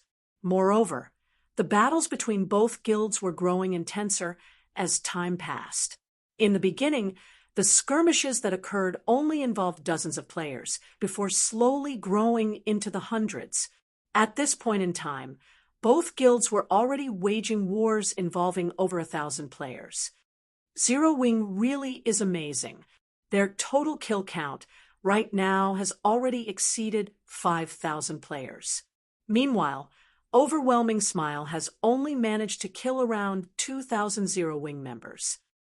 I know, right? I heard that Zero Wing's Assassin Fire Dance alone has killed more than 300 Overwhelming Smile members. Many players were done in by her, and she has even managed to kill Lone Tyrant, giving Overwhelming Smile a huge headache. Right now, her fame is no longer beneath Black Flame. Other than Fire Dance, there is also Flying Shadow, another assassin of Zero Wing. His kill count is just slightly below Fire Dance's. Right now, he has already killed more than 200 members of Overwhelming Smile. In addition, there are also Aqua Rose, Violet Cloud, Cola, Blackie, and so on. Every one of them has killed over 100 players already. Other than the core members of Zero Wing, there are also many rising experts in Zero Wing. Among them is a berserker called Shadow Sword. His kill count is over 50. I hear that he has even managed to exchange for a level 25 fine gold equipment with the contribution points he obtained. Even though Overwhelming Smile also has a large number of experts, why aren't they able to fight against multiple enemies by themselves like Zero Wing's experts? Just why are Zero Wing's experts so strong? You don't know? I hear that Zero Wing's core members have completed their class change and have become Tier 1 classes already. In terms of attributes and skills, they are much more powerful than us players who have yet to complete our class change. Even when facing a player with the same attributes and equipment, a Tier 1 player can still easily defeat half a dozen Tier 0 players. Moreover, I hear that Zero Wing has over 50 Tier 1 players. Overwhelming Smile is naturally unable to contend against Zero Wing. It can't be, right? I hear that the class change quest is absurdly difficult. It is practically impossible to complete it without reaching level 27 or 28. Many have tried before, but all of them had failed. Moreover, if one fails their class change quest, they will have to wait a very long time before they can challenge the quest again. Just how have so many players from Zero Wing completed their class change? The players holding discussions on the street marveled at Zero Wing's strength. At the same time, they had also received a glimpse of how powerful a Tier 1 class was. It was not something a Tier 0 class could compare to at all. When Shifeng heard these conversations, a faint smile appeared on his face. After so many days of effort, there were finally some results. Over 50 Tier 1 players could indeed play a huge role in a battle involving thousands of players. Unfortunately, with just 2 guilds battling against each other, wars involving thousands of players rarely occurred. A majority of the battles fought between the 2 guilds were merely small skirmishes that involved several dozen players. As a result, the potential of these 50-plus Tier 1 players was less than it could be. Moreover, when comparing the backgrounds and fundings of the 2 guilds, Overwhelming Smile was leaps and bounds above Zero Wing. Although Overwhelming Smile's death count was more than double Zero Wing's death count, Overwhelming Smile was supported by Underworld from behind. Their financial prowess was definitely more than a dozen times greater than Zero Wing's. Even if the compensation and rewards they gave was triple or quadruple of what Zero Wing gave, they could still afford to grind Zero Wing into dust. This was the reason why Shifeng had been unwilling to start an all-out war all this time, as doing so would be very detrimental to Zero Wing. Following which, Shifeng contacted Aqua Rose to get a more detailed understanding of the present situation. He then increased the contribution points awarded for killing enemy players, as well as increased the compensation of the guild members who died battling against the enemy. At the same time, he also made preparations to start raiding 50-man team dungeons and 100-man team dungeons. Guild leader, now that we have started an all-out war with Overwhelming Smile, if we increase the compensation and rewards, the expenses of the guild will increase by several times. If the war is extended, this amount will become astronomical. Moreover, the compensation and rewards we are currently giving out are already quite high. Even the guild members feel that they are good. There is simply no need for this extra spending. Aqua Rose knew that Shifeng was rich, but even so, money should not be wasted in such a way.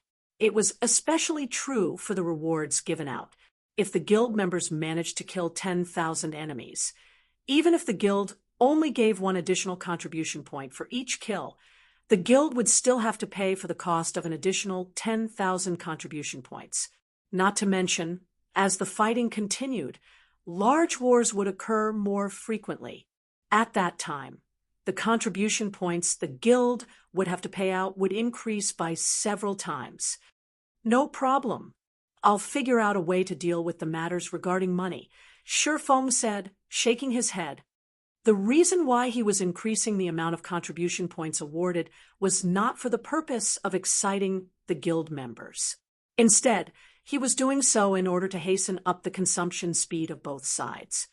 If it had been in the past, Shifeng definitely would not fight a war of attrition with Overwhelming Smile. Now, however, things were different. He now had a large amount of starfire in his hands.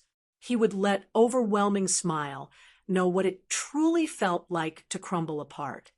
Chapter 463, Imperial Heirloom. Chapter 463, Imperial Heirloom. I'll make the adjustments now. Then, Aqua Rose could only nod her head in reply upon hearing Shifeng's confident answer. Right. Have you compensated Virtuous Cloud and the others? Shifeng suddenly asked. After all was said and done, Overwhelming Smile had ambushed them because of him. He also still owed Virtuous Cloud 6 pieces of secret silver equipment. However, due to his short hibernation this time, he had not been able to bring them to make their selection. I've already brought them to the guild's warehouse to exchange for 10 pieces of level 20 secret silver equipment.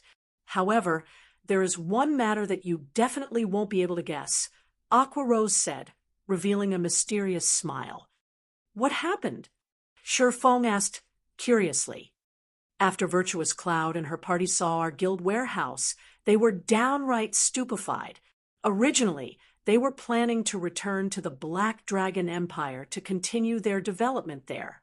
Now, However, the party has joined Zero Wing and should be carrying out some high-level guild quests at the moment. Aqua Rose replied. Aqua Rose was very optimistic about Virtuous Cloud's crew. An independent party attaining such high levels and good equipment was quite an amazing feat. Now that they had entered Zero Wing, it wouldn't be long before they became experts. In God's domain, though elite players were easy to find, experts were not. Now that Zero Wing was in an all-out war with overwhelming Smile, it would be a long time before things settled down. After all, it was not possible for either side to defeat the other in one fell swoop. Moreover, battles between two warring guilds consisted mostly of small-scale skirmishes. Large-scale engagements occurred very infrequently. As a result, the importance of players with top-tier combat power grew even greater. If a large group of players took action together, they could easily be discovered, as well as easily countered. However, if a party or an individual took action, they would be highly mobile. Hence, they would not be discovered so easily. If Zero Wing could form a party of experts and give a huge blow to Overwhelming Smile from time to time, they could easily force Overwhelming Smile into a passive state. Guild leader, why don't we start raiding 50-man team dungeons now? Although the benefits we offer could attract quite a number of players to the guild, it is still not enough of an attraction for many independent experts. The things these experts seek are top-tier equipment and room for growth. Meanwhile, we can use the top-tier equipment we obtain from large-scale dungeons to attract these experts, Aqua Rose suggested. After seeing the reactions of Virtuous Cloud's crew yesterday, Aqua Rose came up with this idea. Previously, she had also tried inviting Virtuous Cloud and her party to join Zero Wing, but they had been reticent. However, after seeing the large number of level 25 fine gold and secret silver equipment, as well as plenty of level 20 dark gold equipment, they made up their minds right away. At that time, Aqua Rose had even considered displaying the 2 epic items inside their guild's warehouse. However, the epic items were Zero Wing's trump cards. It would be best if other guilds did not know about the existence of these items, so she had promptly dismissed this idea of hers. If she were to really put the epic items on display, then many guilds would definitely scheme against Zero Wing. Her action would no doubt create many more enemies for Zero Wing. The guilds that were maintaining neutrality might even side with Overwhelming Smile. At that time, Zero Wing's position would become very tenuous. Hence, only core members who had signed a confidentiality agreement could know about the existence of the epic items. We still have to wait for some time regarding the matter of the large-scale team dungeons. However, we can begin raiding 20-man Hell Mode team dungeons. Shifeng had been the guild leader of Shadow for many years, so he naturally knew what attracted experts. Although he fully agreed with Aqua Rose's suggestion, large-scale team dungeons were no walk in the park. They needed to accumulate even more strength if they wished to raid one. On the other hand, they could give 20-man Hell Mode team dungeons a try. Players had a fixed probability for obtaining dark gold items from 20-man Hell Mode team dungeons, though the majority of the items were fine gold rank. In addition, there were plenty of production materials that were available only in Hell Mode dungeons. The guild could also obtain guild popularity by clearing Hell Mode dungeons. As the guild's popularity increased, the guild quests commissioned by NPCs would also improve in quality, and this was what Zero Wing needed the most at the moment. I'll get everyone prepared right now. Then, upon hearing Shifeng's words, Aqua Rose immediately went into action with great excitement. As for Shifeng himself, he made a trip to the bank. Although there were many things demanding his attention right now, the all-out war with Overwhelming Smile, in particular, at the end of the day, there was only one task that he needed to complete, which was to earn money. Shifeng had experienced countless all-out wars between guilds in the past, so he had long since known what took priority. Although he himself possessed frightening combat power, allowing him to easily hunt and kill Overwhelming Smile members out in the fields. Just how many members were there in Overwhelming Smile? Even if he ran around all day, hunting players, how many could he possibly kill by himself? Doing so would allow him to collect the immortal souls of players he killed, but it was still not worth the effort. Moreover, even if he did nothing but hunt players from Overwhelming Smile all day long, completing his quest would take many days. During this time, Overwhelming Smile, with its huge funding, could easily recruit a large number of additional players. Even if Shi Feng worked himself to death, he still wouldn't be able to win the war by himself. After all, this was currently the early stages of God's domain. The various guilds had yet to possess their very own towns and cities. Killing Overwhelming Smile's members would only cause the guild a little trouble and slightly affect its development speed. Most importantly, Shi Feng simply did not have the time to do something like this. He only had a little time left to complete the epic quest Darkness Descends, and he was still far from his goal of earning 30,000 gold. If he failed to complete the quest at that time, he would have to face the wrath of a Tier 4 demon. With his current strength, he would certainly die. Hence, earning money was his top priority right now. The war between the two guilds would definitely grow more intense as time passed, and the same was true for the expenditure of both guilds. It was especially true for the expenditure on equipment. Aside from losing equipment as a result of dying, fights between players would also cause the durability of weapons and equipment to fall at a faster rate than when fighting monsters. Naturally, repairing these weapons and equipment would also require a large sum of coins. Presently, guilds had a limited source of income for coins. Guilds would only begin raking in large sums of coins once they possessed their own towns and cities during the middle stage of the game.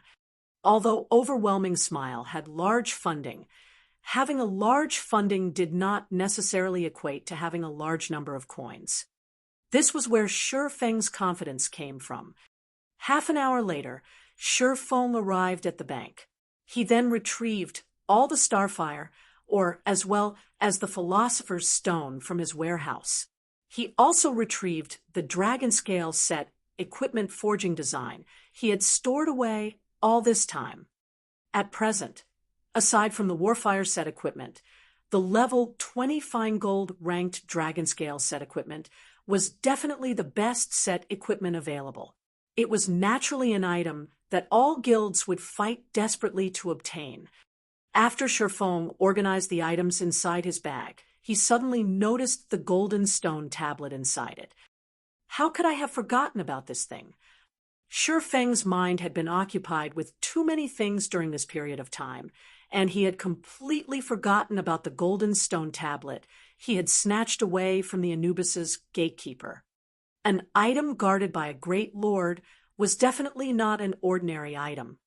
However, Shi Feng had also never heard about a golden stone tablet, so he did not know exactly what function this item possessed. Glancing at it, he was unable to read its information. All that was displayed about the golden stone tablet was that it was an unknown item. Shi Feng then used omniscient eyes and started appraising it. The seconds ticked by slowly as countless data flickered in front of his eye. After a total of 22 seconds passed, the appraisal process was finally completed. An imperial heirloom? Shi Feng muttered in disbelief when he read the information displayed about the golden stone tablet. Chapter 464, Shocking Treasure. Chapter 464, Shocking Treasure. Shi Feng could not help but tremble when he looked at the golden stone tablet inside his bag. God's domain was very large, and there were many kingdoms and empires within it. Naturally, these realms would go through growth and decline. Countless kingdoms and empires had disappeared into the long river of history by now. Although they had already been forgotten by people, some of these kingdoms and empires had left behind shocking treasures that were unknown to others. In God's domain, these shocking treasures were called heirlooms. Heirlooms could be categorized into 4 different ranks. The first would be kingdom heirlooms. Just as its name implied, it was a treasure once owned by a kingdom of God's domain. First-rate guilds would fight tooth and nail for just one kingdom heirloom. In the past, there was even a super guild that had offered up a city with a population of over 1 million players in exchange for a kingdom heirloom. From this, one could just imagine the value of a kingdom heirloom. Back then, although Shadow had become a second-rate guild and controlled 10 city-states, it did not even possess the qualifications to compete over a kingdom heirloom. Meanwhile, one rank above kingdom heirlooms were imperial heirlooms. An imperial heirloom was an heirloom left behind by a fallen empire of God's domain. Normally, the wealth of an empire was at least 3 to 5 times greater than that of a kingdom. The value of an imperial heirloom naturally was proportional. In the past, a small unrated guild called Thunder Family had taken less than a year to develop into a first-rate guild.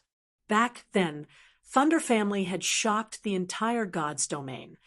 In terms of experts or financial power, Thunder Family had possessed neither. Yet, it had still managed to develop into a first-rate guild in such a short amount of time. How could such a feat not shock others? Only after many different parties investigated the guild did they find out the secret behind Thunder Family's success. It turned out that Thunder Family had accidentally encountered an item called an imperial heirloom, and the guild had secretly developed itself at a rapid pace through this imperial heirloom. Thus, Thunder Family had managed to become one of the overlords of God's domain in less than just a year. From then on, everyone started searching for heirlooms out in the fields. Many wars were waged in God's domain because of heirlooms, and many guilds were completely annihilated because of heirlooms. In addition to imperial heirlooms, there were continental heirlooms, which were 1 rank higher, as well as world heirlooms, which were the highest-ranking heirlooms in God's domain. However, the last 2 heirlooms were only mentioned in the libraries of God's domain. As far as Shifeng knew, nobody had come upon either one in his previous life. Now that there was an imperial heirloom in his bag, how could Shifeng not be excited? Even as a reincarnator, Shifeng had to carefully plan, make countless preparations, encounter many miracles, and nurture a large number of experts in order to establish his very own virtual empire. Meanwhile, just a single imperial heirloom had allowed a small guild to grow into a first-rate guild in less than a year, becoming the owner of a real empire. As for what treasures were hidden within an imperial heirloom, Shifeng was completely ignorant. After things got out of hand in the past, any who obtained an imperial heirloom would put a tight lid on it, keeping all information about it a secret. In this life, Shifeng would naturally also keep quiet about his possession of an imperial heirloom. Hence, he immediately suppressed his excited heart as he considered where to carefully research the imperial heirloom. After he was done organizing his bag, he made his way stealthily to the Starstreak trading firm and entered one of the forging rooms on the 4th floor. At this moment, the Starstreak trading firm had already become the #1 trading firm in White River City. The variety of items sold at its shop was matchless.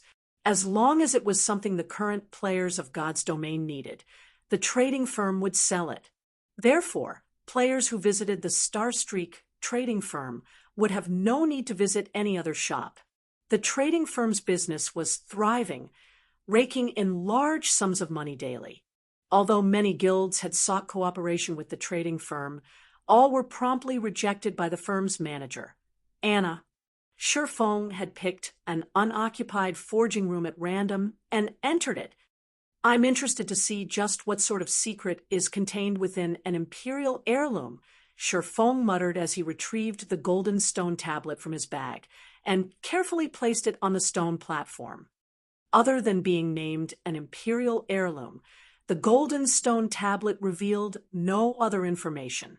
Shifeng was also clueless as to how he should operate an imperial heirloom. so he had no choice but to slowly experiment with it. There were many drawings and runes engraved on the stone tablet. However, Shi Feng could not understand a single one of them.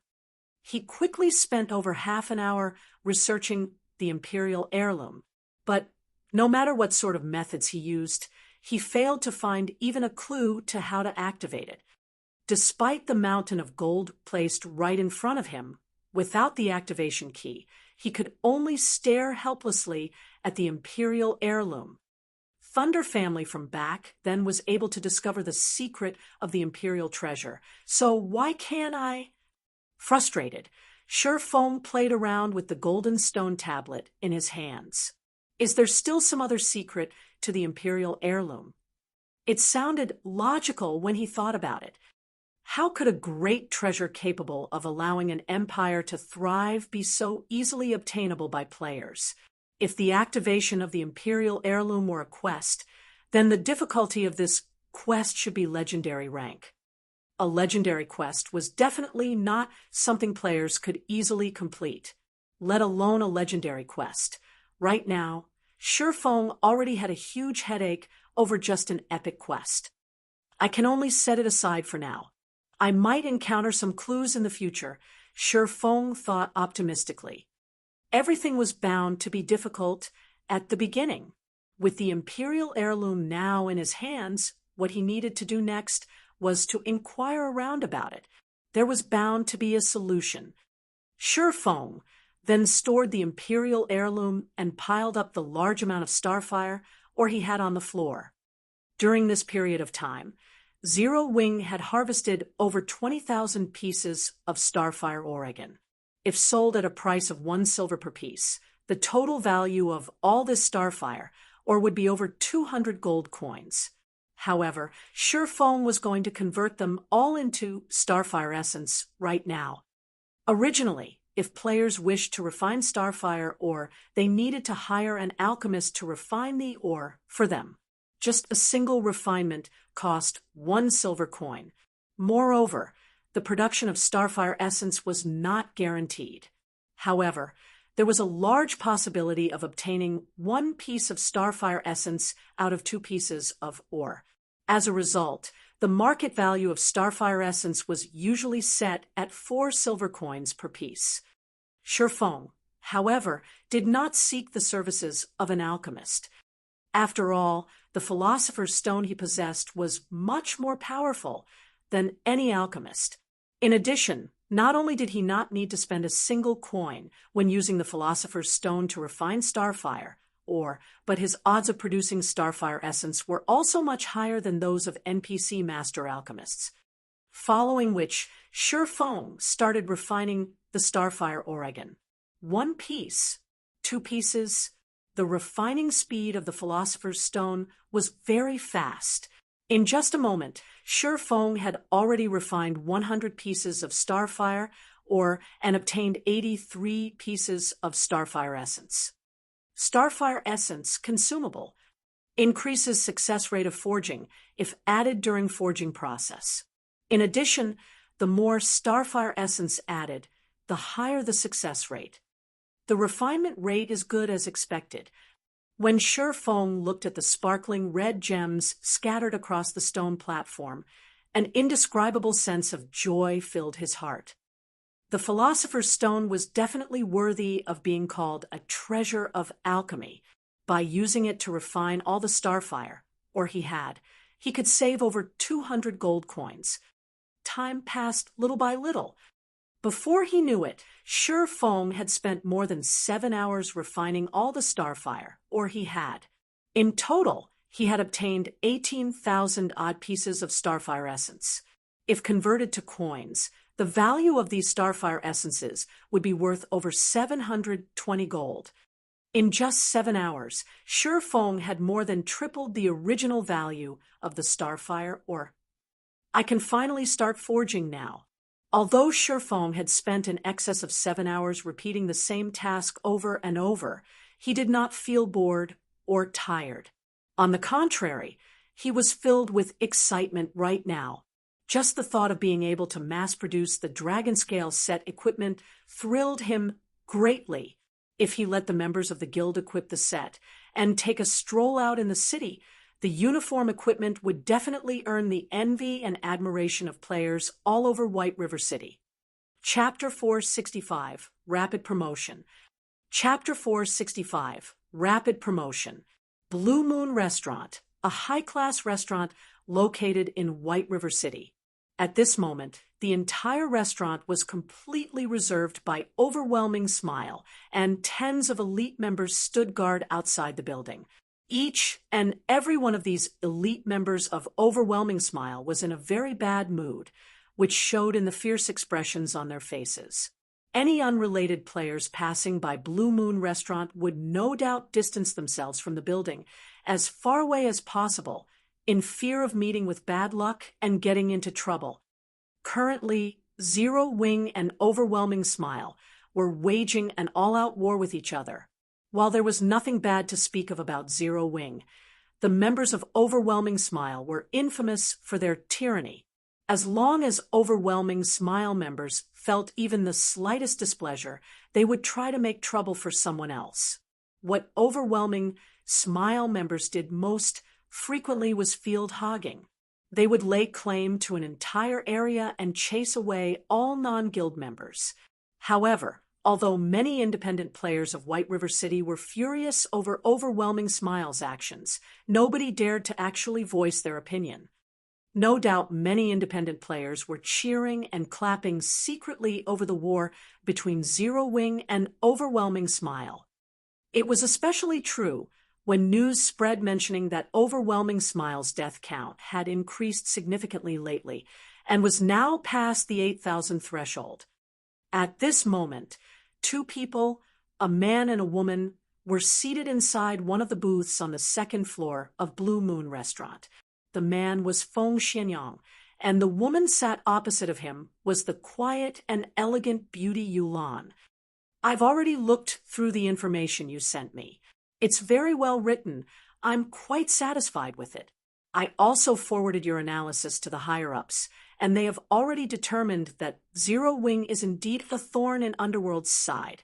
They've also said that if we cannot obtain Zero Wing, then we're to destroy it to save us from future troubles.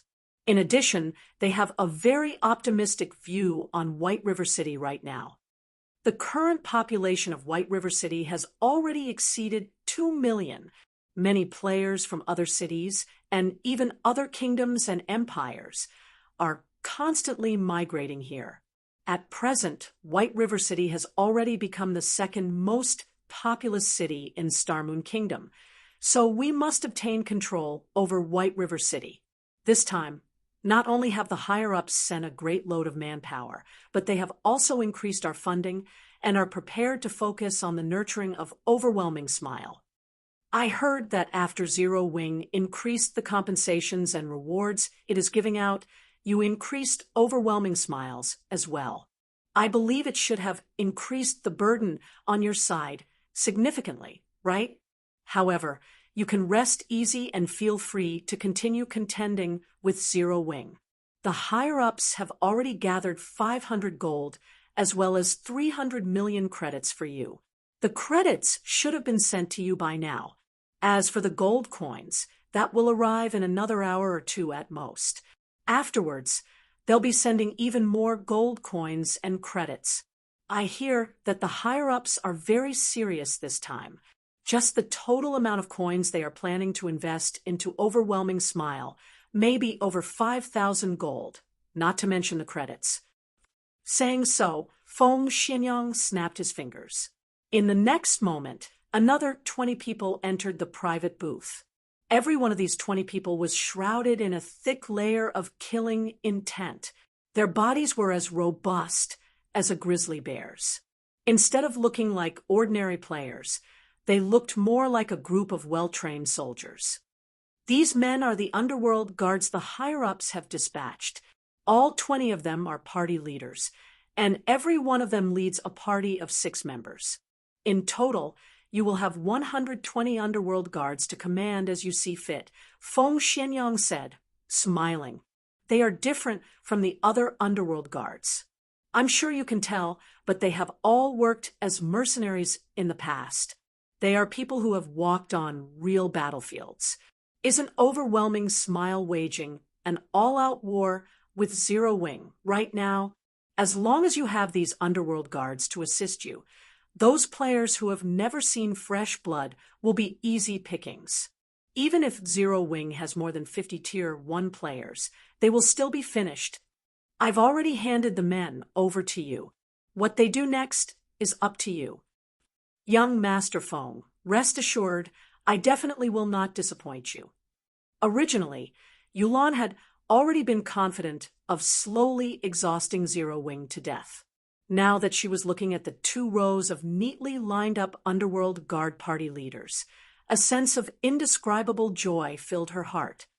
Zero Wing's 50-plus Tier 1 players had been giving Overwhelming Smile a huge headache recently, forcing the members of Overwhelming Smile into a state of passiveness. At this moment, they needed to similarly send out experts or Tier 1 players. Otherwise, they would simply be helpless against Zero Wing's Tier 1 players. However, Yulan had suddenly come to a realization. Overwhelming Smile had plenty of elite members, but they were sorely lacking in experts and Tier 1 players. Although not all 20 of the underworld guards standing before her were necessarily experts, and their levels only ranged between 23 to 24, they were all veterans of the battlefield. Meanwhile, now that the battles in God's domain were growing increasingly realistic, these people would have an undeniable advantage. They were much more powerful compared to ordinary elite players. If they worked together, they should have a very frightening effect on field battles. Yulan could tell that the upper management of Underworld was taking things seriously this time. Currently, the various guilds in God's domain were desperately purchasing coins. They had even secretly established many money farming teams. It was very difficult to accumulate 500 gold. Not to mention, they were also planning to invest an additional 5,000 plus gold coins in the future. With such a sum of money, dealing with Zero Wing would be a piece of cake. With the subsequent funding from Underworld, Yulan no longer had to worry about equipment. Currently, there were 3 main sources of equipment: Dungeons, the auction house, and the virtual trade center. Unlike the auction house, one used credits instead of coins when purchasing equipment from the virtual trade center. As a result, the prices of equipment sold there were very expensive. Even so, the wealthy did not mind doing their purchases through the virtual trade center. The first reason was due to the supply of weapons and equipment there being much more abundant. This was because in order to earn credits, many workshops and players would post their items up for sale at the virtual trade center. The second reason was due to convenience. The currency of God's domain was not easily obtainable. Moreover, the trading procedures involved were very onerous. With such a large sum of credits, she could immediately fill up Overwhelming Smile's guild warehouse and rebuild the confidence of the guild members. At the same time, it would give Zero Wing immense pressure. Hence, on the same day Yulan received the funds from Underworld, she purchased weapons and equipment ranging between level 15 and level 20 from the virtual trade center in bulk. The quality of the items ranged from bronze rank to fine gold rank. In total, she bought over 5,000 weapons and equipment, greatly boosting Overwhelming Smile's morale. At the same time, she also raised the death compensation and kill rewards. Seeing this change, many more members of Overwhelming Smile were tempted to join in the field battles. For a time, Overwhelming Smile's momentum in White River City surpassed Zero Wing's. However, as the guild leader of Zero Wing, Feng was completely ignorant about this occurrence. At the moment, he was focused on producing the Dragon Scale set equipment and frantically raising his forging proficiency. Recently, Feng had been constantly busying himself with other matters. As a result, his forging proficiency had stagnated. Despite being the first person to become an advanced forging apprentice, he had long since fallen behind Cream Coco and the others. These future master forgers had already become true forgers. Meanwhile, Shi Feng himself still needed a lot of forging proficiency before he could become a forger as well. It should be known that only 3,000 proficiency points were required to get promoted from an intermediate forging apprentice to an advanced forging apprentice. Yet, in order to advance from an advanced forging apprentice to a basic forger, 10,000 proficiency points were required. The amount required to rise a rank had more than tripled. Moreover, advanced forging apprentices did not receive proficiency points from producing common ranked items, resulting in a drastic reduction in promotion speed. Melancholic smile. And the other two had only managed to become basic forgers so quickly because of the basic strengthened armor kit forging designs Shi Feng had provided them. In the future, however, even the basic strengthened armor kits would not be able to help them with their promotions. Fortunately, the dragon scale set equipment Shi Feng possessed was different. Not only was it of a very high rank, but it could also provide him with bonus proficiency every time he succeeded in producing the set equipment. He also had the forging talent, forging genius, which had a fixed chance of giving him additional proficiency points whenever he succeeded in forging an item.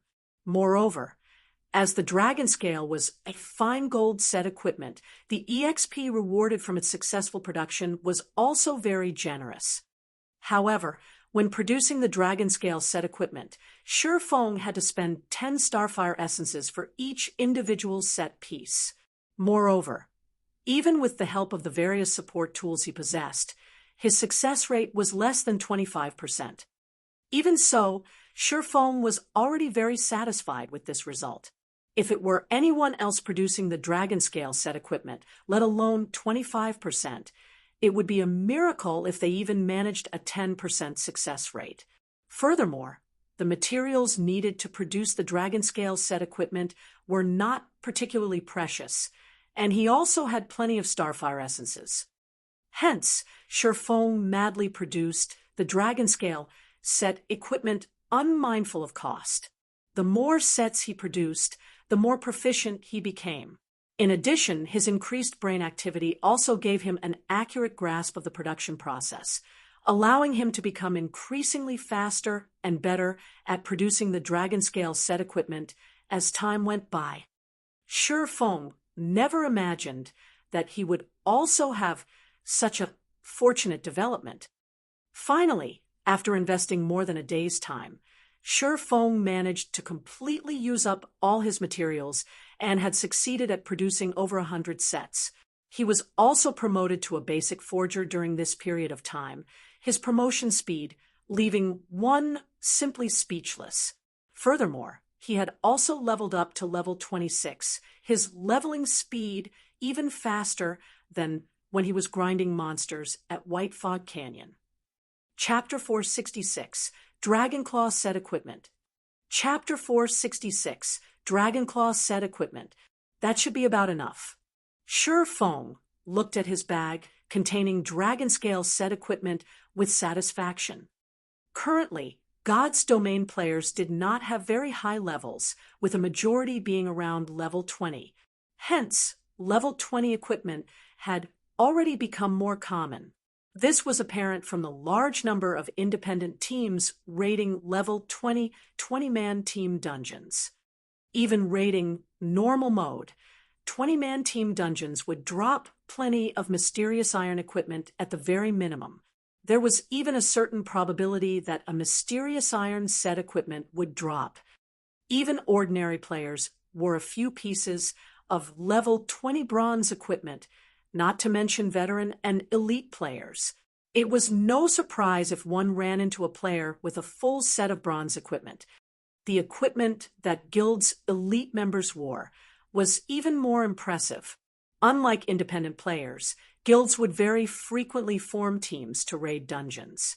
Hence, the equipment available to Guild's elites was far superior to what independent players had access to, and a majority of such elite members possessed at least a few pieces of mysterious iron equipment. The lowest quality equipment Guild's core teams would wear at this point was level 20 mysterious iron rank. Normally, core members wore secret silver equipment. Only the top experts in a guild had the chance to equip level 20 secret silver set equipment with a few pieces of fine gold equipment. To ordinary players, fine gold equipment was something they could only obtain in their dreams. Such items were out of their reach, and they could only fantasize about owning one. As for level 20 fine gold set equipment, not even the upper management of guilds possessed a single piece. Level 20 fine gold set equipment would only drop from level 20 large-scale team dungeons. Not a single guild was ready to set foot in a level 20 large-scale team dungeon at this stage of the game. This was why everyone had shifted their focus to the Warfire set equipment, which dropped in the White Fog Canyon.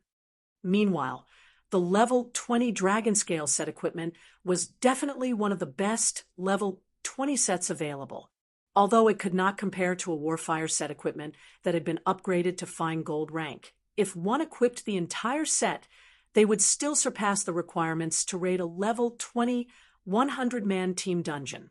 The set would be of immense help to raiding large-scale team dungeons.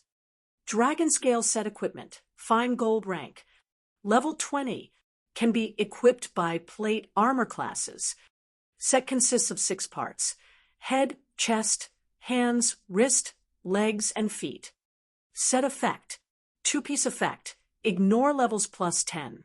Has a chance to trigger fury effect when attacking, increasing damage by 20% for 6 seconds. 4-piece effect, strength and endurance attribute increased by 10%. Defense increased by 20%. 6-piece effect, all skill cooldowns decreased by 20%. When attacking with a skill, there is a chance to trigger effect multiplier, increasing the skill's effects by 50%.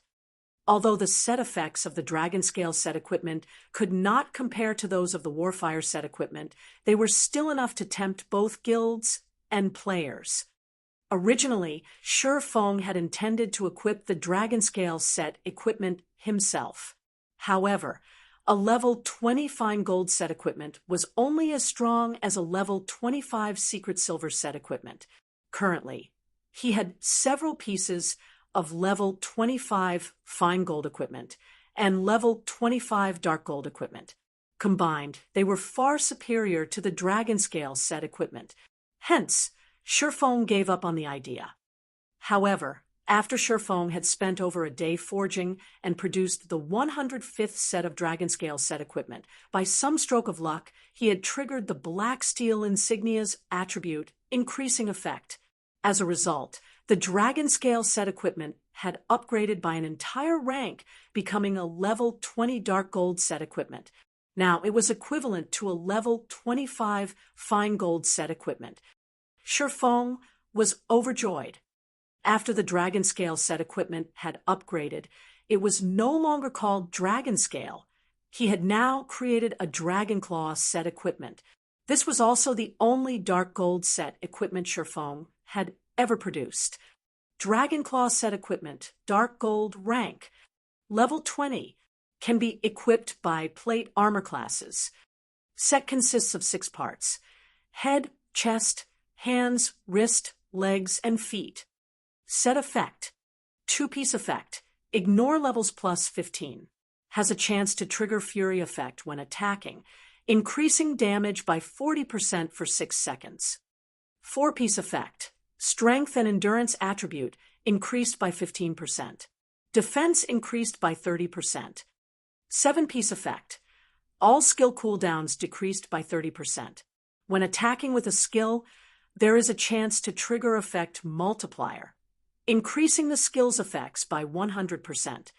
Aside from the fact that the Dragon Claw set equipment's basic attributes could overshadow even level 25 fine gold set equipment, the set effects had massively improved. The Dragon Claw's set effects were only slightly inferior to the fine gold ranked Warfire set equipment. Only, The Warfire set was more suited for PvP, whereas the Dragonclaw set was more suited for raiding dungeons. In God's Domain, experts would normally prepare multiple sets of equipment for themselves, and every set had different purposes. At the very minimum, experts would prepare a set for PvP and a set for dungeons. There were also sets that focused on flexibility, damage, and so on. In the past, Shifeng had owned several sets of equipment at a time, which he used when he fought dungeon bosses during field PvP and various other situations. In this life, however, he still did not have the capital to afford multiple sets of equipment. In the early stages of God's Domain, top-tier weapons and equipment were very rare. Having a full set of top-tier equipment was already impressive, let alone multiple sets. Now that Shifeng had the Dragonclaw set equipment, he immediately replaced the equipment he currently wore. As for the unused level 25 fine gold and dark gold equipment, he would store them in the guild's warehouse, leaving them for other members. As for the level 25 flame boots, however, Shifeng kept them for himself. If he encountered an extremely fast enemy, he could use them to replace the Dragonclaw boots temporarily. After equipping the Dragonclaw set, Shifeng's basic attributes increased significantly. His strength was close to exceeding the 500-point threshold.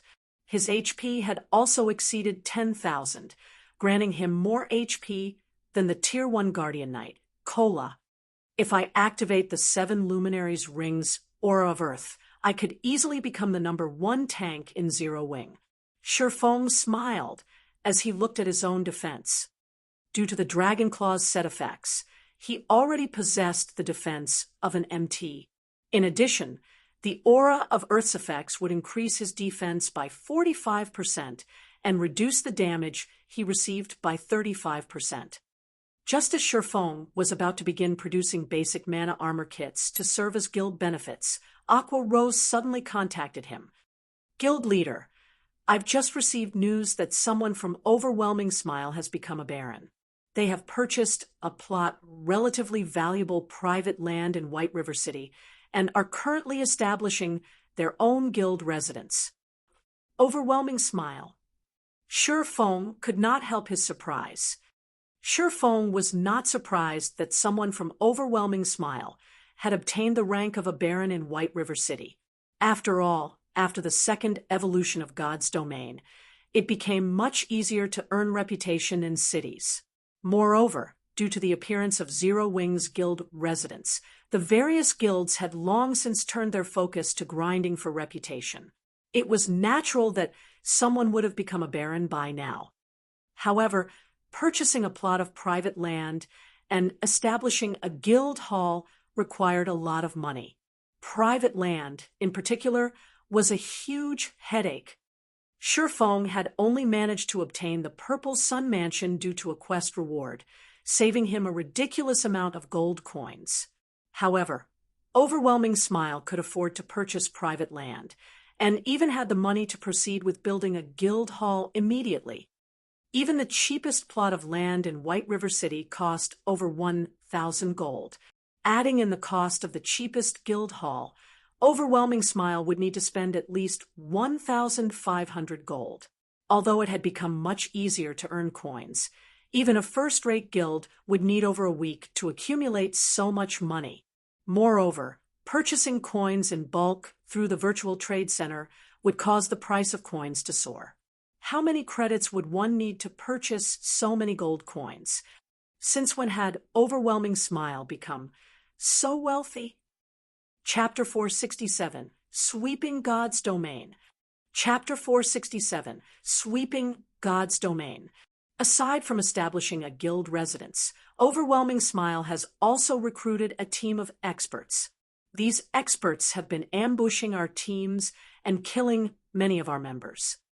Some of our Tier 1 members have encountered them before, and although they were no match for our members in a one-on-one battle, those experts are well-trained and coordinate with each other flawlessly. With 3 people working together, they can finish off one of our Tier 1 members quickly. We estimate that Overwhelming Smile has over 100 of these experts and has scattered them across various leveling areas. They randomly appear and kill our members who are questing or leveling, causing us tremendous losses. Although we have invested a lot of time and manpower into hunting these experts down, we have come up with nothing. Aqua Rose ground her teeth with frustration as she spoke about Overwhelming Smile's mysterious experts, and she wanted to hunt them down and end them personally. Thanks to these experts, Zero Wing had lost an additional 2,000 or so members in just one day. Ever since Zero Wing had declared war on Overwhelming Smile, the guild had only suffered around 6,000 deaths. This little group of experts had caused over 2,000 of those deaths. Moreover, they had caused so much damage in one day. Aside from the lost equipment and levels, the compensation costs wounded the guild's finances. If this situation repeated itself every day, the several hundred gold the guild had accumulated through guild quests would only last a few more days before it dwindled to nothing. This means that Overwhelming Smile is finally getting serious. Frowning, Sure Fong said, "Since they wish to send experts to ambush us, we have no need to hold back. Have fire dance, and the others eliminate them. However, scatter the group to separate locations. We'll hold off on the team dungeon for now. As for our regular guild members, have them form teams to grind in the fields from now on." "Okay, I'll notify Fire Dance," and the others immediately. Saying so, Aqua Rose disconnected the call. She then contacted Fire Dance and Zero Wing's other top combatants. Meanwhile, Sure Fong halted his work in the forge. After tidying up, he left the forging room and hurried to the bank. Sure Fong had never expected Overwhelming Smile to possess such a card. This situation certainly surpassed Sure Feng's initial estimation of his enemy. Fortunately, Zero Wing had far more experts than Overwhelming Smile. In particular, Zero Wing possessed an absolute advantage when it came to Tier 1 players, as Overwhelming Smile still did not have a single Tier 1 player. All this time, Zero Wing's experts had split into 2 batches and took turns slaughtering Overwhelming Smile's members. This way, not only could they make Overwhelming Smile suffer, but they also wouldn't significantly hinder their own development. Now that over 100 experts had suddenly appeared in Overwhelming Smile, Sure Fong would not let them run free. Moreover, the fact that Overwhelming Smile now possessed their own guild residents was bad news for Zero Wing. Originally, Zero Wing had only attracted so many new players to the guild due to their guild residents. The benefits a guild residence offered persuaded the guild members to ignore Overwhelming Smile's high offers and continue their development with Zero Wing. Now, however, Zero Wing's members would be tempted to join Overwhelming Smile, as the benefits they could obtain there were not inferior in the slightest. However, gold coins were still what was most important. Originally, Overwhelming Smile was only wealthy in terms of credits. To Sure Fong, the guild was no threat at all. After all, many of the items in God's domain could only be purchased with coins. Even if one had an endless supply of credits, the number of coins they could buy was limited. Furthermore, Overwhelming Smile was not the only guild in God's domain purchasing coins in bulk, further limiting what was available. In an all-out war between guilds, coins were the most consumed resource. There was the cost of purchasing and repairing equipment to consider, in addition to compensating guild members. Battles between players placed a massive burden on equipment durability. Take Sure Feng's battles, for example. A single strike from his sword could scrap bronze equipment. Only mysterious iron equipment could withstand his attack, and even then, it would only last a few extra hits. Even if the equipment was not destroyed, even elite players would cough blood with shock at the repair fee to recover the item. Although equipment could be purchased from the virtual trade center and compensation could be paid out using credits, the system controlled equipment repair fees, and it did not acknowledge credits. A single player's repair fee was not much, costing around 2 silver coins. The repair fee for 10,000 players, however, would be at least 200 gold coins, a very frightening amount. Not to mention, the higher quality equipment a player wore, the higher their repair fee would be. Although the repair fees were not the guild's responsibility, but the players'. How many times could a player afford to repair their equipment in a long war? Once players ran out of money, how could they continue to involve themselves in the war if their equipment was close to breaking? Unless they decided to risk themselves without weapons and armor. In the early stages of the war, the guild members would accept credits as compensation and reward. However, after some time, they would need to purchase coins with the credits they received. Hence, coins were the true foundation of wars in God's domain. Meanwhile, a guild residence was a guild's main source of income for coins during the early stages of God's domain. If Overwhelming Smile included coins in their frightening financial power, it would create a terrifying combination. Shurfeng could not afford to continue focusing on plots to earn money. He needed to take action. After returning the Philosopher's Stone to his warehouse, Shurfeng used the 7 Luminaries gemstone and teleported to Blackwing City, taking the dragon scale sets with him. At present, Blackwing City had become a gathering place for players from kingdoms and empires all over God's domain.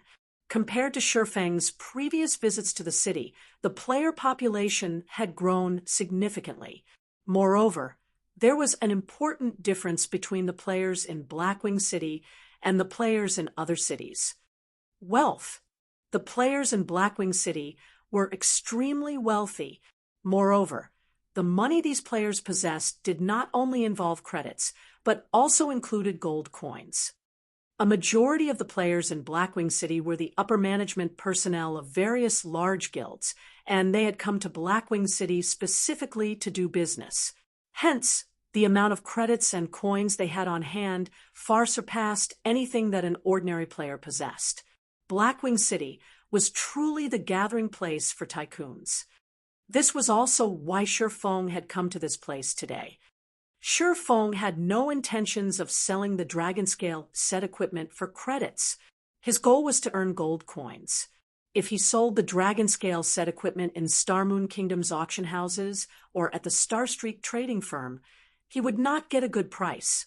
In addition, unlike the players in Blackwing City who would spend several gold coins without even blinking, players who could afford such large expenditures were few and far between in Starmoon Kingdom.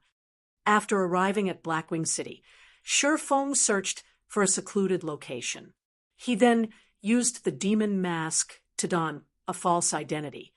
Unlike his previous visit when he tried to keep a low profile, Shurfeng changed his appearance to that of a very handsome youth. He had even slightly altered the appearance of the Dragonclaw set equipment he wore, making it look more imposing. He also chose not to hide the special glowing effect of the Dragonclaw set equipment, revealing the telltale light of dark gold equipment. When he reached the streets, the dark gold rank glowing effect that enveloped his body nearly blinded other players. Damn, my eyes aren't playing tricks on me, right? That's a dark gold set equipment. Impossible. It looks awesome. Our guild doesn't even possess a set of fine gold set equipment. Just who is he? Shurfeng dominated the attention of the players wandering the streets, their eyes nearly popping out of their sockets as they stared at him in a daze. They were all upper managers of various large guilds, so their knowledge of the game was extensive. Even if they saw a player wearing fine gold set equipment, they would not reveal such exaggerated reactions. At most, they would briefly admire that player's equipment. A dark gold set equipment, however, shattered their understanding of the game. Chapter 468, Ninth Heaven Pavilion. Chapter 468, Ninth Heaven Pavilion. In just a short moment, news about Shurfeng's sudden appearance had spread throughout Blackwing City. Have you heard? There's a player wearing a full dark gold set equipment. Heard about it? I saw that player with my own eyes. You don't know just how imposing he looked. He was like a ferocious tiger. He had only glanced at me, and my entire body trembled. Ah, a dark gold set equipment. It would be awesome to wear one. Don't even think about it. The various guilds throughout God's domain can't even obtain a fine gold set equipment, let alone dark gold. With a dark gold set equipment, PvP and dungeon raiding would be child's play. If an expert wears the set, they will become practically invincible. Do you think that person will sell his dark gold set equipment? Sell? Are you insane? Do you even know the significance of a dark gold set equipment? A dark gold set equipment is the best equipment currently available in God's domain by far. This set could even become the symbol of a guild, attracting countless players to join. On top of that, the rise in combat power the set provides would make grinding and dungeon raiding far easier. It would play a huge role in one's future development. If it were up to me, I would rather sell my house than sell my dark gold set equipment. I guess you're right. If purchased with credits, a dark gold set equipment should be worth at least 2 million, including its ability to increase a guild's influence. It is worth more than a single house located in the city center. The players occupying the streets and alleys of Blackwing City discussed Shurfong. They envied and admired his dark gold set equipment. Before, many of them had dreamed of equipping a fine gold set equipment themselves. Yet now, someone actually wore a dark gold set equipment. No, to be precise, someone ran around Blackwing City while wearing a house. While players talked about Shurfong, the various guild representatives in Blackwing City overworked themselves as they followed Shurfong while reporting back to their respective guilds. Currently, they no longer had the serenity befitting an upper manager of a guild, as their anxiety was on full display. This has worked out quite well. Shurfong revealed a faint smile as he glanced at the various guild representatives behind him. Although he was in Blackwing City, it would not be so easy to sell out of the Dragon Scale set equipment quickly. Soon, Shurfong found a high-class restaurant and rested for a moment. Before Shurfong could get comfortable, a few players abruptly sat across from him. These players were all level 25 and above, and their equipment was at least secret silver rank. One could easily tell that these were not ordinary players. They would be the center of attention on the streets of any other city. However, they could not compete with Shurfong. Shurfeng's dark gold set equipment was as dazzling as the sun, and one would find it difficult not to notice. "What business do you have with me?" Shurfong spoke softly as glanced up at these players. These players felt their chests tighten under Shurfeng's pinning gaze, and their opinions of the player before them rose. "Friend, please don't misunderstand us. This humble one is called Swallow 9. We noticed your extraordinary bearing, and that you wear a full dark gold set equipment, so there is certainly no need to discuss your strength. We have also noticed that you are an independent player. We few are the representatives of major guilds, and we want to extend invitations to our guilds." The one who spoke was an elegant middle-aged man with a thin figure. On his chest, the man wore the guild emblem of a super guild, the Ninth Heaven Pavilion. Compared to the other representatives before Shurfong, it was obvious that the power supporting Swallow 9 was far more extensive. If first-rate guilds were the princes and princesses of the virtual gaming world, then super guilds were emperors and empresses. Whether regarding financial powers, influence, or history of super guilds, first-rate guilds could not compare to any of them. In God's domain, a first-rate guild was capable of controlling the majority of a kingdom's territory.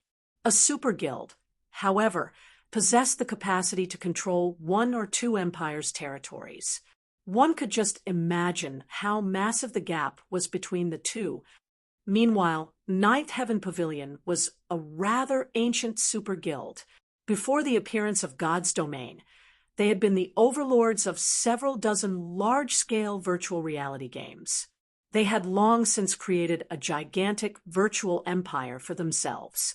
However, due to the appearance of God's domain, many virtual reality games had lost their markets. Thus, the Ninth Heaven Pavilion focused their investments on God's domain. Meanwhile, the fact that the middle-aged man before Shifeng was the guild representative of the Ninth Heaven Pavilion spoke volumes of his abilities. "I'm waiting for someone. I also have no interest in joining any guild, so please leave." Shifeng expressed his impatience, going so far as to reveal a trace of killing intent. Shifeng's strength allowed him to face a lord as an equal. After going berserk, he could even overwhelm a lord-ranked monster. After living in God's domain for a time, players' intuitions had improved somewhat. Even ordinary players could vaguely sense things such as killing intent, let alone elites and expert players. If Shifeng casually released a little killing intent, he could inflict a suffocating fear onto an ordinary player. The feeling was more intense for elites and experts who could sense killing intent with more clarity. So strong. Swallow 9 was inwardly shocked. Although Shifeng had not taken any action, he could feel how powerful Shifeng was. The swordsman before him was definitely not an ordinary expert, and he was someone who could rival even the top powerhouses in the Ninth Heaven Pavilion. If factoring in his equipment, the top powerhouses of the Ninth Heaven Pavilion might not even be a match for Shifeng in a one-on-one fight. However, this revelation had only served to excite Swallow 9 further. "Friend, if you are not willing to join, why don't we become friends?" Swallow 9 did not mind Shifeng's killing intent at all. Smiling, he said, "With such strength, I believe that you must have a lot of weapons and equipment that you do not need. I am willing to purchase your items 20% higher than market value. How about it?" The other representatives had nodded in agreement, though they were not as calm and carefree as Swallow 9. They had never thought, even for a second, that Shifeng would join their guilds. Experts of this level normally had quirky personalities and would never submit. Meanwhile, joining a guild meant accepting someone else's control. Shifeng would not agree to such an invitation. However, seeing that Shifeng was an expert capable of possessing a dark gold set equipment, he should have many other top-tier weapons and equipment. Even if Shifeng did not possess an extra dark gold set equipment, at the very least, he should have a stock of dark gold or fine gold ranked items. Such items were extremely difficult to purchase. It was common knowledge that top-tier equipment could not be bought from the market. Even top-tier workshops would keep such equipment for themselves. They definitely would not sell it.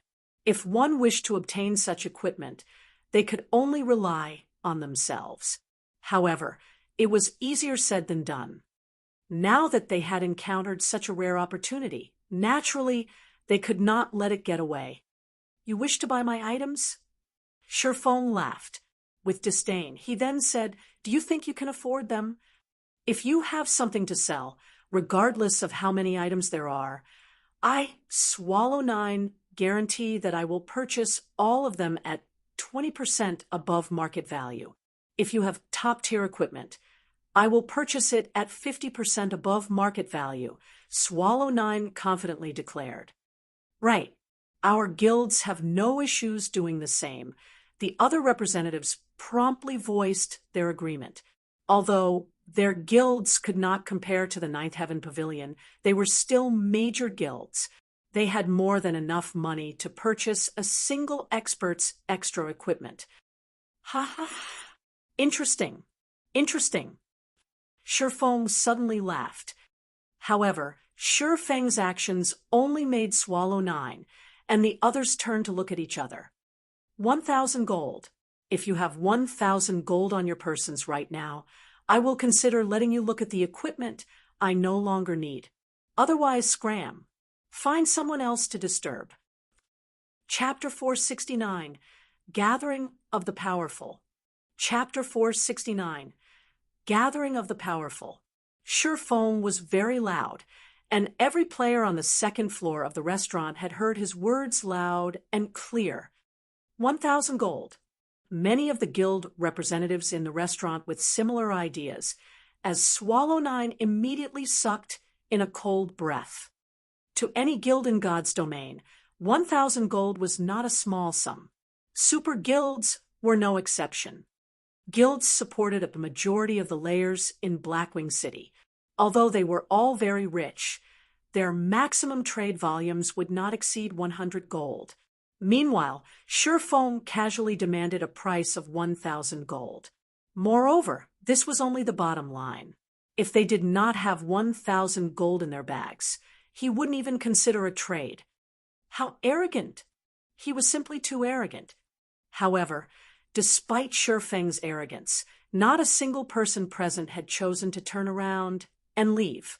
On the contrary, they promptly contacted their respective guilds, ordering the preparation of 1,000 gold. 1,000 gold? You're insane. Do you know the significance of 1,000 gold at this stage of the game? What?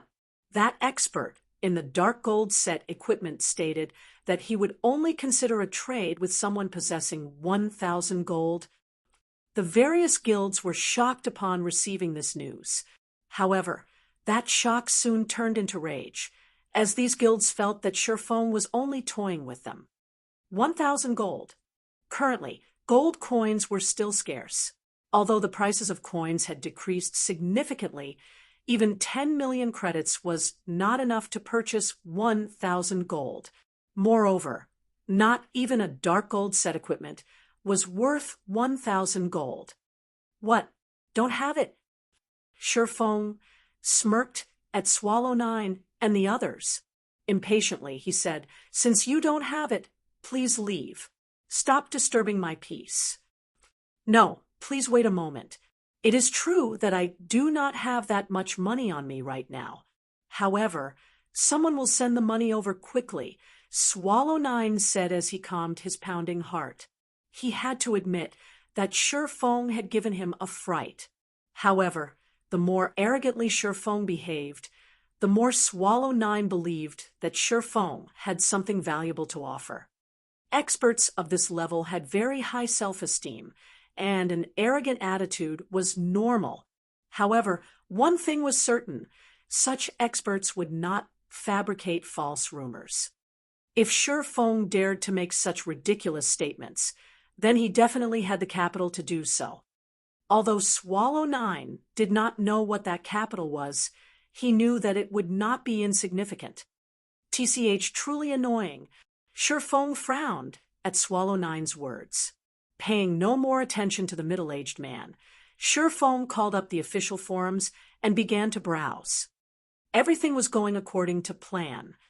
Moreover, shortly after he had stated his price of 1,000 gold, a post about him had set the official forums of God's domain on fire. There was even a post mentioning the 1,000 gold trade qualification he had demanded. Many people had begun to discuss the situation. They all felt that Feng was a lunatic and was too arrogant. Some had even begun to doubt his equipment. Quickly, this news had attracted the attention of even more guilds. After a dozen minutes or so, the restaurant Feng occupied exploded with activity. Players filled the restaurant, and every one of them represented a guild. The majority of the guilds present were first-rate guilds, with the lowest being second-rate guilds. 2 additional super guilds had even arrived.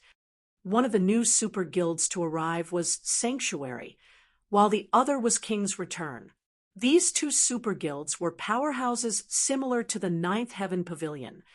Currently, the representatives of so many famous guilds, including 3 super guilds, had gathered in this one high-class restaurant.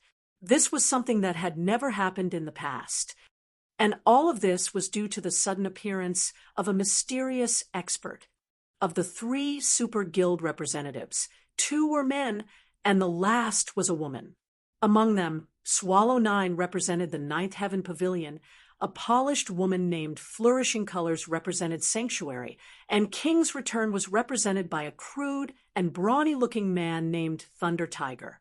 Flourishing Colors was a level 26 summoner, whereas Thunder Tiger was a level 26 berserker. It was clear that the three Super Guild representatives knew each other. As the moment the three met, they began to chat as if they were old friends. Sure Feng glanced at the second floor, discovering that the high-class restaurant seemed to represent God's domain's current power. As Swallow 9, Flourishing Colors, and Thunder Tiger were representatives of super guilds, the three sat opposite of Sure Feng. As for the representatives of first-rate guilds, they hovered nearby. As for the few second-rate guilds, they sat near the staircase. The hierarchy had been clearly established.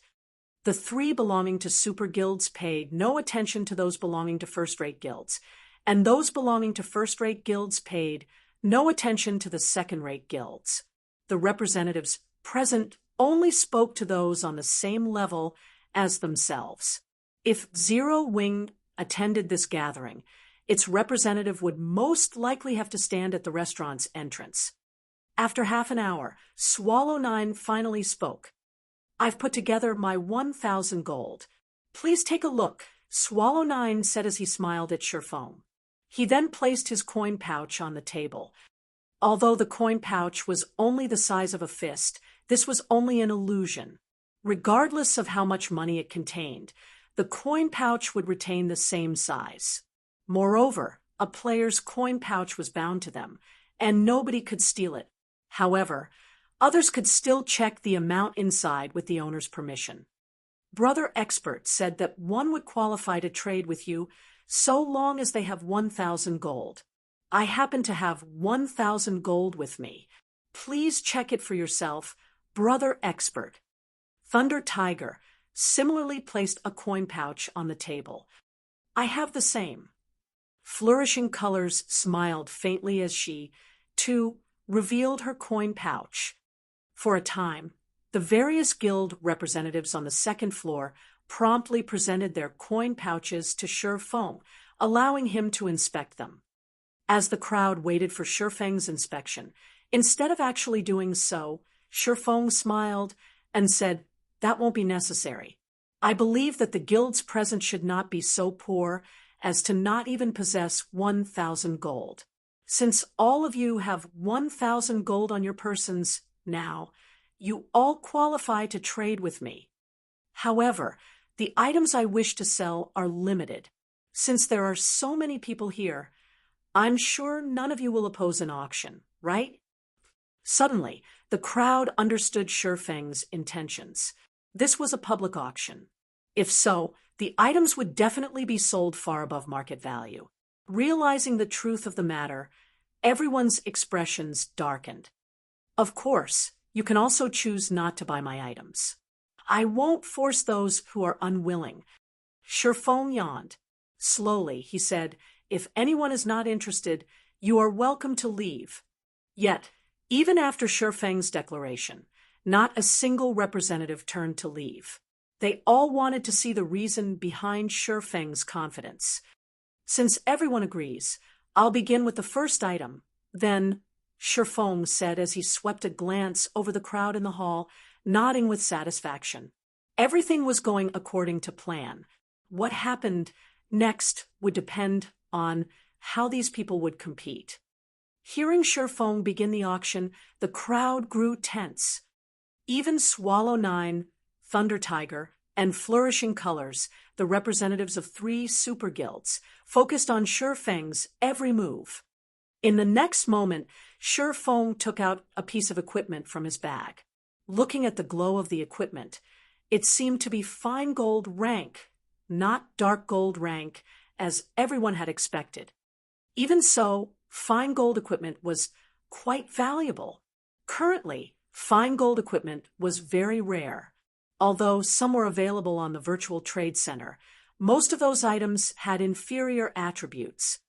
Initially, everyone had thought Sure Feng would state the starting bid for the equipment, signaling the representatives to begin. However, Feng proceeded by revealing another piece of equipment. Moreover, this item was also fine gold ranked. 1 piece, 2 pieces, 3 pieces. Feng displayed a total of 6 pieces of equipment. Moreover, although these 6 pieces were all different, they possessed a single style. That is a fine gold set equipment. The crowd was stupefied when they saw the dragon scale set equipment on the table. They even wondered if their eyes played tricks on them. Though large guilds had several pieces of dark gold equipment, not even the super guilds possessed a fine gold set equipment. Yet, an unknown expert like Feng had won. Chapter 470, Strong Appearance. Chapter 470, Strong Appearance. Both the appearance and attributes of the dragon scale set equipment were far more powerful than ordinary fine gold equipment. Furthermore, one had to consider the set effects. When Feng placed the dragon scale set equipment on the table, he did not hide the set's attributes, allowing everyone to examine the set. These are the set effects of a fine gold set equipment. The effects of this dragon scale set are insane. It could rival the effects of that rumored Warfire set. I've seen the effects of the Warfire set before. Warfire is more suited for PvP, while this dragon scale is suited for dungeon raiding. It is what guilds need most right now. The crowd was dumbfounded after reading the dragon scale set equipment's information. Aside from how important the ignore levels effect was to players right now, the Fury effect alone could raise their damage to a whole new level. There were also the strength and agility attribute increases, both of which were the most important attributes to any physical class. Overall, every set effect of the dragon scale set was very useful to a physical class. If equipped, a player's combat power would instantly rise by 2 or 3 levels. It was frightening. You've seen the equipment for yourselves. The bidding will start at 100 gold, with a minimum bid increment of 1 gold. Feng chuckled. He then announced, "You may begin." Before the crowd could recover from their shock, Feng's opening price stunned them once more. The market offer for the Warfire set equipment was also 100 gold, and the set could be upgraded to fine gold rank. Moreover, the set's level would increase with the players, and it could become a level 30 fine gold set equipment. The dragon scale set equipment was only a level 20 fine gold set equipment. The opening bid was simply too expensive. If the set were a level 25 fine gold set equipment, it might be worth 100 gold. What? Nobody's bidding? Feng watched the silent crowd. Leisurely, he said, "Since nobody wants to buy it, then our trade comes to an end. We don't have anything to talk about, so let's dismiss this issue." Even after Feng said this, the various guild representatives stood as still as stone, showing no intentions of leaving. Right now, they were like a pack of hungry wolves that had meat placed before them. How could they leave without a bite? "Brother expert, your price is somewhat high. If it were the set you wear right now, I would pay double." "That's right. I'm willing to buy the dragon scale set equipment at 60 gold. The guild representatives voiced their opinions, expressing their refusal of the high price of the dragon scale set equipment and imploring Feng to lower the price. After all, gold coins were not easy to come by. Now that every guild purchased coins in bulk, it had resulted in an abnormal shortage of coins. Currently, most of the guilds in God's domain relied on their money farming teams to supply them with coins. "Don't buy it if you think it is too expensive. I don't need to sell my equipment to you specifically," Feng said disdainfully. Feng knew exactly what these representatives were trying to do. At this moment, however, a crisp voice echoed throughout the restaurant's second floor. 100 gold. I want it." Immediately, everyone's attention shifted towards the person who placed the bid, discovering a bright and attractive beauty. Moreover, The majority of the equipment this beauty wore was fine gold rank, and the staff strapped to her back even emitted the glow unique to dark gold items. Isn't she Aqua Rose of Twilight Echo? I seem to recall Aqua Rose having left Twilight Echo. I believe she joined a small, unknown guild. Her actions had caused quite the commotion. That's right, I remember it as well. Many guilds had tried to recruit her. Unfortunately, she rejected all of the offers, insisting on joining a small guild instead. At that time, many had sided her choice. How could she possibly achieve anything in a small guild? Twilight Echo even expressed that as long as Aqua Rose acknowledged her mistakes, they would gladly welcome her back. Unfortunately, she refused. After not hearing anything about her for so long, I thought she had quit God's domain. It is somewhat unfortunate. However, based on her current appearance, it seems that she is getting by quite well. She even wields a dark gold weapon. No matter what was said or done, Aqua Rose is very talented and powerful. With the nurturing of a small guild and some luck, it isn't exactly impossible to obtain level 20 fine gold and dark gold equipment. However, she probably won't grow beyond that. After all, a small guild is still a small guild. The crowd instantly fell into a discussion about Aqua Rose.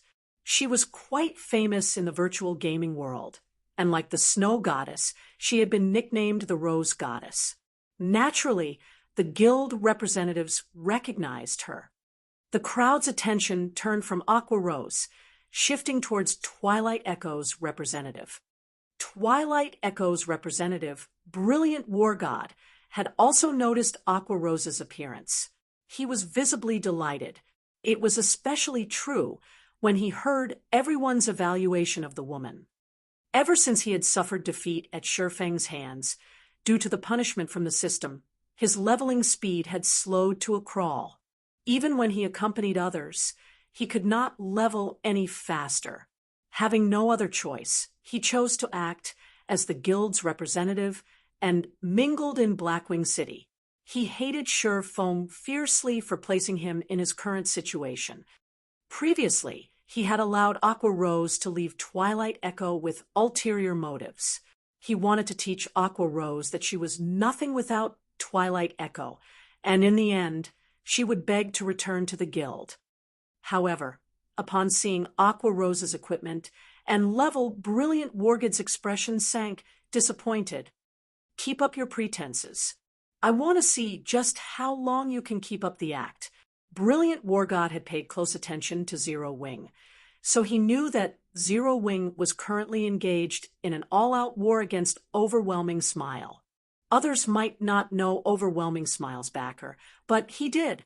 A tiny guild like Zero Wing would only last a few more days. All right, 100 gold going once. 100 gold going twice. Shifeng did not care whether the crowd paid attention to Twilight Echo's representative or not. He just smiled faintly as he confirmed the bid. Immediately, his words shook everyone back to their senses, and the representatives promptly started shouting their own bids. 101 gold. 103 gold. 108 gold. The dragon scale set equipment that nobody wanted had suddenly risen to a price of 132 gold. What had happened to 100 gold is too expensive. Their complaints had been nothing more than nonsense. After all, this was a level 20 fine gold set equipment that none of the guilds in God's domain possessed. Although the set was not particularly suitable for MTs, it still had better effects than the individual equipment pieces that their MTs currently wore. How could they possibly give up on it? When Thunder Tiger placed a bid of 132 gold, the crowd began to hesitate. 150 gold. Aqua Rose calmly rose the bid. The crowd turned to look at each other, shocked. Even to a large guild, 150 gold was not cheap. To a small guild, that should practically be all they had.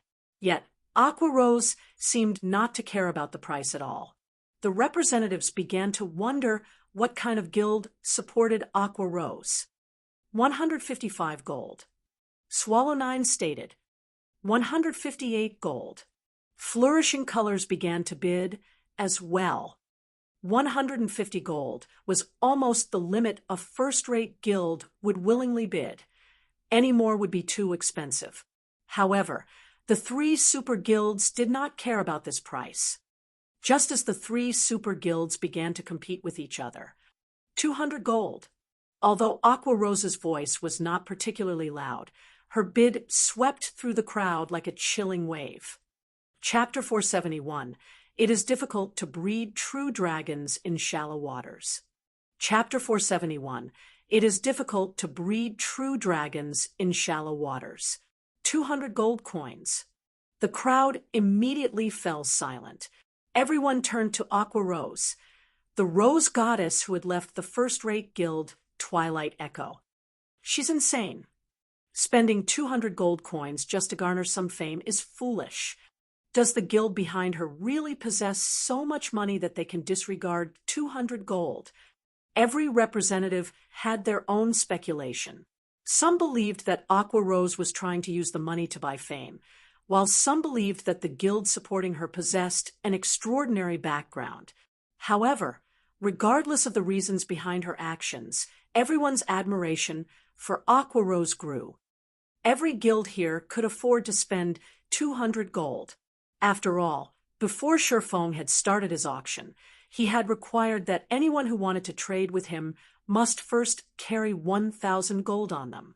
If not for the 1,000 gold in their bags, they would not be so shameless as to participate in the auction. Every guild in this restaurant was a reputable major power. If others discovered that they did not have 1,000 gold in their bags, it would tarnish their guild's reputation. However, although they had the money, they would not spend it on useless items. They would only buy that which had value to their guilds. After all, their members had struggled to earn every gold coin. Nobody wanted to be played for a fool. The 3 super guild representatives were also silent. They looked at Aqua Rose with curiosity, confused as to what the rose goddess was attempting to do. 200 gold going once. Shurfeng watched the calm and composed Aqua Rose, silently praising her performance. He had to admit that Aqua Rose's confident smile even led him to believe that 200 gold was no different from spare change to her. 200 gold going twice. Just as Shurfeng shouted the second time, Brilliant War God suddenly shouted, 201 gold. This young master wants it. 210 gold. Aqua Rose said, as she glared at Brilliant War God, disgust and hatred filling her eyes. 211 gold. Brilliant War God sneered. Although he was not particularly interested in the dragon scale set equipment, he could not stomach letting Aqua Rose garner fame in front of this crowd. If that happened, it would wound his reputation. Hence, he could not allow Aqua Rose to have the dragon scale set equipment, allowing her to enjoy the limelight. 300 gold. Done wasting time. Aqua Rose significantly raised the bid. The other guild representatives were stunned. The 3 super guild representatives shook their heads helplessly. The price was simply too high. Previously, everyone had believed that Aqua Rose would never rise without the help of Twilight Echo. Yet, Aqua Rose's current performance was more domineering than during her time in Twilight Echo. She was no less imposing than Ouroboros's guild leader, the snow goddess Gentle Snow. They could not understand why Twilight Echo had discarded Aqua Rose. Brilliant Wargod's heart trembled upon hearing this bid. Gritting his teeth, he shouted, 301 gold. It had not been easy for the guild to raise the 1,000 gold he had on him right now, and part of the money had been taken from the funds set aside for Twilight Echo's guild residents. If he spent 300 gold here, it would undoubtedly delay the purchase of the guild residents by 1 or 2 days. 400 gold. Aqua Rose shouted without flinching. She then shot Brilliant War God a disdainful look. None of these representatives were fools.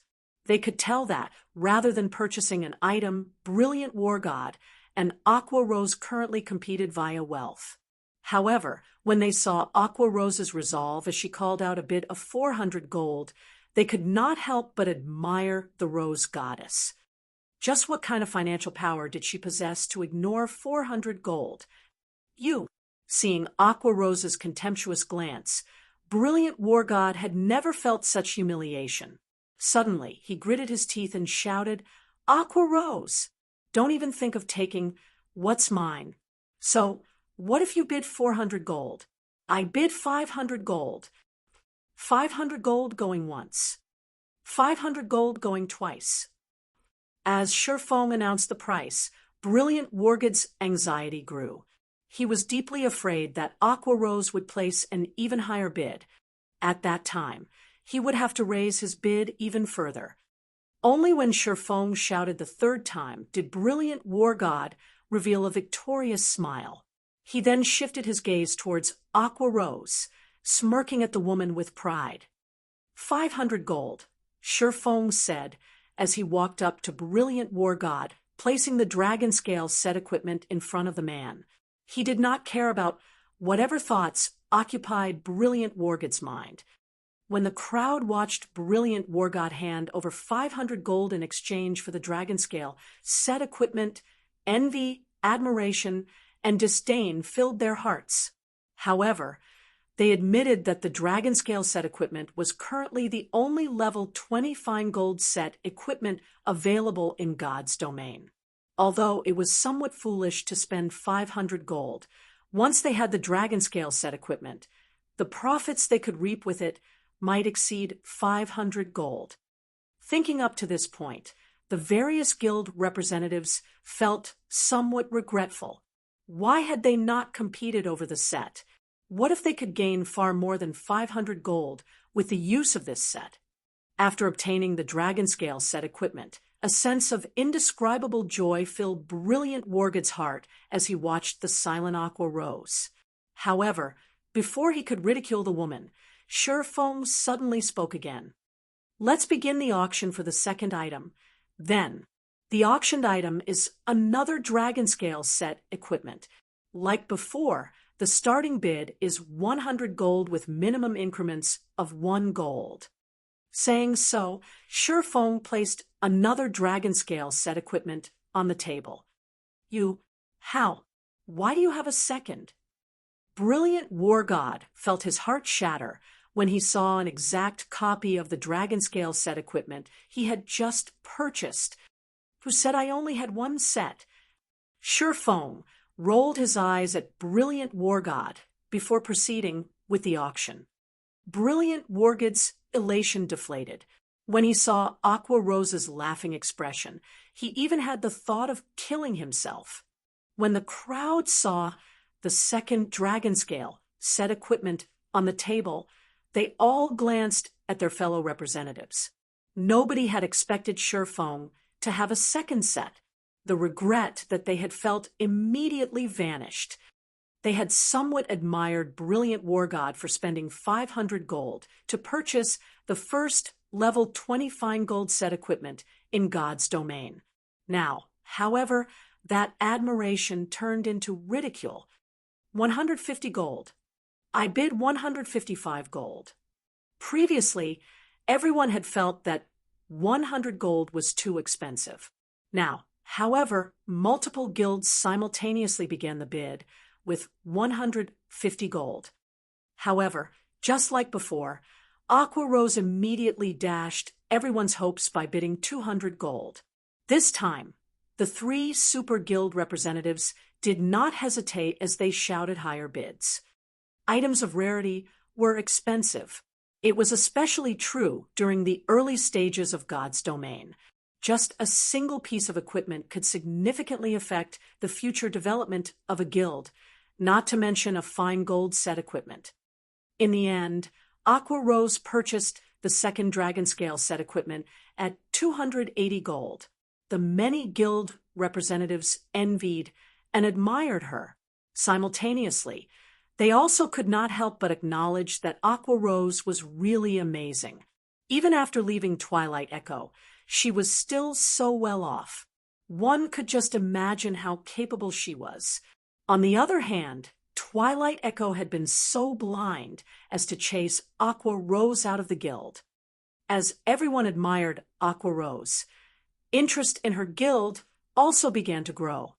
It was difficult to breed a true dragon in shallow waters. Aqua Rose was undoubtedly a true dragon. No ordinary guild would be good enough to catch her eye. Soon, Shifeng took out the third dragon scale set equipment, rendering the crowd utterly speechless.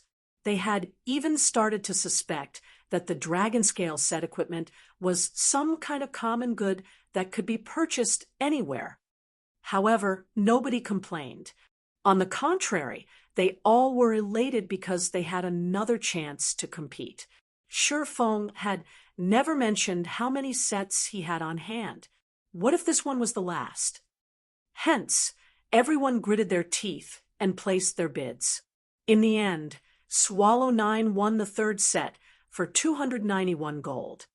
Following which, Shifeng revealed the fourth set, which Sanctuary's Flourishing Colors won for 303 gold. Thunder Tiger of Kings Return won the fifth set for 322 gold, whereas a first-rate guild purchased the sixth set for 337 gold. Initially, everyone had believed that Shifeng would reveal the seventh set.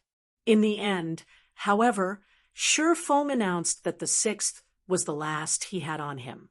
This revelation had caused the crowd to regret not bidding higher.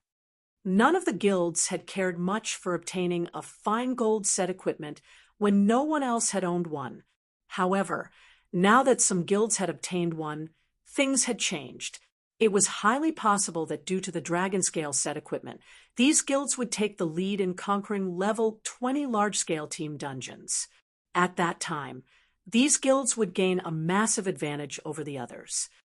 Chapter 472, Massive Profits. Chapter 472, Massive Profits. Rare items were expensive.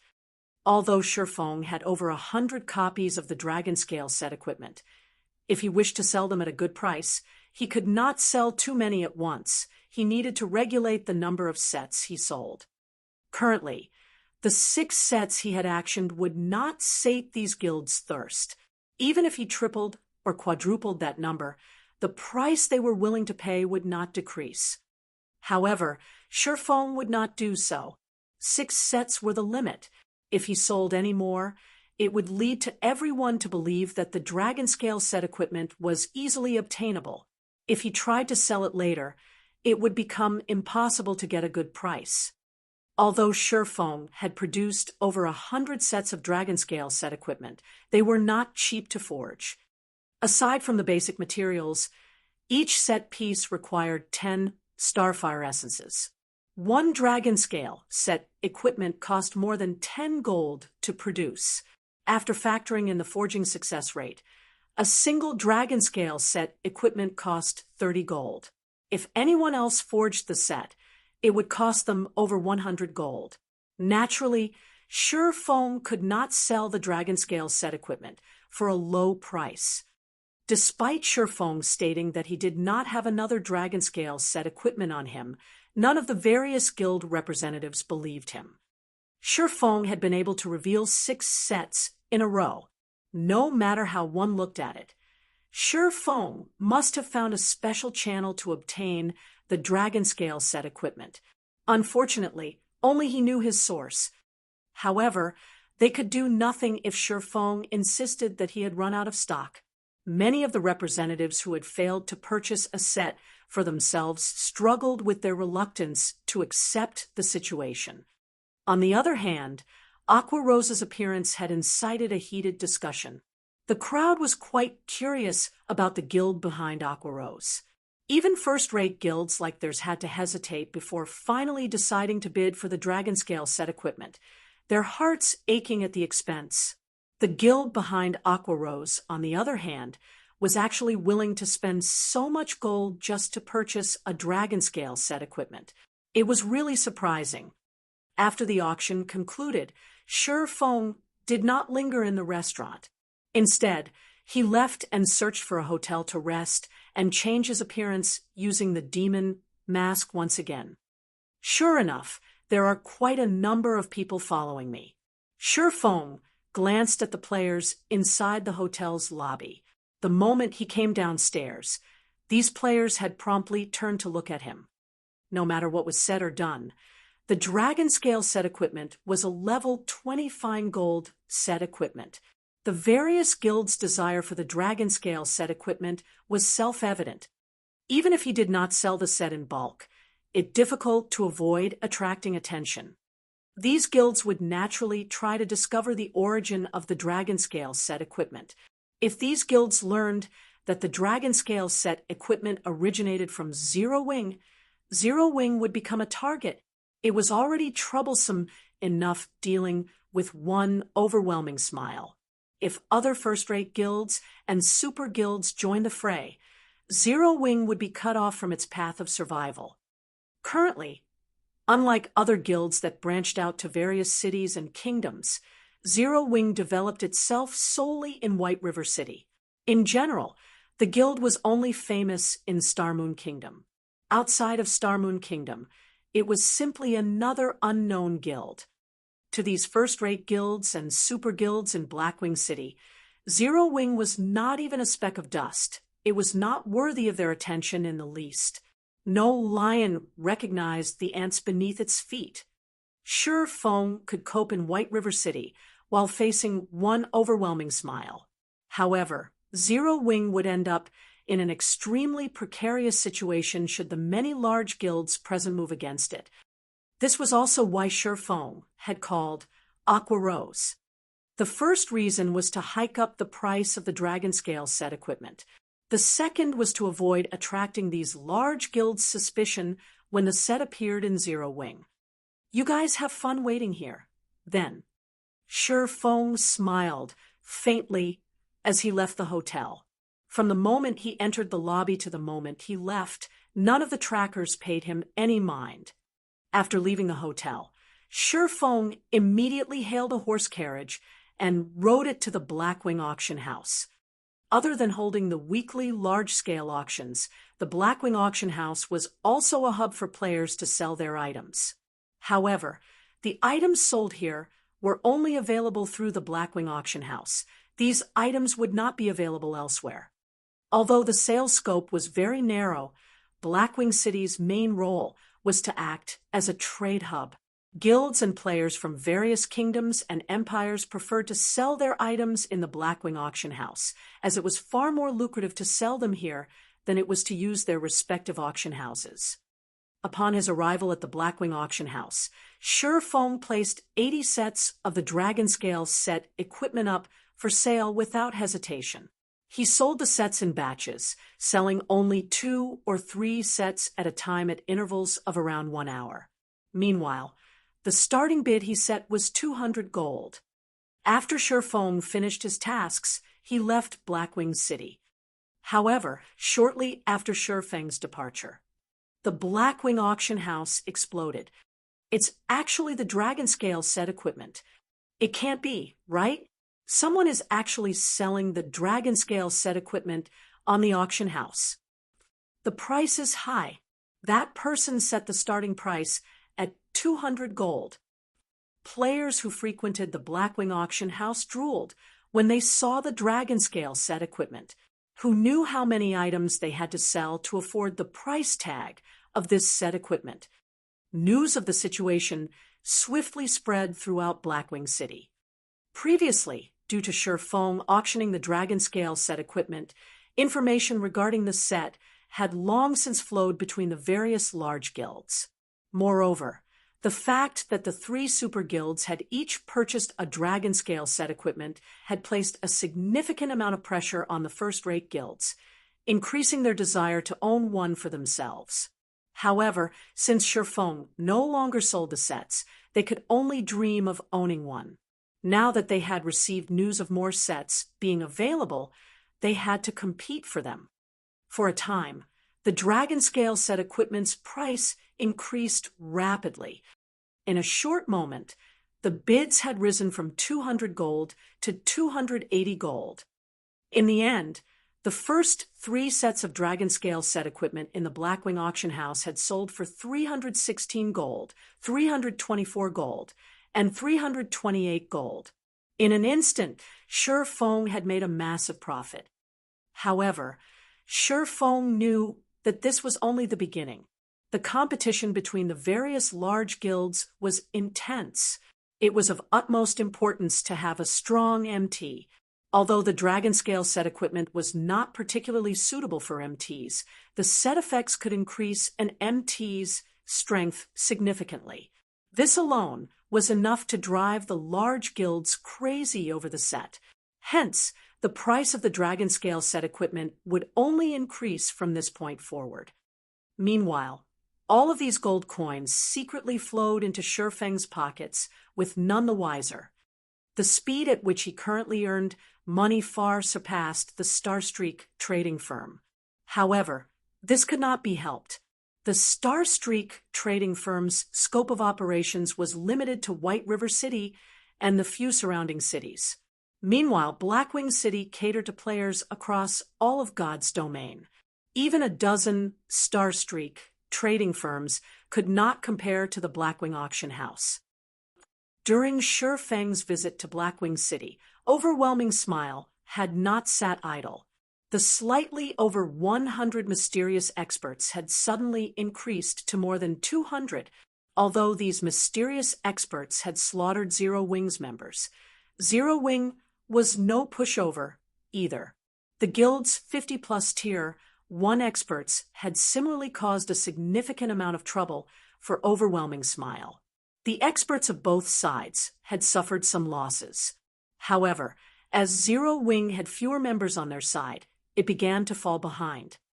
For a time, the level 20 maps around White River City had become the battlefield for the 2 guilds. This had frightened other players, and nobody dared go anywhere near these battlefields. In just a few hours, both sides had suffered over 1,000 deaths. The gold coins each guild had to spend was also shocking. Each guild would, most likely, have to spend over 500 gold a day. Is Overwhelming Smile aiming for a swift conclusion? Shi Feng was confused, and he frowned deeply when he saw the death count of both guilds. Chapter 473, Black Dragon Phantom. Chapter 473, Black Dragon Phantom. Underscore. Shi Feng could not help but admire Overwhelming Smile's decisiveness. They had actually increased the number of well-trained open warfare experts. They had to over 200. Even first-rate guilds would not dare station over 200 experts in a single city. Not even Starmoon City would receive such treatment. After all, there were over 100 cities in the entire Starmoon Kingdom. It was not wise to put all of one's eggs in one basket. Guild leader, should I have our members go to areas with fewer resources to level? If we continue this exchange with Overwhelming Smile, it will severely affect our guild's development rate, Aqua Rose inquired, worried. Originally, Aqua Rose had been very confident of defeating Overwhelming Smile. After all, Shi Feng had earned quite a lot of money through the sales of the Dragon Scale set equipment. He had earned over 1,700 gold just from the auction in the restaurant. With so much gold on hand and the follow-up income, they could easily drown Overwhelming Smile in gold coins if they wanted to. However, Overwhelming Smile's current performance was too effective. How exactly had Overwhelming Smile managed to recruit so many experts?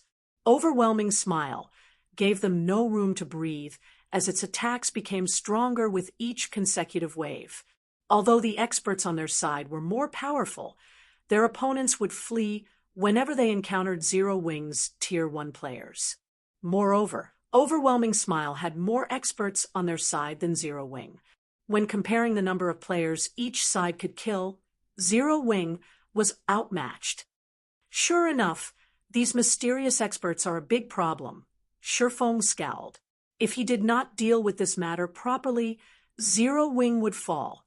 At that point, money would be useless. However, experts that used hit-and-run tactics were also the most difficult opponents to face. This was why so many powerful solo players and independent teams had caused the various large guilds massive headaches in the past, to the point where the latter did not dare provoke the former.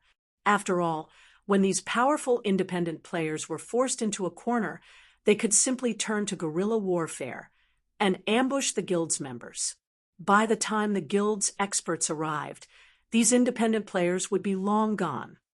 Unless the guild's experts arrived at the scene as soon as the independent players took action, catching them in the fields was only a dream. Currently, although both Zero Wing and Overwhelming Smile employed these hit-and-run tactics, Overwhelming Smile's experts outnumbered Zero Wing's by 4-1. In the long term, Zero Wing would definitely burn out first. Appear immediately? That's right. Appear immediately. Shi Feng suddenly received a flash of inspiration.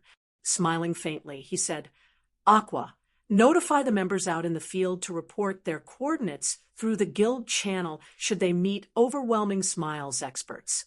"I've already tried that. It's useless. Our men cannot arrive in time. Moreover, those experts are very sly. Even if we encounter them, they run the moment they see our reinforcements," Aqua Rose said, shaking her head. "Give the order and leave the rest to me." Shi Feng chuckled. Anyone else might be helpless in this situation. At most, he could join the hunting parties and slaughter Overwhelming Smile's members. How could he possibly be more efficient alone than Overwhelming Smile's large number of experts? However, he had the 7 Luminaries ring. As long as his target was within 40,000 yards, he could easily arrive at the first sign of trouble. "I understand." Although Aqua Rose was confused about Shi Feng's intentions, since he had given the order, he must have his own countermeasures. Before, when she had worried over the lack of guild funds, Shi Feng had suddenly revealed so many sets of dragon scale set equipment. He had even converted them into a large amount of gold, utterly surprising her. Moreover, after her act of purchasing the dragon scale set equipment and the display of her frightening wealth, several representatives of first-rate guilds had sought her out for cooperation and resource trading. Unknowingly, Zero Wing had obtained another channel for earning gold coins. Shi Feng's single move had taken care of her worries in one fell swoop. He was godlike.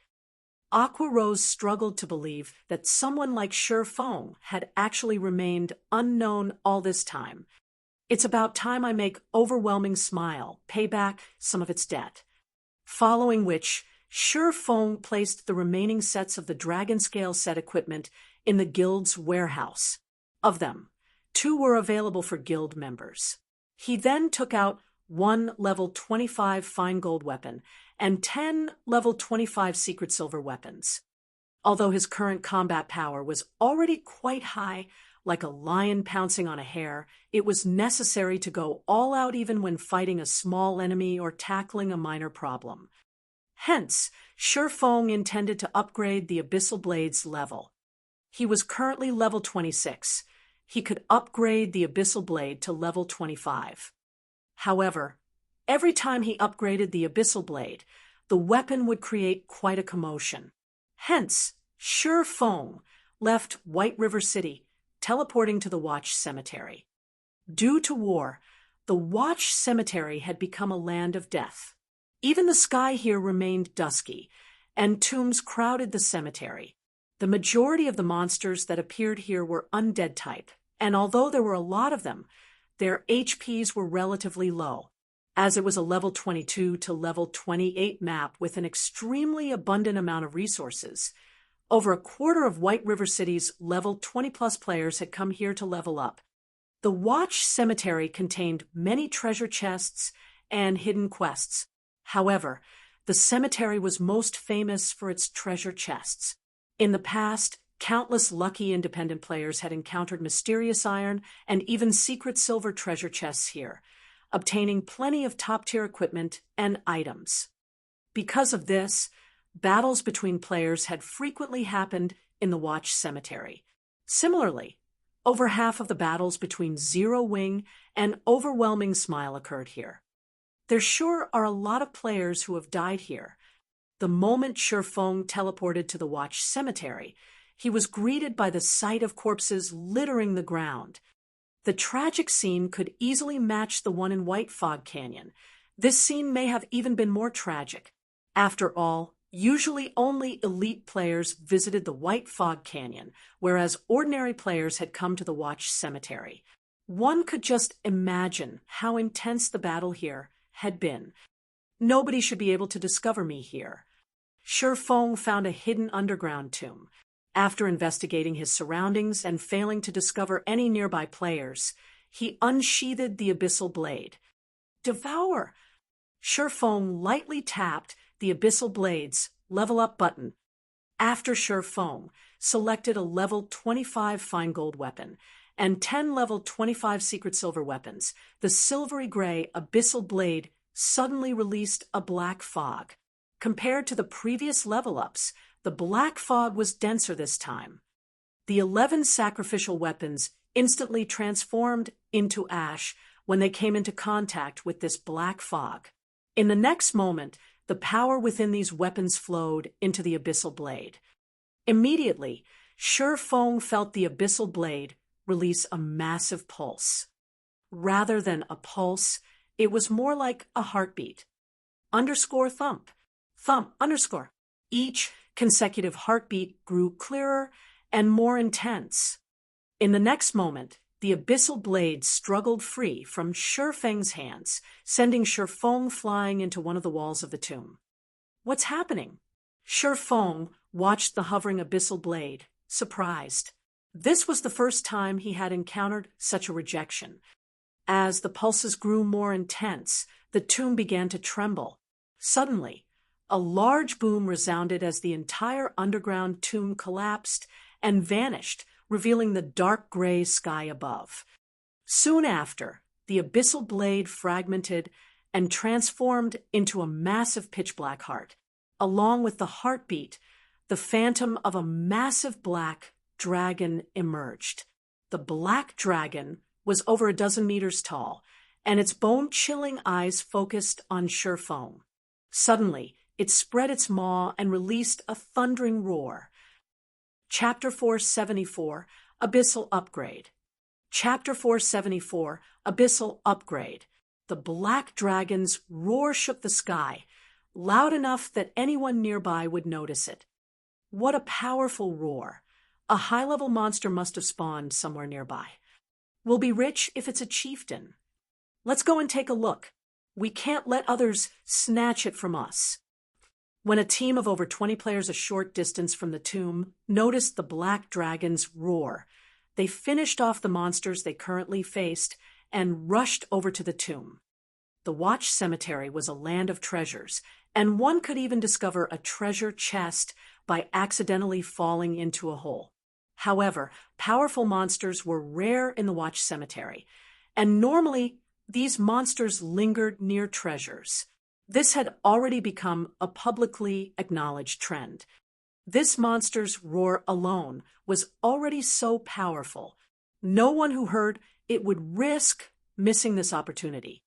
At the same time, many other teams who had heard this frightening roar also ran towards the tomb and Shifeng. At the epicenter of the roar, however, one man and one dragon stared each other down. The dragon released a frightening aura, and the surrounding air had begun to stagnate. Is this the backlash? At this moment, Shifeng had heightened his 5 senses to their very limits, wearing a grim expression. All of his concentration was on the black dragon phantom before him. Although the black dragon was not the real thing, only a phantom, Shifeng proceeded with caution. Moreover, Shifeng had not reacted in such a way intentionally. His response had been an unconscious decision. The chilling, killing intent in the phantom's gaze was so intense that Shifeng was breathless. He had never felt anything like this before, even against a great lord. Shifeng had never encountered the backlash of a magic weapon before. He had also never heard about what exactly occurred during a backlash. However, seeing that so many top-tier experts had fallen to it in the past, a magic weapons backlash was no trivial matter. A single mistake, and Shifeng might end up with a crippled character. This was also why every player had to consider their options carefully when they obtained a magic weapon. While Shifeng prepared to face a powerful enemy, the Black Dragon's phantom only pinned Shifeng with its crimson eyes. It had not attacked. "You're not going to strike?" Shifeng was slightly surprised. Although Shifeng had not taken any measures to deal with the Abyssal Blade's backlash, his brain activity's improvement had allowed him to reach the refinement realm. With the techniques he had learned, he was already more powerful than he had been in the past, so he was confident that he could deal with the backlash. The Black Dragon's phantom suddenly revealed a human-like sneer, deep disdain filling its eyes as it glared at Shifeng, following which the phantom vanished, leaving behind only a pile of ruins and the Abyssal Blade, which buried its blade in the ground. At this moment, the Abyssal Blade had recovered its original black color and was now thoroughly pitch black. There was a faint layer of black smoke surrounding it, and no one could see the weapon during the dead of night. "Is this not the backlash?" Shifeng examined the Abyssal Blade, disbelief coloring his expression. "Sure enough, the more I level up the Abyssal Blade, the more powerful the Black Dragon becomes, and the weaker the suppression becomes." Shifeng walked over and pulled the Abyssal Blade from the ground. He then checked the attributes of the magic weapon. Abyssal Blade, one-handed sword, magic weapon. Attack power plus 423. All attributes plus 36. Attack speed plus 12. Ignore levels plus 12. Attacks have 45% chance to cause 200% damage. 20% chance to cause 300% damage. 20% chance to induce Doom Curse, reducing all attributes by 40% for 35 seconds. If wielder belongs to any swordsman-related class, all skill levels plus 3. Increase free ability points received for every increase in level by 2 points. Equipment, level 25. Can be upgraded. Devour 10 level 30 fine gold weapons and 1 level 30 dark gold weapon to upgrade to level 30. Can be evolved unknown. Additional skill 1, Phantom Kill. Instantly creates a doppelganger. You can control this doppelganger. Doppelganger will have 70% of original body's attributes and all skills. At the same time, doppelganger and the original body can be swapped. Duration, 45 seconds. Cooldown, 5 minutes. Additional skill 2, Abyssal Bind. Binds enemies and prevents movement, reducing defense by 100%. Duration, 4 seconds. Cooldown, 1 minute. Additional skill 3, 9 Dragons Slash. Instantly creates 12 phantoms of the Abyssal Blade for the wielder to use. Each phantom sword is capable of dealing up to 45% damage. Duration, 30 seconds. Cooldown, 5 minutes. Additional skill 4, Dark Violent Dance. 50% of the total damage dealt to the target spreads in a cone-shaped area towards targets within a distance of 12 yards. Duration, 30 seconds. Cooldown, 1 minute. Additional Profound Inheritance, Black Emperor. When activated, every critical hit will accumulate 1 layer of Death Aura. Each layer of Death Aura can be used to increase all attributes of wielder by 2% and attack speed and movement speed by 1% for 10 seconds, or be used to reduce the cooldown of a skill by 3 seconds. Maximum of 30 layers of Death Aura. Duration, 10 minutes. Cooldown, 16 hours. The Abyssal Blade was personally created by Master Smith Ollis's using the Black Dragon King's fangs As material, it is one of 36 famed swords, and it is ranked 31st. However, this sword has been cursed by the Black Dragon King. Aside from providing the wielder with immense strength, there will be a backlash every period of time. However, after being remodeled by Jack using a star crystal, the strength of the backlash has been greatly reduced. If the wielder is unable to suppress the backlash, the wielder will receive the curse of the Black Dragon King, permanently reducing all attributes by 50%. Unable to be dropped, unable to be traded, the basic attributes and the skills of the Abyssal Blade had not undergone any significant changes. However, the magic weapon's attack power had massively improved. Previously, its attack power was only slightly over 300. After this evolution, its attack power had soared past 400. It was nearly 50 points higher than Fire Dance's level 25 Dark Gold ranked True Fire Blade. After retrieving the Abyssal Blade, Shi Feng swung it a few times. He swung the weapon at a damaged stone pillar nearby. Tsung! Shi Feng had not encountered any resistance as he cut into the stone. The sturdy pillar felt like air as the Abyssal Blade sliced through it, splitting it in two as it fell to the ground. So sharp! Shi Feng stared at the remains of the stone pillar with shock. He then glanced back at the magic weapon in his hand. The Abyssal Blade was practically a weapon of gods. With such sharpness, not even secret silver equipment could defend against it. Just as Shi Feng was about to leave the tomb, over 100 players suddenly emerged from the dark forest. With a quick glance, it was obvious that these players were not all members of the same team. These new arrivals were also independent players. What happened here? These players were stupefied upon arriving at the thoroughly ruined underground tomb. Currently, the underground tomb looked more like a crater. Someone's there. A ranger with sharp eyesight pointed at Shi Feng, who was preparing to leave the area.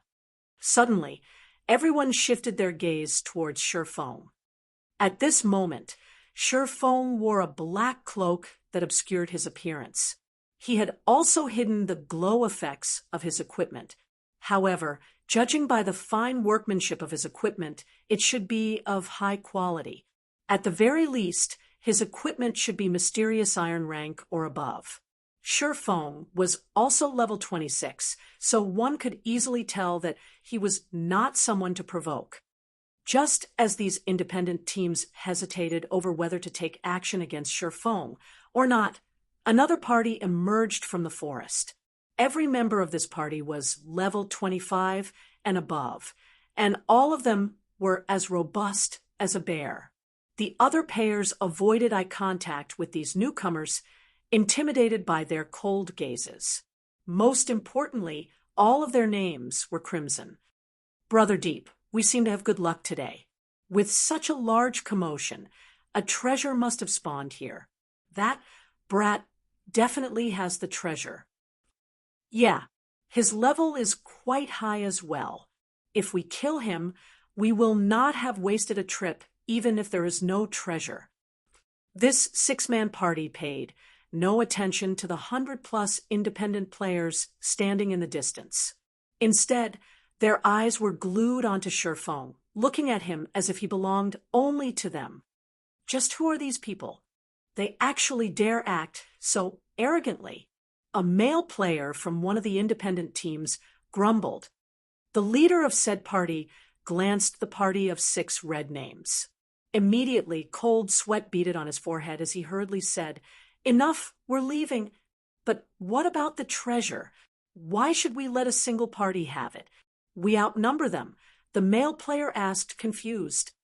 "Enough. You stop talking. If you want to die, go ahead, but don't drag everyone else down with you. You've just arrived at Watch Cemetery, so you don't know about the unspoken rules here. There are 2 types of people you can never provoke. The first are the Tier 1 experts of Zero Wing. They are the second, overwhelming smiles parties. If we anger them, Not a single one of us will get out of here alive. The team leader scolded as he glared at the male player. Upon hearing his team leader's words, the male player immediately shut his mouth. Before he had arrived at Watch Cemetery, he had heard of the two types of people his leader referred to. Nothing much would happen if one encountered the experts of Zero Wing. However, if one encountered the killing gods from Overwhelming Smile, they better pray that the other side was in a good mood. Otherwise, following which the other independent teams promptly departed from the area, not a single one of them dared to stay for the show. Chapter 475, Silent Massacre. Chapter 475, Silent Massacre. As the independent teams departed, many had sent pitying gazes to Shurfeng. That fellow sure is unlucky. If we had gotten a hold of him, we would have let him live so long as he handed over the treasure. Now that those people have arrived, he won't survive. I heard that those red names seem to have some sort of special treasure that causes the players they kill to drop more items than normal. It's not seem to, but must have. One of Overwhelming Smile's expert parties killed a friend of mine, and he lost 3 pieces of equipment when he died. He had even dropped some of the items from inside his bag. Because of that, my friend was so frightened that he refuses to return to the Watch Cemetery. Shut up. We need to hurry up and leave this area. We won't be so lucky if we encounter those killing gods a second time. That's right. Let's get out of here. Although these independent teams possessed the numerical advantage, the expert parties of Overwhelming Smile were like fearsome tigers. They picked up the pace, leaving as quickly as possible. Shortly after the independent teams left, the expert party from Overwhelming Smile approached the motionless Shurfeng. Brother Deep, that fellow must be scared stupid. He isn't even trying to escape. How boring, a simple and honest-looking berserker laughed as he watched Shurfeng. And here I thought that we had encountered a somewhat powerful player that can use for exercise. Killing noobs has become really boring. Enough, Little Whistle. Don't think that I don't know what's going through your mind. You just want to test out your new battle axe. Since this player has a fairly high level and is traveling alone, he should be relatively skilled. You can take care of him. The level 26 assassin referred to as Brother Deep laughed as he glanced at the simple-looking berserker. Right, his items seem quite good. Don't forget to use that thing. We might get some good stuff from him. Leave it to me, the berserker, Little Whistle, squinted as he smiled at Shurfeng, excitement flashing in his eyes. Step by step, he approached Shurfeng slowly. He also retrieved a black potion from his bag and emptied the contents into his mouth. This thing seriously tastes horrible. If you didn't seem to have some valuable stuff on you, I wouldn't have to suffer such a nasty fate. Brat, stand still. I'll be done in just a second. Saying so, Little Whistle raised his blood-red battle axe and swung it down towards Shurfeng. Although this swing seemed casual at first glance, it contained speed, accuracy, and ferocity that far surpassed any ordinary player's attack. Moreover, the battle axe flew towards Shurfeng's neck, making the attack difficult to dodge. Little Whistle's casual, yet well-calculated, attack was clearly a habit developed after many years of training. He was unlike other players whose attacks would contain many unnecessary actions and were easy to dodge. Boom! The battle axe struck the ground heavily. Huh, I missed. Little Whistle looked at his battle axe, which landed next to Shurfeng's feet. He had aimed properly. Did I have too much to drink earlier? However, just as he was about to lift his blood-red battle axe once more, he suddenly saw a streak of black light flash across his eyes. Before he could react, his field of vision began to flip. In the next moment, he felt a slight pain, and his vision began to gray as his body fell to the ground. As Little Whistle was a red name, over half of his equipment dropped upon his death. Immediately after, his immortal soul flowed into Shifeng's hand. Although he can't be considered an expert, he is still a skilled veteran. He is significantly stronger than an elite player. It's no wonder a single party has been able to wipe out teams easily. Shifeng thought as he frowned at the berserker lying at his feet. He then shifted his gaze to the 5 other party members a short distance away, paying no attention to the large amount of equipment scattered before him. When the 5 experts from Overwhelming Smiles saw their teammate suddenly fall to the ground, disbelief colored their faces. Just what had happened here? Why was Little Whistle suddenly dead? From the beginning, they had focused on Shifeng. However, they could say with certainty that Shifeng had not moved. They only saw a streak of black light flash across Little Whistle's body. Black light. Right, it's that black light. Everyone, be careful. That brat has some sort of special item. The assassin named Brother Deep cautioned his team. He immediately activated stealth and melded with the darkness. The other 4 party members responded by unsheathing their weapons, watching Shifeng's every action. They had finally understood that they had encountered a slightly more difficult foe. If they did not respond properly, they might lose their lives without even knowing how they died. However, while they watched Shifeng, they discovered that the swordsman had suddenly disappeared. Where is he? The 5 of them examined their surroundings, failing to discover any signs of movement. A player had disappeared so simply right before their eyes. Was he an assassin? This thought suddenly popped into their minds. However, they had previously checked and could say with certainty that Shifeng was definitely a swordsman. Otherwise, they would not have been so carefree. After all, it would be extremely difficult to catch an assassin in stealth. While the 5 experts from Overwhelming Smiles searched for Shifeng, he suddenly appeared behind the 5 players. Crap! Behind us! All 5 players were war veterans, so their sensitivity towards danger was extraordinary. They instantly discovered Shifeng, turning to attack him. At this moment, however, several streaks of black light emerged from Shifeng's hand. The black lights gave the 5 experts no time to react at all, even with their acute sensitivity. Damn! The assassin named Brother Deep hurriedly used Vanish, utilizing the moment of invincibility to block this mysterious strike. However, the assassin's 4 party members were not as fortunate as the abyssal blade bit into them. Their HPs, ranging from 3,000 to 4,000, instantly fell to 0. When the 5 experts saw this horrific damage, they looked as if they had seen a ghost. This is bad. I'll definitely die if I stay here. When Brother Deep, the only survivor remaining, saw Shifeng look directly at him with a smile, his heart pounded as goosebumps covered his body. He was clearly in stealth. Other players should not be able to see him at all. Yet, pinned by Shifeng's gaze, it was obvious that the swordsman saw him as clear as day. However, Brother Deep did not know that as a Tier 1 class, Shifeng's perception was very high. Moreover, he also had omniscient eyes. An assassin's stealth was practically useless. Due to his momentary shock, Brother Deep failed to avoid the streak of black light. Immediately, his HP depleted, and he was forced out of stealth.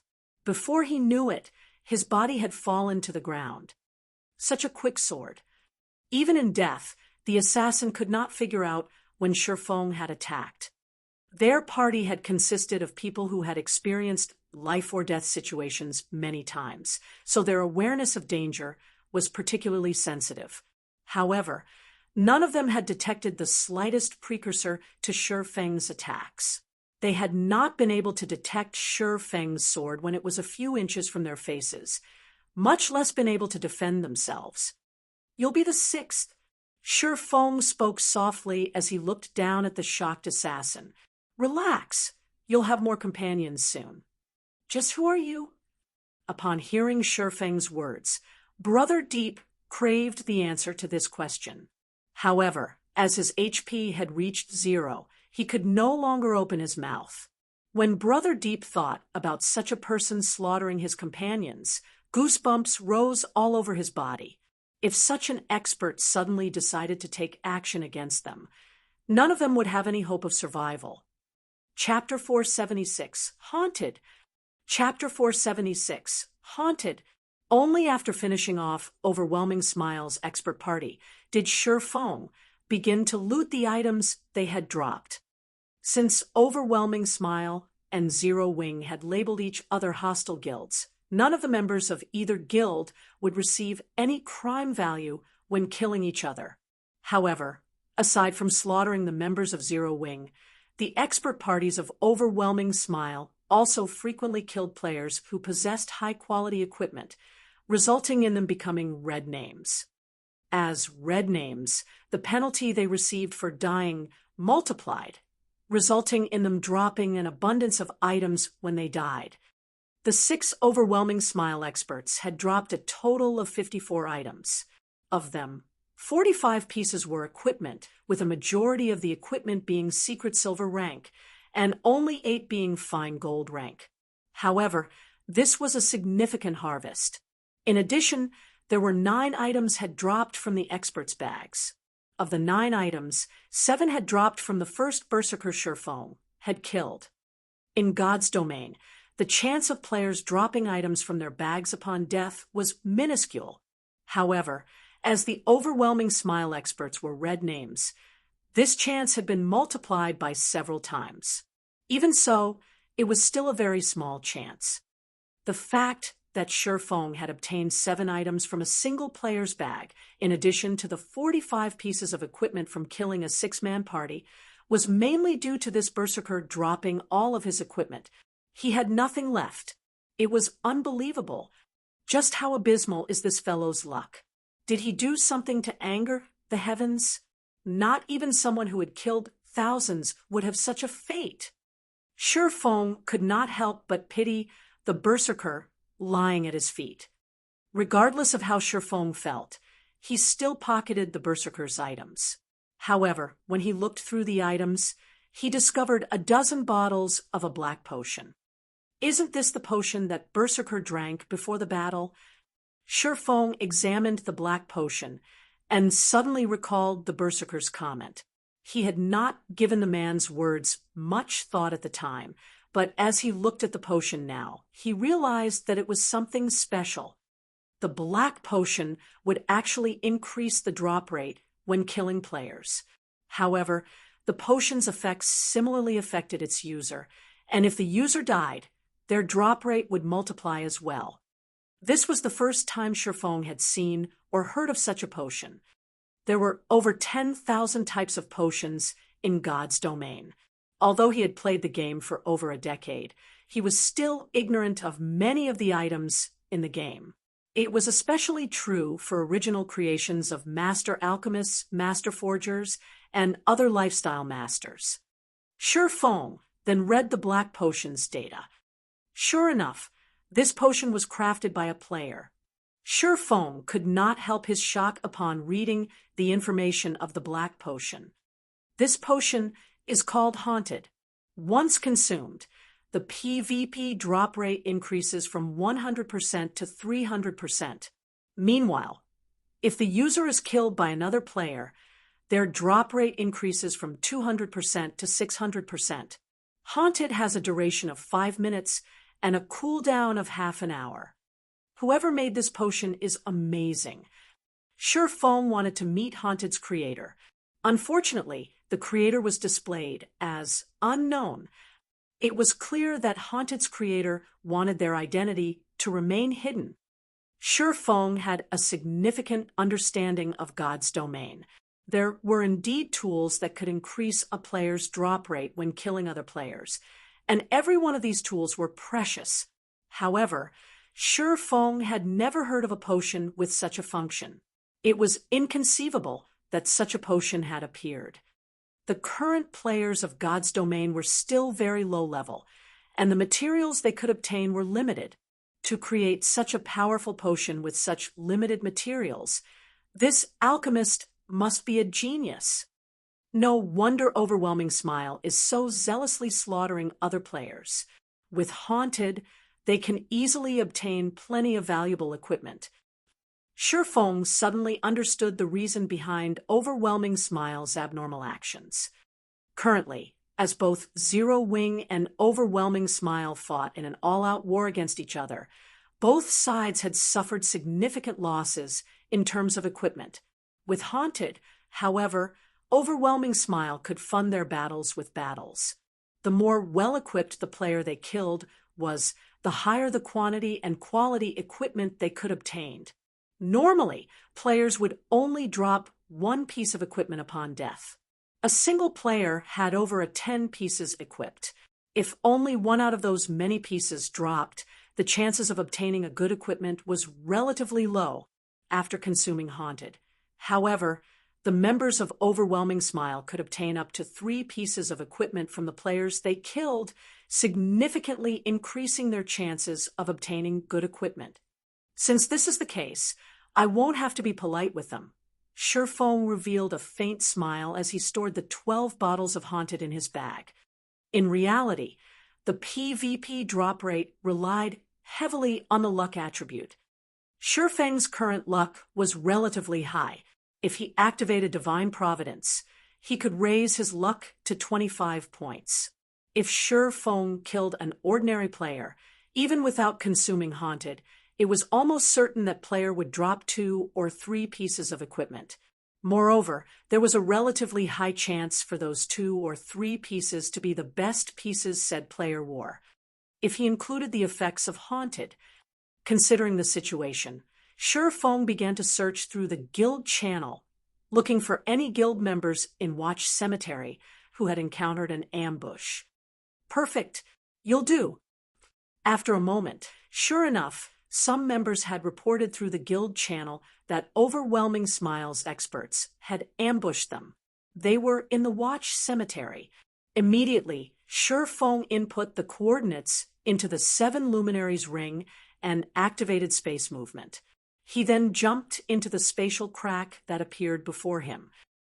In one of the gravel-filled prairies of the Watch Cemetery, a team of over a dozen players ran desperately for their lives. As they ran, the range classes on this team attacked the 6 robust-looking players pursuing them. If this happened anywhere else, it would confuse any onlookers. The side with more players actually fled from the side with less players.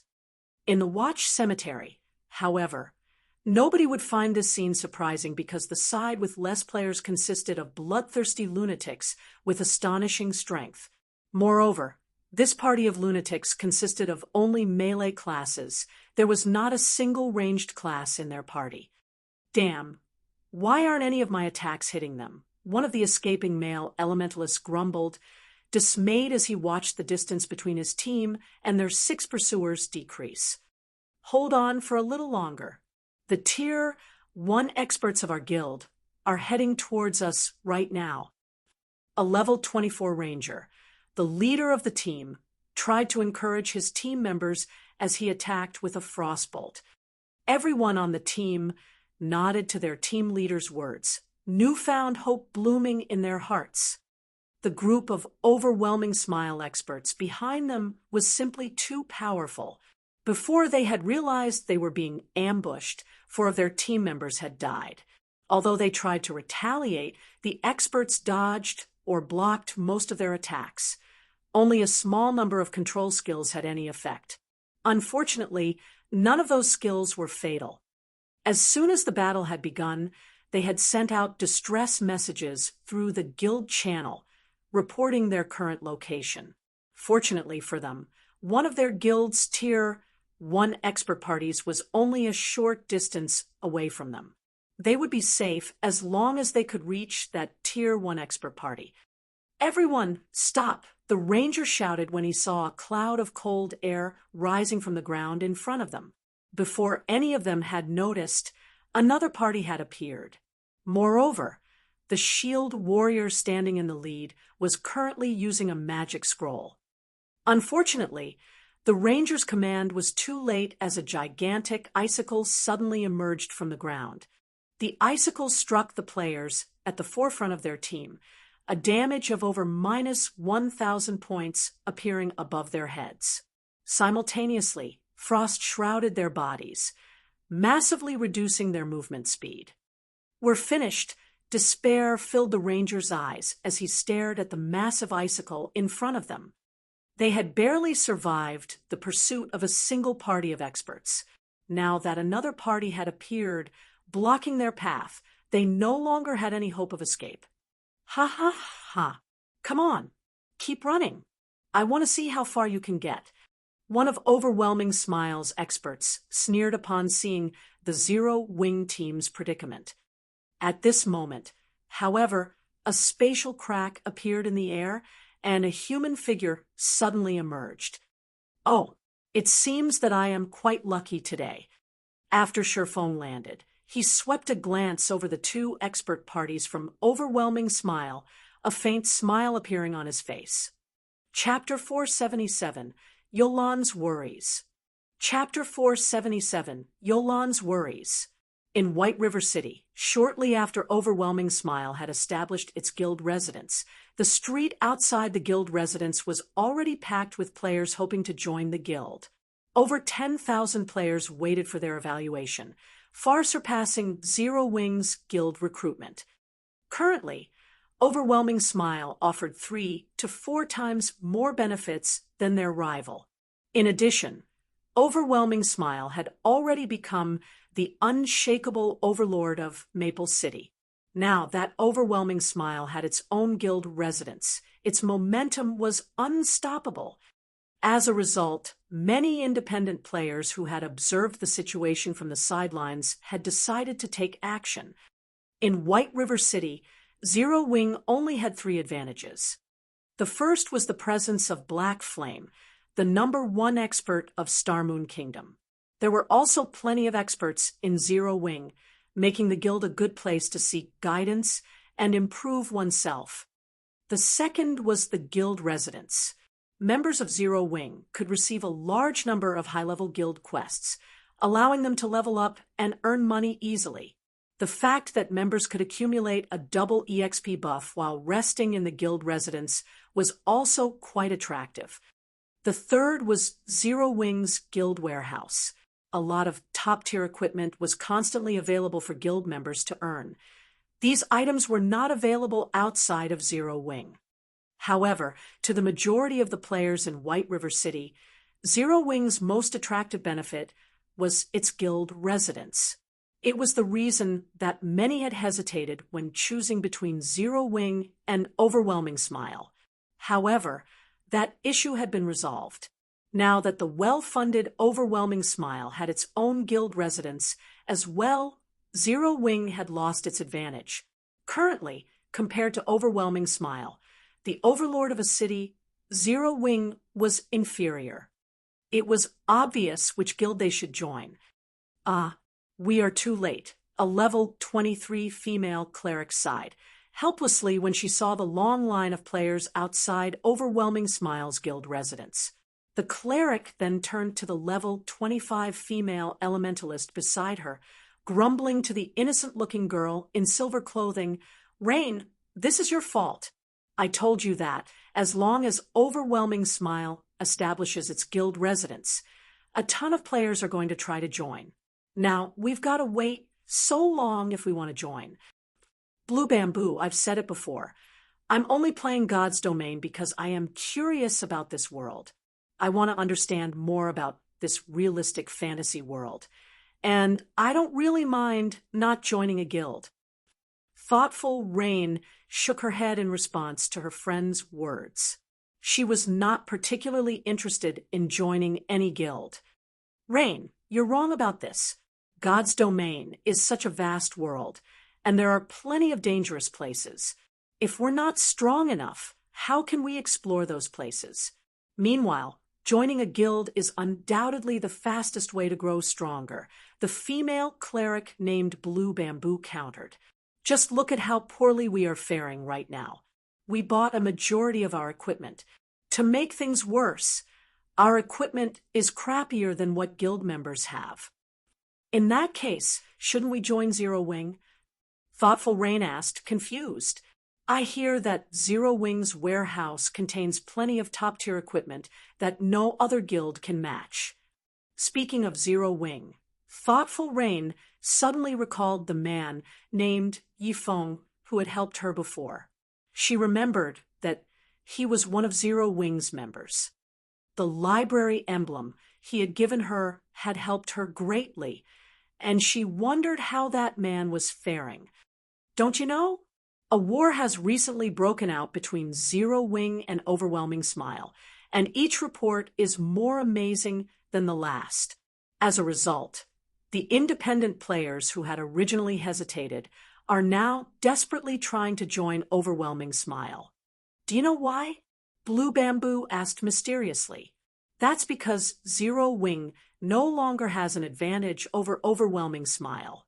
Previously, Zero Wing slaughtered Overwhelming Smile's members, driving the guild into a corner.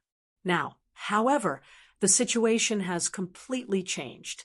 Overwhelming Smile has somehow managed to recruit a large number of experts, and these experts have slaughtered Zero Wing's members, scaring them from leaving the city. It probably won't be long before Zero Wing is destroyed, which is why so many players are rushing to join Overwhelming Smile. Moreover, Overwhelming Smile no longer targets Maple City. It has shifted its focus to White River City. The fact that the guild has established its first guild residence in White River City rather than Maple City had made that obvious. If we don't join Overwhelming Smile now, it will only be harder to do so in the future. Thoughtful Rain nodded, seeing the logic in Blue Bamboo's words. However, she looked at Blue Bamboo and said softly, "You are correct. However, I still don't want to join Overwhelming Smile." Saying so, Thoughtful Rain immediately turned and left. "Fine, then. I'll listen to you, but you better not regret your decision later." Blue Bamboo took one last glance at Overwhelming Smile's guild residence before following Thoughtful Rain. Meanwhile, inside Overwhelming Smile's guild residence, all of the guild members were currently in a celebratory mood. Initially, Zero Wing had been a thorn in their side. Now, however, their problems had been solved. With over 200 experts from their guild ambushing the members of Zero Wing, the war had turned to their favor. Many of Zero Wing's members were too afraid to leave the city. This greatly boosted the pride of everyone from Overwhelming Smile. At this moment, however, the atmosphere in the guild residence's meeting room was extraordinarily tense. "What, you're saying that Little Deep's party was completely wiped out? How is that possible?" Feng Xianyang was unable to stomach the news he had just received. The new batch of underworld guards that had been sent consisted of live combat veterans. Although not all of them were experts in God's domain, they were only slightly inferior. Even if these underworld guards encountered one of Zero Wing's Tier 1 expert parties, they could still drag one or two of their opponents to the grave with them if they went all out. However, a single player had annihilated one of these parties. They could not even escape. How could Feng Xianyang possibly believe this? Young Master Feng, there are countless experts in God's domain.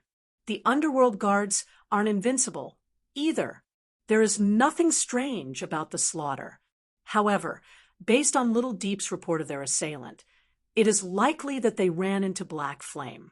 We already know the majority of the experts in White River City. Aside from Summer Sunshine, Black Flame is most likely the only player capable of this massacre, Yulan explained. Feng Xianyang had never watched a battle between true experts of God's domain. However, Yulan had personally witnessed Black Flame and Summer Sunshine's frightening encounter. Hence, she was not the slightest bit surprised about the appearance an expert capable of destroying an underworld guard party single-handedly. You're saying that Black Flame is responsible? Is Black Flame really that strong? Feng Xianyang asked skeptically. In his opinion, Black Flame was just a frog in a well. How could he possibly defeat a party of underworld guards by himself? Young Master Feng, I guarantee that Black Flame is more than capable of performing such a feat, however.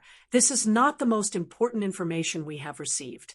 Based on what Little Deep said, after they died, they could not log into God's domain for some time. Moreover, every underworld guard is currently a red name. If they die, they will lose at least half of their equipment. We will suffer a massive loss. Now that Black Flame has involved himself and is using such methods, if he focuses on hunting down the underworld guards, it will be a disaster for us.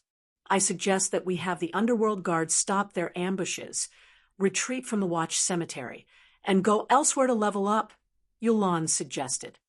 From the moment she met him, she had never been able to see through the man known as Black Flame. Now, Black Flame had suddenly begun to act and killed a party of underworld guards. This was not a good sign, and Yulan began to worry. Hence, she thought it best to quit while they were ahead. Yulan, you worry too much. Even if Black Flame is powerful, the Watch Cemetery is a massive area. Do you really believe that he can scour the entire map by himself? Feng Xianyang said disdainfully. Little Deep was simply unlucky and coincidentally encountered Black Flame. Losing one party isn't significantly damaging. On the other hand, our rampant ambushes on Zero Wing are severely wounding the guild. Moreover, there are so many treasures in the Watch Cemetery.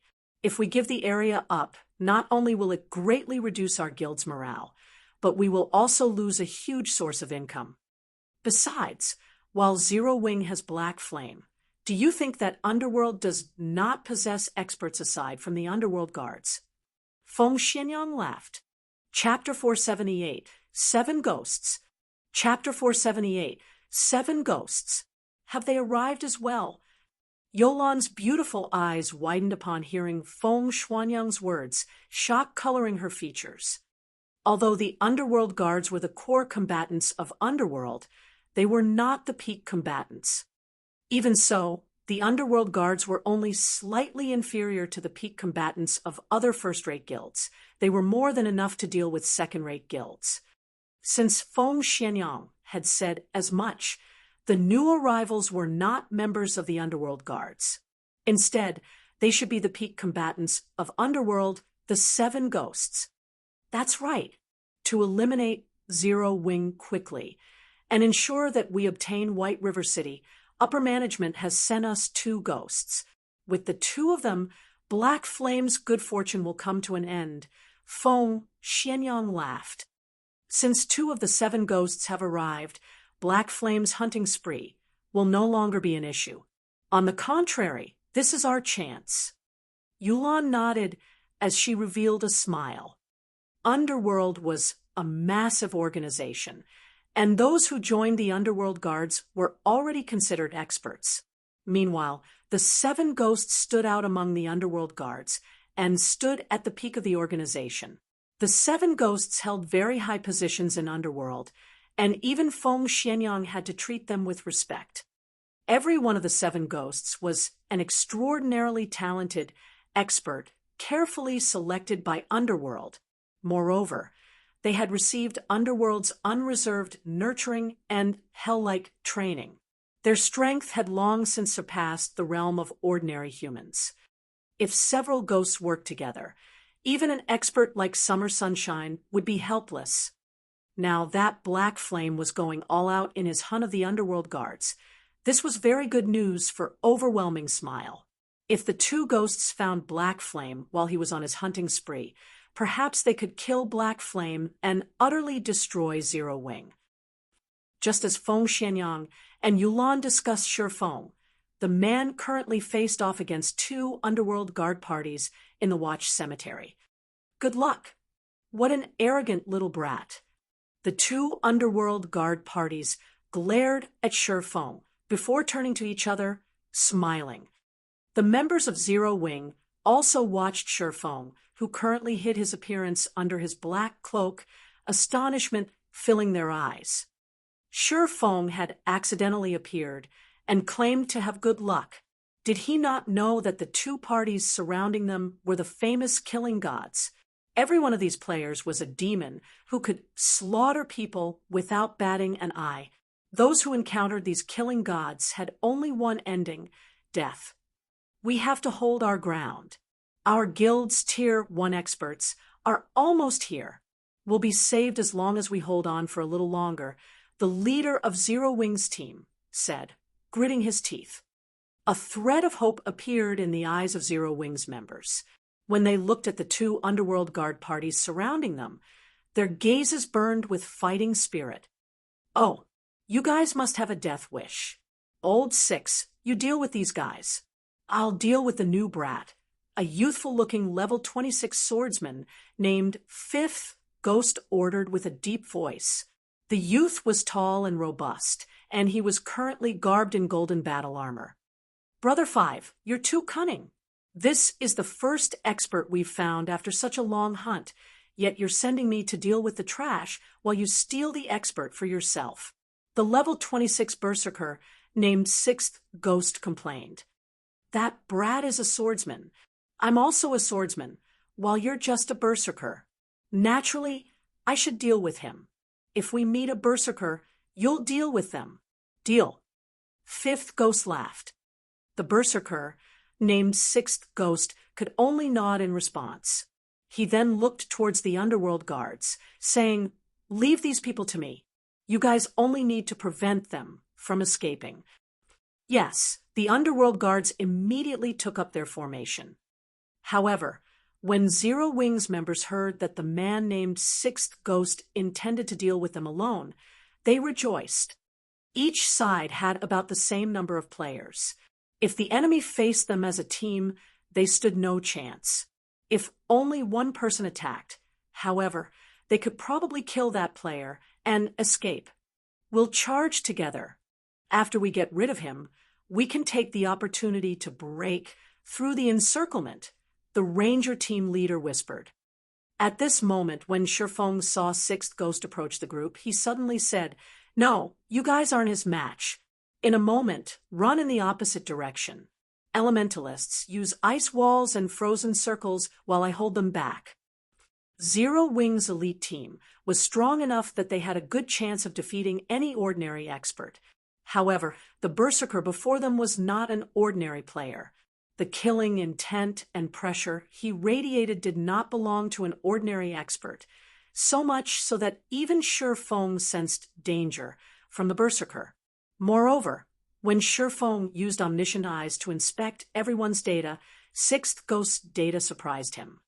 The berserker, named Sixth Ghost, was actually a Tier 1 class. This was the first time Shi Feng had encountered a Tier 1 class belonging to another guild. The swordsman, named Fifth Ghost, was also a Tier 1 class. Judging from the respectful attitudes the underworld guard parties showed these two players, Shi Feng guessed that the two were not ordinary characters. They were definitely high up in underworld. Originally, Shi Feng intended to hunt down underworld guards. Now, however, rather of hunting a cat, he had found a tiger. Thank you for the warning. However, we are the elites of Zero Wing. Even if he is powerful, he can't take us down easily if we work together, the ranger team leader said confidently. However, before the ranger could finish his words, Sixth Ghost had used charge, leaving only an afterimage behind him. In the blink of an eye, Sixth Ghost arrived before Zero Wing's battle-ready shield warrior. He then activated Cleave and slashed his saber down on the shield warrior. Just as this shield warrior was about to block the attack with his shield, Sixth Ghost's saber suddenly vanished. The saber instantly reappeared in the shield warrior's blind spot and struck its target, sending the shield warrior flying backward. A damage of over minus 2,600 points appeared above the shield warrior's head, reducing his HP by more than half.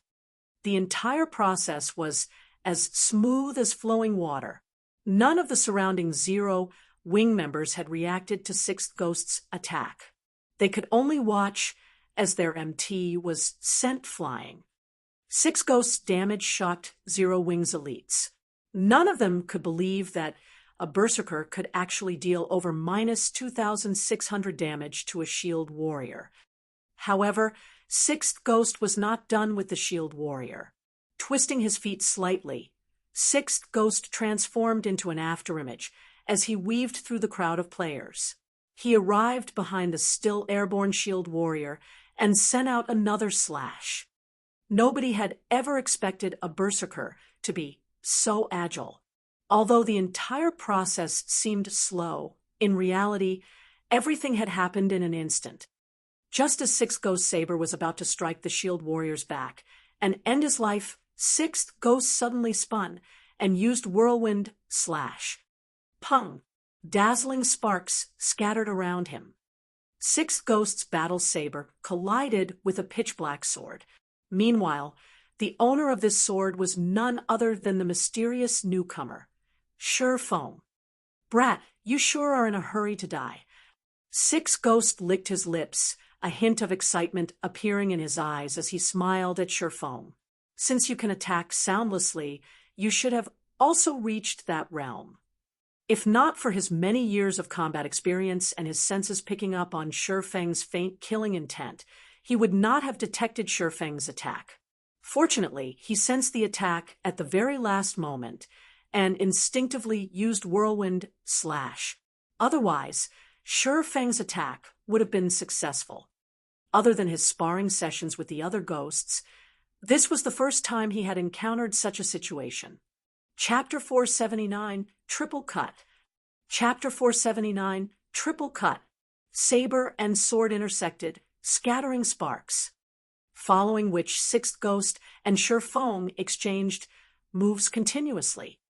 Both Sherfone and 6th Ghost possessed frightening strength, the ground beneath them cracking under the pressure. Surprisingly, neither expert had actually taken a single step back.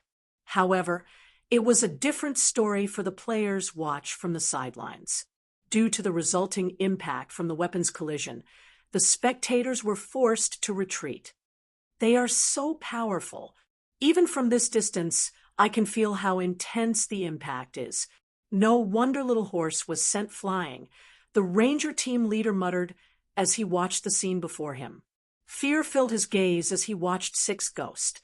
Since he had started playing God's Domain, this was the first time he had seen a player with such ferocious strength. It was simply terrifying.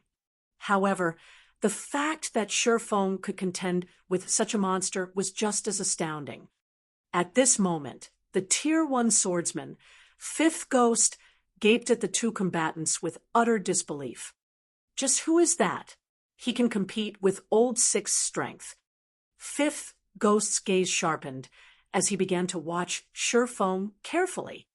In terms of strength, a Tier 1 Berserker was definitely the strongest of all the classes.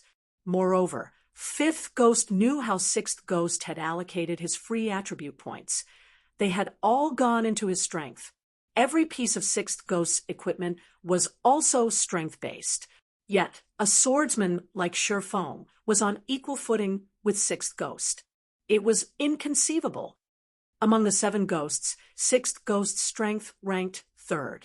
Even a swordsman like himself refused to confront 6th Ghost directly, relying on techniques to achieve victory instead. Now that an expert capable of matching 6th Ghost's strength had appeared, 5th Ghost could not help but focus on the fight. Brat, it seems that you're a Tier 1 class as well. I won't continue playing games. Then, 6th Ghost roared, and suddenly the skin covering his entire body turned red. His momentum had also changed as a violent aura surged forth from his body. This move was a Tier 1 skill belonging to Tier 1 Berserkers, Bull's Rage, which increased the player's strength by 20% for 15 seconds. 6th Ghost's strength had already been quite high. Now that it had increased by another 20%, simple gestures were enough to crack the land beneath his feet. You are 10 years too early if you think you can compete with my strength. 6th Ghost swung his battle saber, which was as tall as he was, slashing the blade down on Sherfone. Both his speed and power far surpassed his previous attacks. Yet, Shifeng did not try to dodge this attack. Instead, he swung the abyssal blade in his hand towards Sixth Ghost's saber. Everyone was confused. Even Fifth Ghost, who watched from a distance, revealed a disdainful sneer at this sight. Sixth Ghost's Bull's Rage was not the average skill. Rather, it was an enhanced skill. Unlike the normal version, the enhanced version of Bull's Rage increased a player's strength attribute by 30%, although it was just a measly 10%. To Sixth Ghost, that 10% was the equivalent of more than 30 points in strength. Having an additional 30 points in strength was like wearing an additional piece of top-tier equipment that added strength. In terms of a Tier 1 player's levels, this increase equated 4 or 5 additional levels. After activating Bull's Rage, Sixth Ghost was the strongest among the 7 ghosts. A Tier 1 swordsman stood no chance against Sixth Ghost's strength.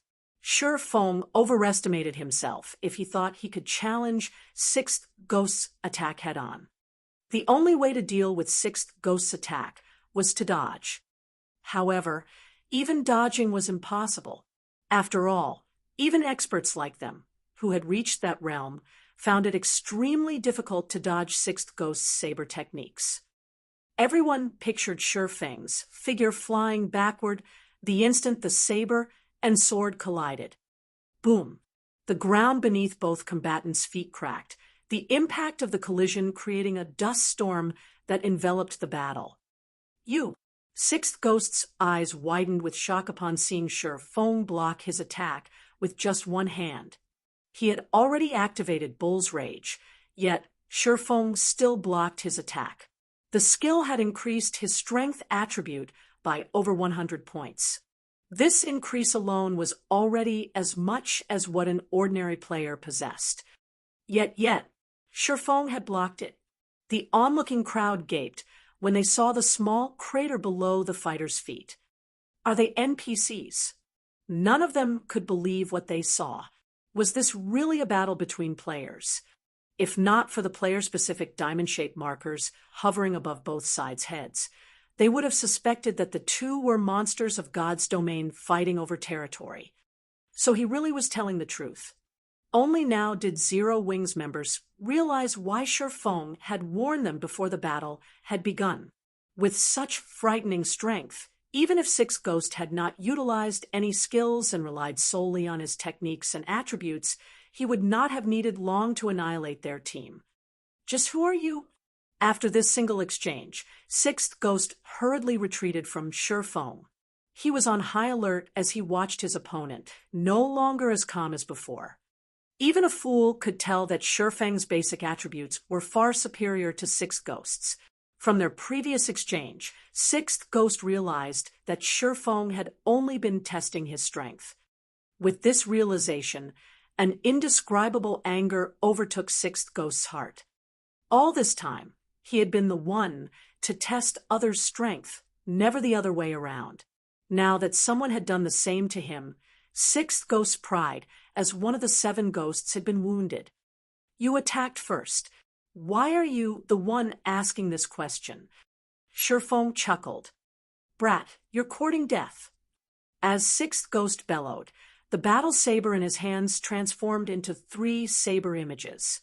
These saber images sealed off Shifeng's path of retreat as they bombarded their target.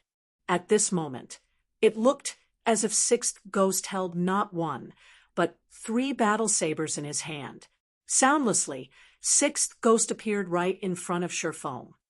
Hand-to-hand combat relied on 2 things, attributes and techniques. Currently, Shifeng's attributes were far superior, so Sixth Ghost chose to contend with Shifeng using techniques. Triple cut. Shifeng's expression immediately turned grave. Immediately, he brandished the abyssal blade, meeting the oncoming attacks. Triple cut was a more advanced technique compared to second acceleration. Second acceleration was a technique used to fool the enemy's eyes and attack the blind spot.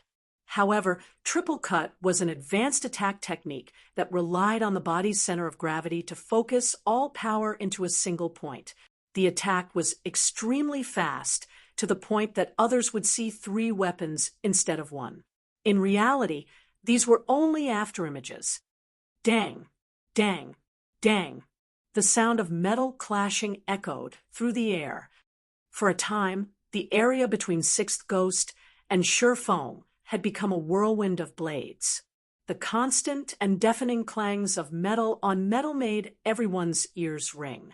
However, when they looked at the battlefield, they failed to see any collision between weapons. Such a powerful triple cut. Although Sure Feng had not received any damage, he struggled to defend against Sixth Ghost's attacks with the Abyssal Blade. Even though he was significantly faster than Sixth Ghost, he could do nothing but defend himself. This was the first time Sure Feng was at a disadvantage against a berserker in a contest of speed. Sure Feng had to admit that an advanced attack technique could increase a player's combat power significantly. Fortunately, he was quite a bit faster than Sixth Ghost. He had also already entered the refinement realm. He could perceive both attacks and dodging maneuvers meticulously. Otherwise, he would have already died under Sixth Ghost's triple cut. However, although Sure Feng struggled to cope with the attacks, Sixth Ghost was not having an easy time either. Even after using Bull's Rage, every time he crossed blades with Sure Feng, he could feel his hands tremble from the resulting impact. His HP had even begun to fall slowly with each consecutive impact. Although it was only a very tiny amount, after a long period, his HP would eventually vanish. "Old Six, I'll help you." Suddenly, Fifth Ghost's figure appeared behind Sure Feng. Immediately, he used triple cut with his 2 swords, aiming for Sure Feng's back.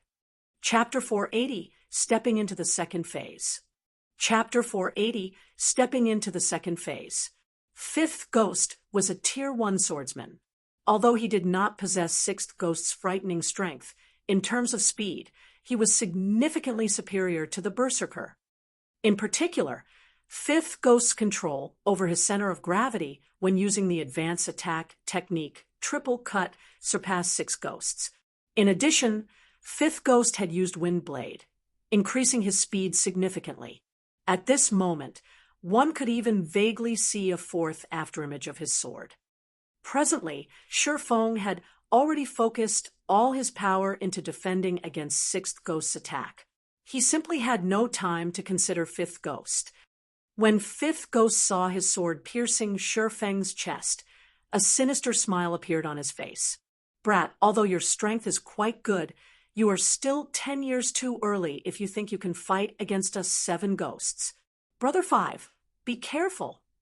Sixth Ghost suddenly shouted in panic when he saw Fifth Ghost's delighted appearance. Fifth Ghost immediately sensed that something was wrong because his instincts were telling him right here and now that he had already arrived at death's door. He then realized the sensation he felt with his hand when his sword stabbed into Sure Feng was as if he had just pierced through air. Suddenly, he felt goosebumps rising all over his body. He immediately activated his life-saving skill, Defensive Blade, and abruptly leaped forward. However, he was still a step too slow. Hua, hua, hua. At the same time as he activated Defensive Blade, Fifth Ghost felt chilling sword auras striking at his back. These piercing sword auras were the attacks Sure Feng had launched at Fifth Ghost upon arriving behind the ladder using silent steps. If Fifth Ghost had not activated Defensive Blade at the first sign of danger, allowing him to negate several instances of damage, he would have become a corpse by now. Just who are these people? Sure Feng knitted his brows slightly. Sure Feng found it truly hard to believe that such experts would actually appear in Underworld. He had also never heard of such experts in his previous life. After using silent steps, he had swung the Abyssal Blade immediately at such a short distance. As well as with the element of surprise, experts of the same level definitely would not be able to react in time.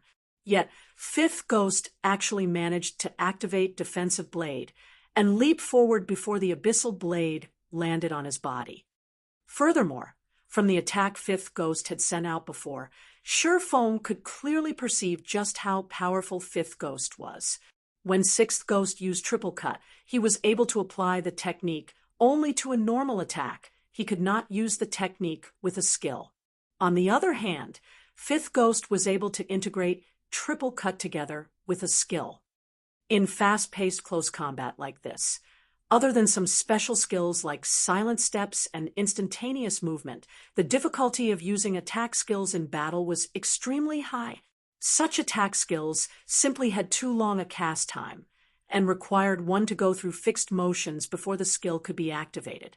The speed of using an attack skill was simply incomparable to the speed of a normal attack.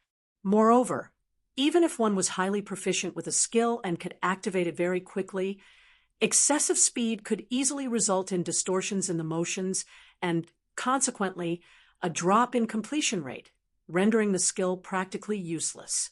Hence, the fact that Fifth Ghost was able to integrate an attack skill into the battle was something extremely difficult to achieve. Performing such a feat was no longer something feasible for ordinary men. Even Surefeng's current self would not be able to do so.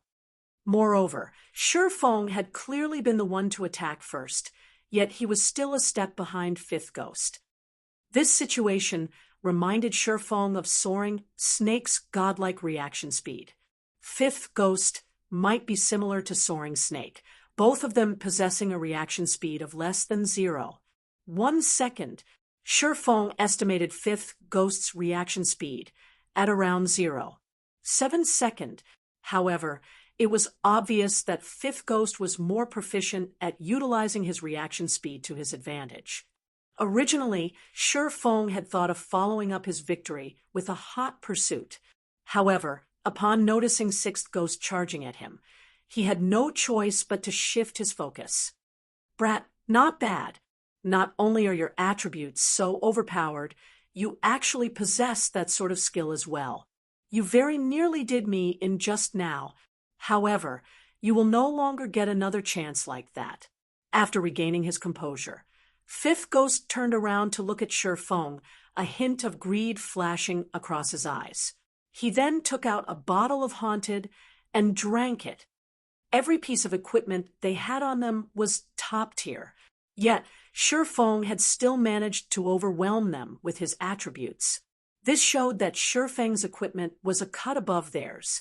If they could kill Surefeng and obtain his equipment, it would definitely allow their combat power to rise to the next level.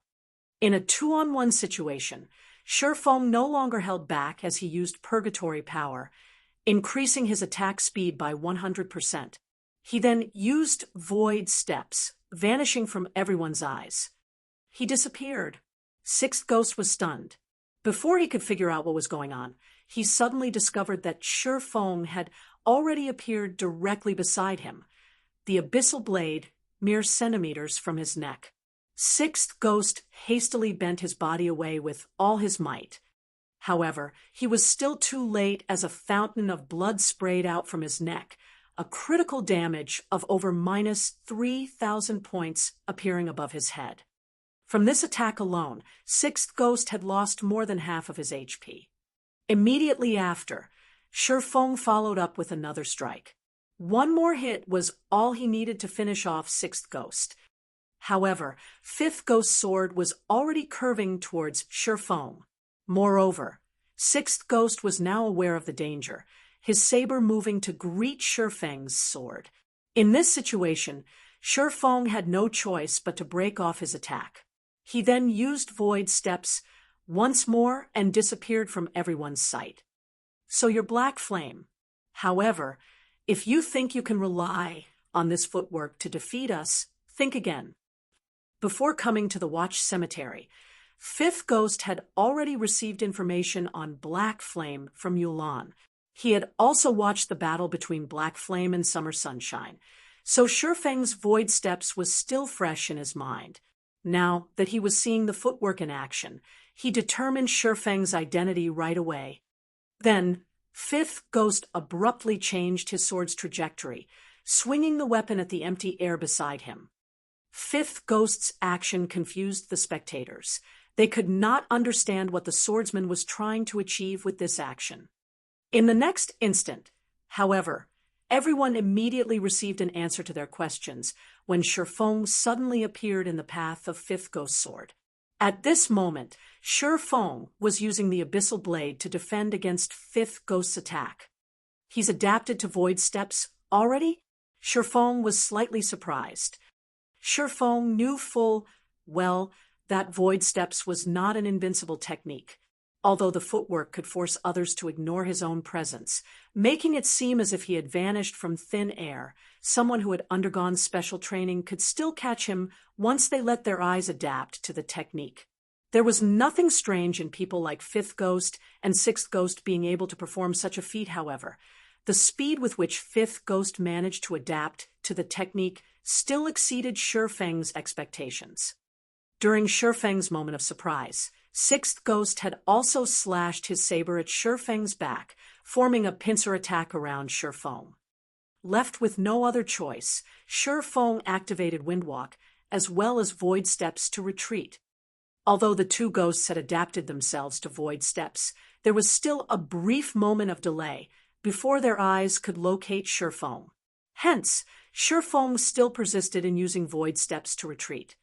For a time, both sides entered a stalemate.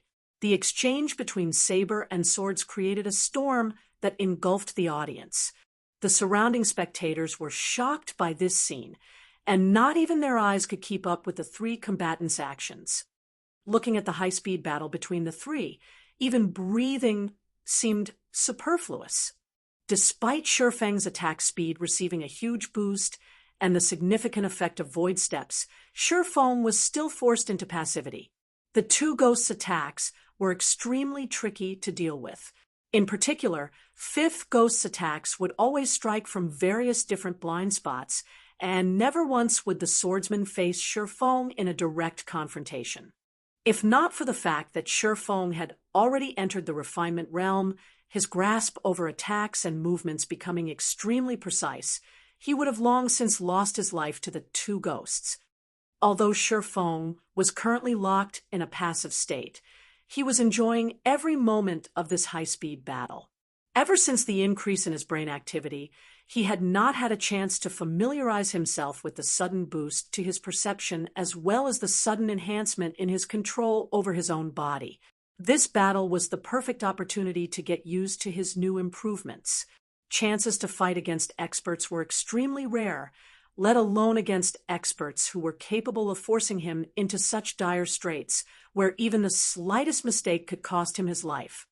Moreover, Shifeng could not help but admit that the coordination between Fifth Ghost and Sixth Ghost was indeed very amazing. Regardless of how he tried to attack or dodge, he could never fully defend against the attacks of the two ghosts. As a result, he had lost close to half his HP already. However, under the steady onslaught, the accuracy of Shifeng's actions was also gradually increasing. The damage the ghosts inflicted was also gradually decreasing. Their attacks really are precise. At this moment, even Shifeng could feel himself growing mentally tired. Die! Fifth Ghost took advantage of the moment Shifeng used Void Steps and vanished to slash at the latter's back, giving Shifeng no chance to dodge or block at all. At the moment of life and death, a slight change came over Shifeng. Suddenly, Shifeng's movement stopped. In the next moment, Fifth Ghost's sword actually brushed past Shifeng's body. However, Fifth Ghost did not stop his attacks as he continued brandishing his two swords. Sixth Ghost kept hacking at Shifeng with his saber as well, not giving him any chance to dodge or block. Yet, no matter how hard they tried to hit Shifeng, he always managed to avoid their attacks ahead of time. It was as if Shifeng had long since known the trajectory of their attacks. So, this is the second stage of the refinement realm, the flowing water realm. It's no wonder I wasn't a match for those people in the past. Shifeng could not help but smile while dodging the two ghosts' attacks. Chapter 481, Flowing Water Acceleration. Chapter 481, Flowing Water Acceleration. Fifth ghost and sixth ghost immediately detected the sudden change in sheer foam, and the two ghosts promptly distanced themselves from their target.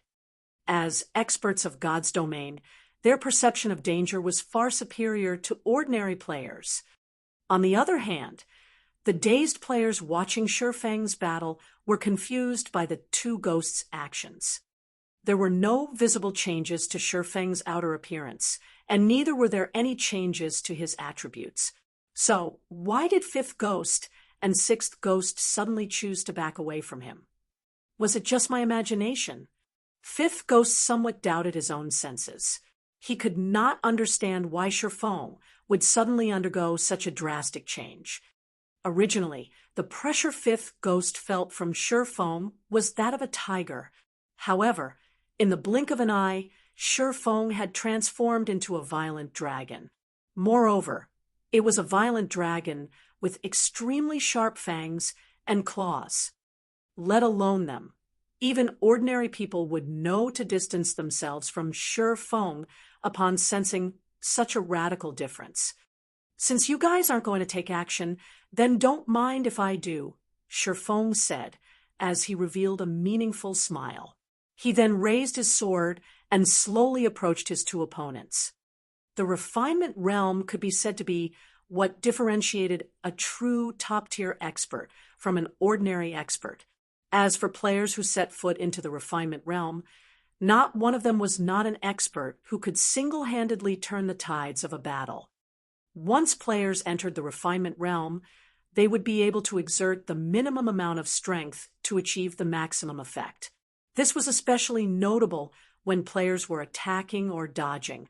Despite the opponent's speed greatly surpassing their own, players in the refinement realm could easily dodge their opponent's attack using the simplest of movements. Not only could they dodge with greater efficiency, but they could also take the opportunity to better detect their enemy's weaknesses, to give their enemy a fatal blow. Due to this reason, the refinement realm became the dividing line for true experts. Meanwhile, there was an even higher realm above refinement, and that was the flowing water realm. Through detailed observation of the opponent, players could place themselves in their opponent's position in order to understand their opponent's every action. They could then anticipate their opponent's next action or even multiple subsequent actions and make the most appropriate response. In other words, before their opponent had even taken action, players in the flowing water realm could have already known what their opponents were going to do next and carried out appropriate countermeasures. Compared to responding only after the opponent had begun taking action, players would have a lot more time to react and perform swifter and more precise actions. Hence, for Shifeng, who had already seen through the coordinated attacks of Fifth Ghost and Sixth Ghost, it was very easy for him to dodge and react to his two opponents' attacks. When Shifeng slowly approached Fifth Ghost and Sixth Ghost, the two ghosts unconsciously began backing away as well. Looking at this scene, where one side was advancing while the other was retreating, the surrounding spectators were stupefied.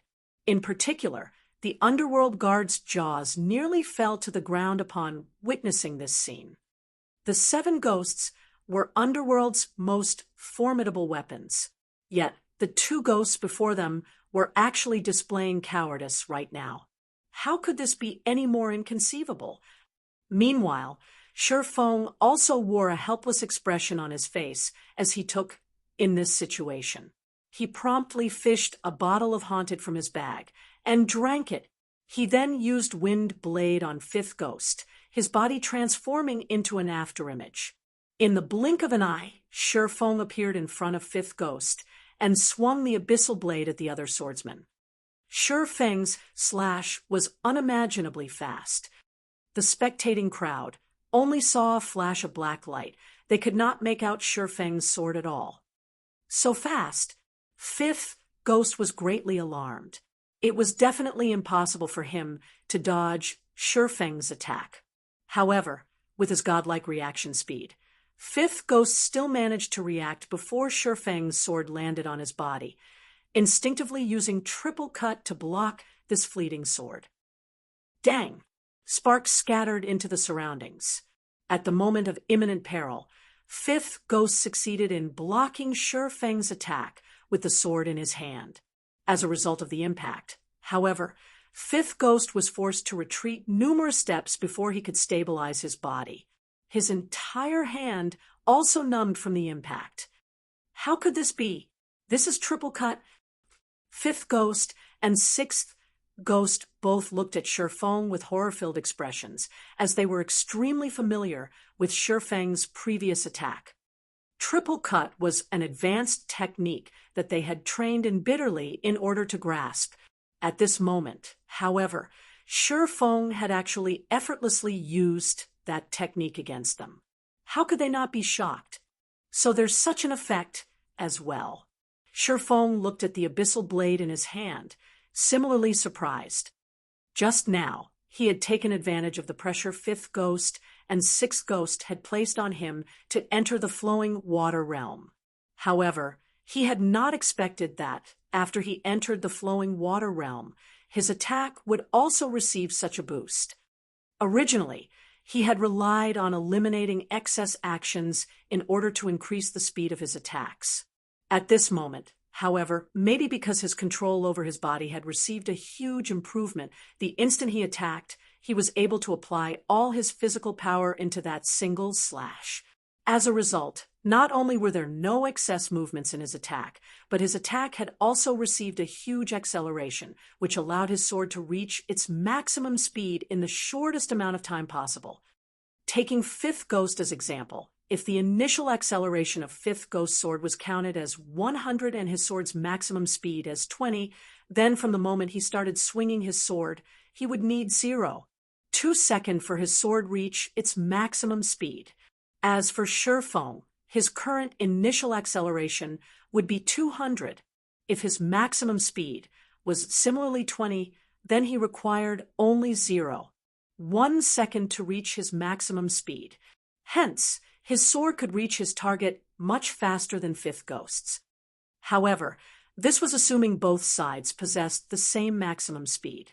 In reality, as Shifeng's attributes were much higher, his maximum speed was a lot higher than Fifth Ghost's and Sixth Ghost's. Thinking up to this point, Shifeng could not help but grow excited. Hoping to find the feeling from before, Shifeng stepped forward and launched a fierce assault on Fifth Ghost once more. Streaks of black light suddenly appeared before promptly disappearing. Fifth Ghost was forced to go all out to defend against the attacks. However, no matter how hard he tried to defend himself, the attacks were simply too overwhelming, forcing him into a constant retreat. Seeing this situation, Sixth Ghost hurriedly charged forward to aid his companion. Immediately, he used triple cut, slashing his saber at Shifeng's back. Originally, with Shifeng's speed, it had simply been impossible for him to block the attack. However, Sixth Ghost suddenly saw a streak of black light emerge behind Shifeng, the black light deflecting his attack completely. Just what is going on here? Sixth Ghost looked at Shifeng's calm expression in abject horror. At the beginning of the fight, Shifeng had been desperately trying to defend against his saber. Now, however, Shifeng could effortlessly block his attacks without even turning his head around. During the brief moment Sixth Ghost was in a daze, a streak of black light penetrated Fifth Ghost's defenses, piercing right through the swordsman's heart.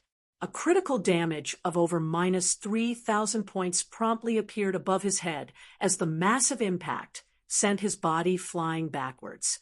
Because of the impact, Fifth Ghost's defense crumbled, allowing several more streaks of black light to land on his body. In the blink of an eye, Fifth Ghost's HP reached 0. At Fifth Ghost's death, the equipment on his body and the items in his bag dropped and scattered across the ground around him. This scene stupefied everyone present. How was the thing in Shifeng's hand a sword? That was practically a laser gun. With just a few shots, Fifth Ghost died, without even being able to resist. Only now did Sixth Ghost finally react. Although he wished to help, he was already too late. Right then, Shifeng used void steps and disappeared once more. "Don't think that you can easily do me in," Sixth Ghost bellowed as he used Whirlwind Slash, sweeping his battle saber around himself. In the next moment, however, a streak of black light shot at Sixth Ghost's weapon. Boom! Sixth Ghost's battle saber was abruptly stopped cold. Immediately after, another streak of black light pierced Sixth Ghost's body, instantly ending the berserker's life. Once more, equipment and items were scattered across the ground. The members of the Underworld Guards shivered and paled at the sight of Fifth Ghost's and Sixth Ghost's bodies lying on the ground. They promptly turned around and fled. As Underworld Guards, they knew full well just how powerful the two ghosts were. Working together, the two of them could easily annihilate 4 or 5 Underworld Guard parties. Meanwhile, the fact that Shifeng succeeded in defeating the two ghosts all by himself showed that he was also fully capable of annihilating their two parties. If they did not escape, only death awaited them. Want to escape? Too late. Shifeng immediately changed the aura of space to the aura of wind, increasing his movement speed greatly. He caught up with the fleeing Underworld Guards in no time, and just like a whirlwind sweeping away the clouds, he practically killed each Underworld Guard with just one hit. In the blink of an eye, the 10 remaining Underworld Guards were turned into a pile of corpses, their equipment, and the items inside their bags scattering all over the ground around their corpses. Chapter 482, The Strength of a Single Man. Chapter 482, The Strength of a Single Man. This haunted really is frightening. It is actually able to force a red name to drop every single piece of equipment they are wearing. Underworld should be shedding tears right about now. Shifeng's heart was filled with joy when he looked at the ground littered with items. Killing the elite members of a guild would not cause any significant damages to said guild, as these elite members only had advanced equipment. Such equipment could be easily replaced. The equipment of experts, on the other hand, was different. Every single expert was an accumulation of a guild's top-tier equipment. Meanwhile, behind every piece of top-tier equipment was the sacrifice of a large number of players. Being able to steal a piece of top-tier equipment from a guild was the equivalent of slicing a piece of flesh off said guild. The Underworld Guard parties had a total of 12 members. Of them, 10 were mostly geared in level 25 secret silver equipment, mixed with a few pieces of level 20 fine gold and even dark gold equipment. As for Fifth Ghost and Sixth Ghost, their equipment was only slightly inferior to that of core members of Zero Wing. The majority of their equipment consisted of level 25 fine gold equipment, and even the most inferior pieces were level 20 dark gold equipment. Now, however, these 12 players were left with not a single piece of equipment on their bodies, thanks to Shifeng. In addition, the 12 had also dropped plenty of items from their bags. Among them were plenty of haunted potions, as well as the good quality equipment, such as level 20 secret silver and fine gold equipment they had harvested from other players. Making a rough estimate, Shifeng had earned more than 100 gold just from killing these 12 players. Split this advanced equipment among yourselves. Don't forget to leave some for your dead companions. Shifeng only collected the top-tier equipment and haunted potions for himself, leaving the remainder for the team. He then disappeared into the dense forest in search of other Underworld Guard parties. So cool. Is that person really our guild leader? A female summoner asked as she watched Shifeng's departing figure, her gaze carrying a seductive charm. It should be. Before, when that person named him Black Flame, he did not deny it. Moreover, he has even willingly left behind so much good equipment for us, other than our guild leader. I doubt there would be anybody who would do such a thing. The ranger team leader nodded in reply, his heart filled with an indescribable sense of excitement. It really is great to be a member of Zero Wing, the others could not help but exclaim. Despite the ongoing war between Zero Wing and Overwhelming Smile, as the leader of a guild, Shifeng had actually taken the initiative to enter such a dangerous location all by himself. He had even rushed to their rescue at the first sign of trouble. With such a guild leader, even if they fell back to level 0 as a result of battling Overwhelming Smile, they would still do so willingly. Although guild leader has left all this good equipment to us, I suggest that after we set aside several pieces for those who died, we should place the remainder in the guild's warehouse. Now that we are waging a war against Overwhelming Smile, the guild's expenditure is very large. We can't take advantage of the guild at such a crucial period, the rangers said. The others promptly nodded in agreement. Currently, Shifeng was searching for treasure chests in the Watch Cemetery while waiting for Space Movement's cooldown to end and news to appear in the guild channel. Space Movement had a 5-minute cooldown. As he did not wish to waste time during this period, he had started hunting for treasure. Shifeng could not be more familiar with the Watch Cemetery. He had visited this place many times in search of treasure in his previous life. Moreover, in the past, many treasure chest locations had been published on the official forums. Back then, as treasure chests that had already been found would not reappear at the same location, nobody actually cared about keeping these locations a secret. Instead, they actively publicized and showed off their discoveries. As a result, their actions would now benefit Shifeng. There were plenty of secrets in God's domain.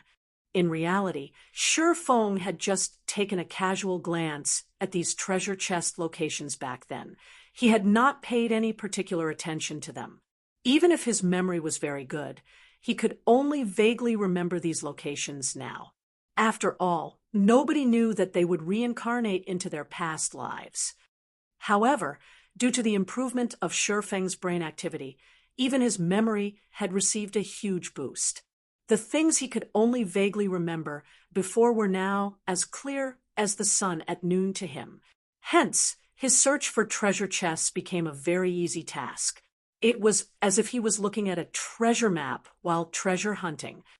After just a brief search, Shifeng had already discovered a bronze treasure chest, obtaining more than 3 silver coins and a level 25 mysterious iron weapon from it. The number of treasure chests in this area is too little, while the number of players is too high. Many of the treasure chests should have already been discovered by someone else. It seems that I can only try my luck somewhere else, Shifeng muttered as he collected the items inside the bronze treasure chest. Currently, level 25 mysterious iron weapons were still in high demand. He then took a look at the system map. As I recall, there should be plenty of high-quality treasure chests located in the inner regions of the Watch Cemetery, following which Shifeng dashed directly towards the inner region of the Watch Cemetery. For a couple of hours, Shifeng searched for treasure while killing any underworld guard parties that dared show themselves. During this period, Shifeng had opened more than 30 treasure chests. Among them, 14 were bronze treasure chests, 16 were mysterious iron treasure chests, and 6 were secret silver treasure chests. He had also killed 11 underworld guard parties. Overall, he had gained a frightening harvest. Although these underworld guard parties did not have experts like 5th Ghost and 6th Ghost, they still contributed plenty of top-tier equipment to Shifeng's harvest. After all, these underworld guards normally killed many players, so they had accumulated quite a lot of good stuff both on their bodies and in their bags. Now, however, all these items belonged to Shifeng. In other words, these underworld guards had just carried out free labor for Shifeng. Just the number of top-tier equipment Shifeng obtained exceeded 100 pieces, not to mention advanced equipment. Shifeng's harvest had instantly made up for much of the losses Zero Wing suffered before. inside the guild residence of Overwhelming Smile. 5th ghost and 6th ghost died. How is this possible? Feng Xuanyang's eyes widened in shock upon reading the report he just received. He could not at all accept this matter as real. 5th ghost and 6th ghost were Underworld's most formidable weapons. Now, not only had both of them lost all their equipment, but they could not even log back into the game right now. Just how was he supposed to report this incident to the higher-ups? This black flame is simply too vicious. Seated to the side, Yulan, who was garbed in a set of alluring purple robes that placed her exquisite figure on full display, knitted her brows tightly, a gloomy expression currently on her face. Contrary to expectations, Yulan was not particularly concerned about this piece of news. Compared to 5th ghosts and 6th ghosts' deaths, she was more concerned about the number of deaths in the Underworld Guard parties. Currently, statistics showed that more than 80 Underworld Guards had already died. As of this time, Underworld had sent over 200 Underworld Guards to Overwhelming Smile, and close to half had died. Practically all the Underworld Guard parties posted at the Watch Cemetery were dead by now. This loss was already well over the limit they could endure. Even if they emptied Overwhelming Smile's entire guild warehouse, they would not be able to make up for the loss in top-tier and advanced equipment. Aside from that, there was also the loss of levels, as well as the fact that all those killed by Shurfeng were unable to log back into God's domain for a long period of time. Just how did he manage such a feat? Yulan muttered in confusion. The Underworld Guard parties were clearly scattered far apart from each other, making it extremely difficult to catch them all. Yet, Shurfeng had only used a few short hours to wipe out nearly every Underworld Guard party within the Watch Cemetery. While Feng Xianyang and Yulan were feeling depressed, information regarding Shurfeng's feat spread like wildfire throughout White River City. Players who received this piece of news were thoroughly amazed. 1 hit per person. Shurfeng had actually managed to suppress a powerful guild all by himself, slaughtering Overwhelming Smile to the point where it had no choice but to recall all its members from the treasured land known as the Watch Cemetery. This was simply too frightening. For a time, Zero Wing was once more the topic of conversation in the entire White River City. Chapter 483, Everlasting War. Chapter 483, Everlasting War. Although the fight in Watch Cemetery had not been on a large scale, it had dealt a massive blow to Overwhelming Smile. This was not a matter of winning or losing. Instead, it was because Overwhelming Smile had conceded. This 1 point proved that Overwhelming Smile was inferior to Zero Wing. In addition, Shurfeng's stunning performance had calmed the rush to join Overwhelming Smile. Previously, they all had an optimistic view on Overwhelming Smile, believing that the guild was about to overtake the position of White River City's overlord. Now, however, the situation had taken a 180-degree turn. Needing only 1 hit per person, Shurfeng had wiped out all of Overwhelming Smile's experts within the Watch Cemetery. Without that hindrance, Zero Wing's Tier 1 experts were able to display their strength as they swiftly wiped out the normal members from Overwhelming Smile, forcing the guild to pull back from the treasured land known as the Watch Cemetery. The Watch Cemetery was White River City's most resource-rich, level 20 to 30 map. Losing it would undoubtedly be detrimental to Overwhelming Smile's future development. Although Overwhelming Smile was wealthy, that wealth would be meaningless if they could not convert it into leveling resources. The sky slowly darkened as the setting sun gradually disappeared past the horizon. After a day's struggle, many players had begun to return to the city to rest and celebrate their day's harvest. Bars, restaurants, clubs, and many such establishments were already crowded. At this moment, in the rooftop dining room of a high-class restaurant, 2 female players feasted on delicacies as they enjoyed the view of White River City. Many male players present snubbed glances at these two women. Of the two female players, one was petite and lovely, while still sporting stunning curves. The other was even more beautiful. Her face was so pure that it put flowers to shame and outshone the moon. Her snow-white skin looked so delicate that it seemed as if it might break from the gentlest touch. Currently, although she wore a long aqua-blue mage robe, trimmed in gold, the clothing failed to conceal her graceful body. These two were none other than Blue Bamboo and Thoughtful Rain, the pair that had originally planned to join Overwhelming Smile. Blue, what did I tell you? Look how quickly Zero Wing suppressed Overwhelming Smile. Thoughtful Rain said as she glanced at Blue Bamboo, the gentle smile in her ink-black eyes intensifying. Previously, due to her refusal to join Overwhelming Smile, Blue Bamboo had pestered her ceaselessly, giving her a huge headache. Only now that Zero Wing had forced Overwhelming Smile to submit did the girl finally relent. Overwhelming Smile is truly disappointing. To think that I thought so highly of it, it actually dared to let me down. I don't want to join Overwhelming Smile anymore. Either. Blue Bamboo pouted, disappointed. I already told you that Zero Wing is far superior to Overwhelming Smile. After all, it was the first guild to own a guild residence in White River City. Not only that, it claimed the best residence available in White River City. It also has plenty of experts.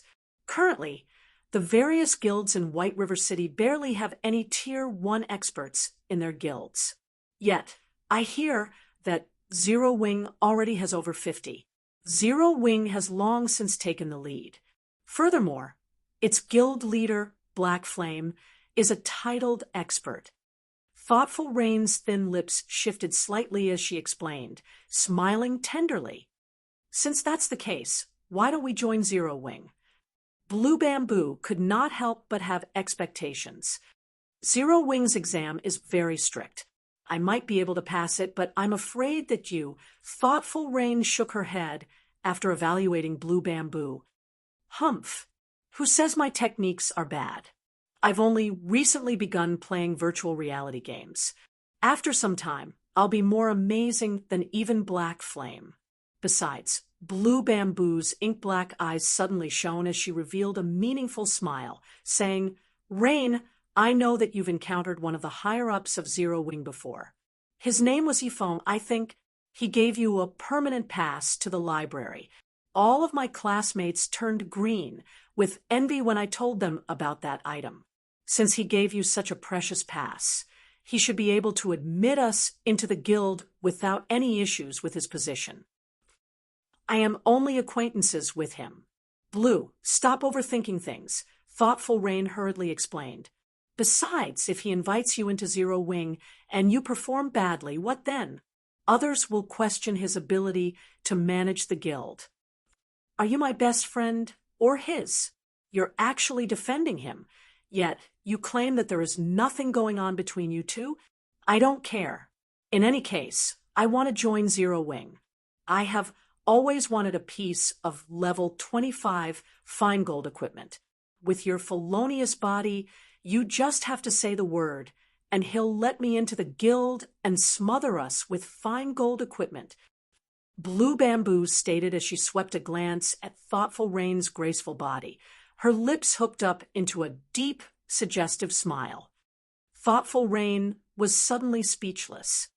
At this moment, a party of 6 suddenly appeared before the female duo. The leader of this party was a middle-aged man with a burly body, examining the two with world-weary eyes. None of the party could be underestimated, as the other 5 also gave off an air of danger. The party's stance alone left the surrounding witnesses breathless. Their levels were even more astonishing. Of these 6, the lowest level player was level 26, while the leading middle-aged man was a level 27 Guardian Knight. Excuse me, ladies, I couldn't help but overhear that the both of you are familiar with the higher-ups of Zero Wing. I wonder if you can introduce us to them. If you do, This level 25 morning dew staff will be yours, the leading middle-aged man said, smiling warmly. He then retrieved a two-handed staff made of pure white jade from his bag, placing the weapon on the table. Red gemstones were inlaid in the staff, and with a glance, it was obvious that the staff was no ordinary weapon. Wah! This is a secret silver staff. Its attributes are awesome.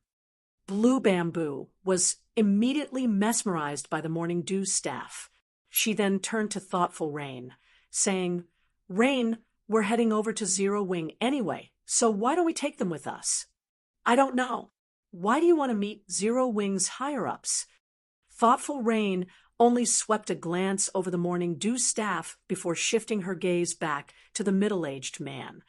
She was no fool. Since they had offered a level 25 secret silver weapon as a token of appreciation, then they were definitely plotting something. She would not be a proper friend if she abruptly contacted Yi Feng without knowing their intentions. Miss, please don't misunderstand. My name is Everlasting War. We seek the higher-ups of Zero Wing purely with the intention of conducting trade. This trade will only benefit, not harm, Zero Wing, so you can rest assured. If we really wanted to cause trouble for Zero Wing, we would have already done so. We wouldn't have to go through this much trouble, the middle-aged man explained. All right, then, I'll contact him for you, but it will be up to him whether or not he meets with you. Thoughtful Rain nodded in agreement, feeling that Everlasting War's words sounded reasonable. Following which, Thoughtful Rain called up her friends list and contacted Yi Feng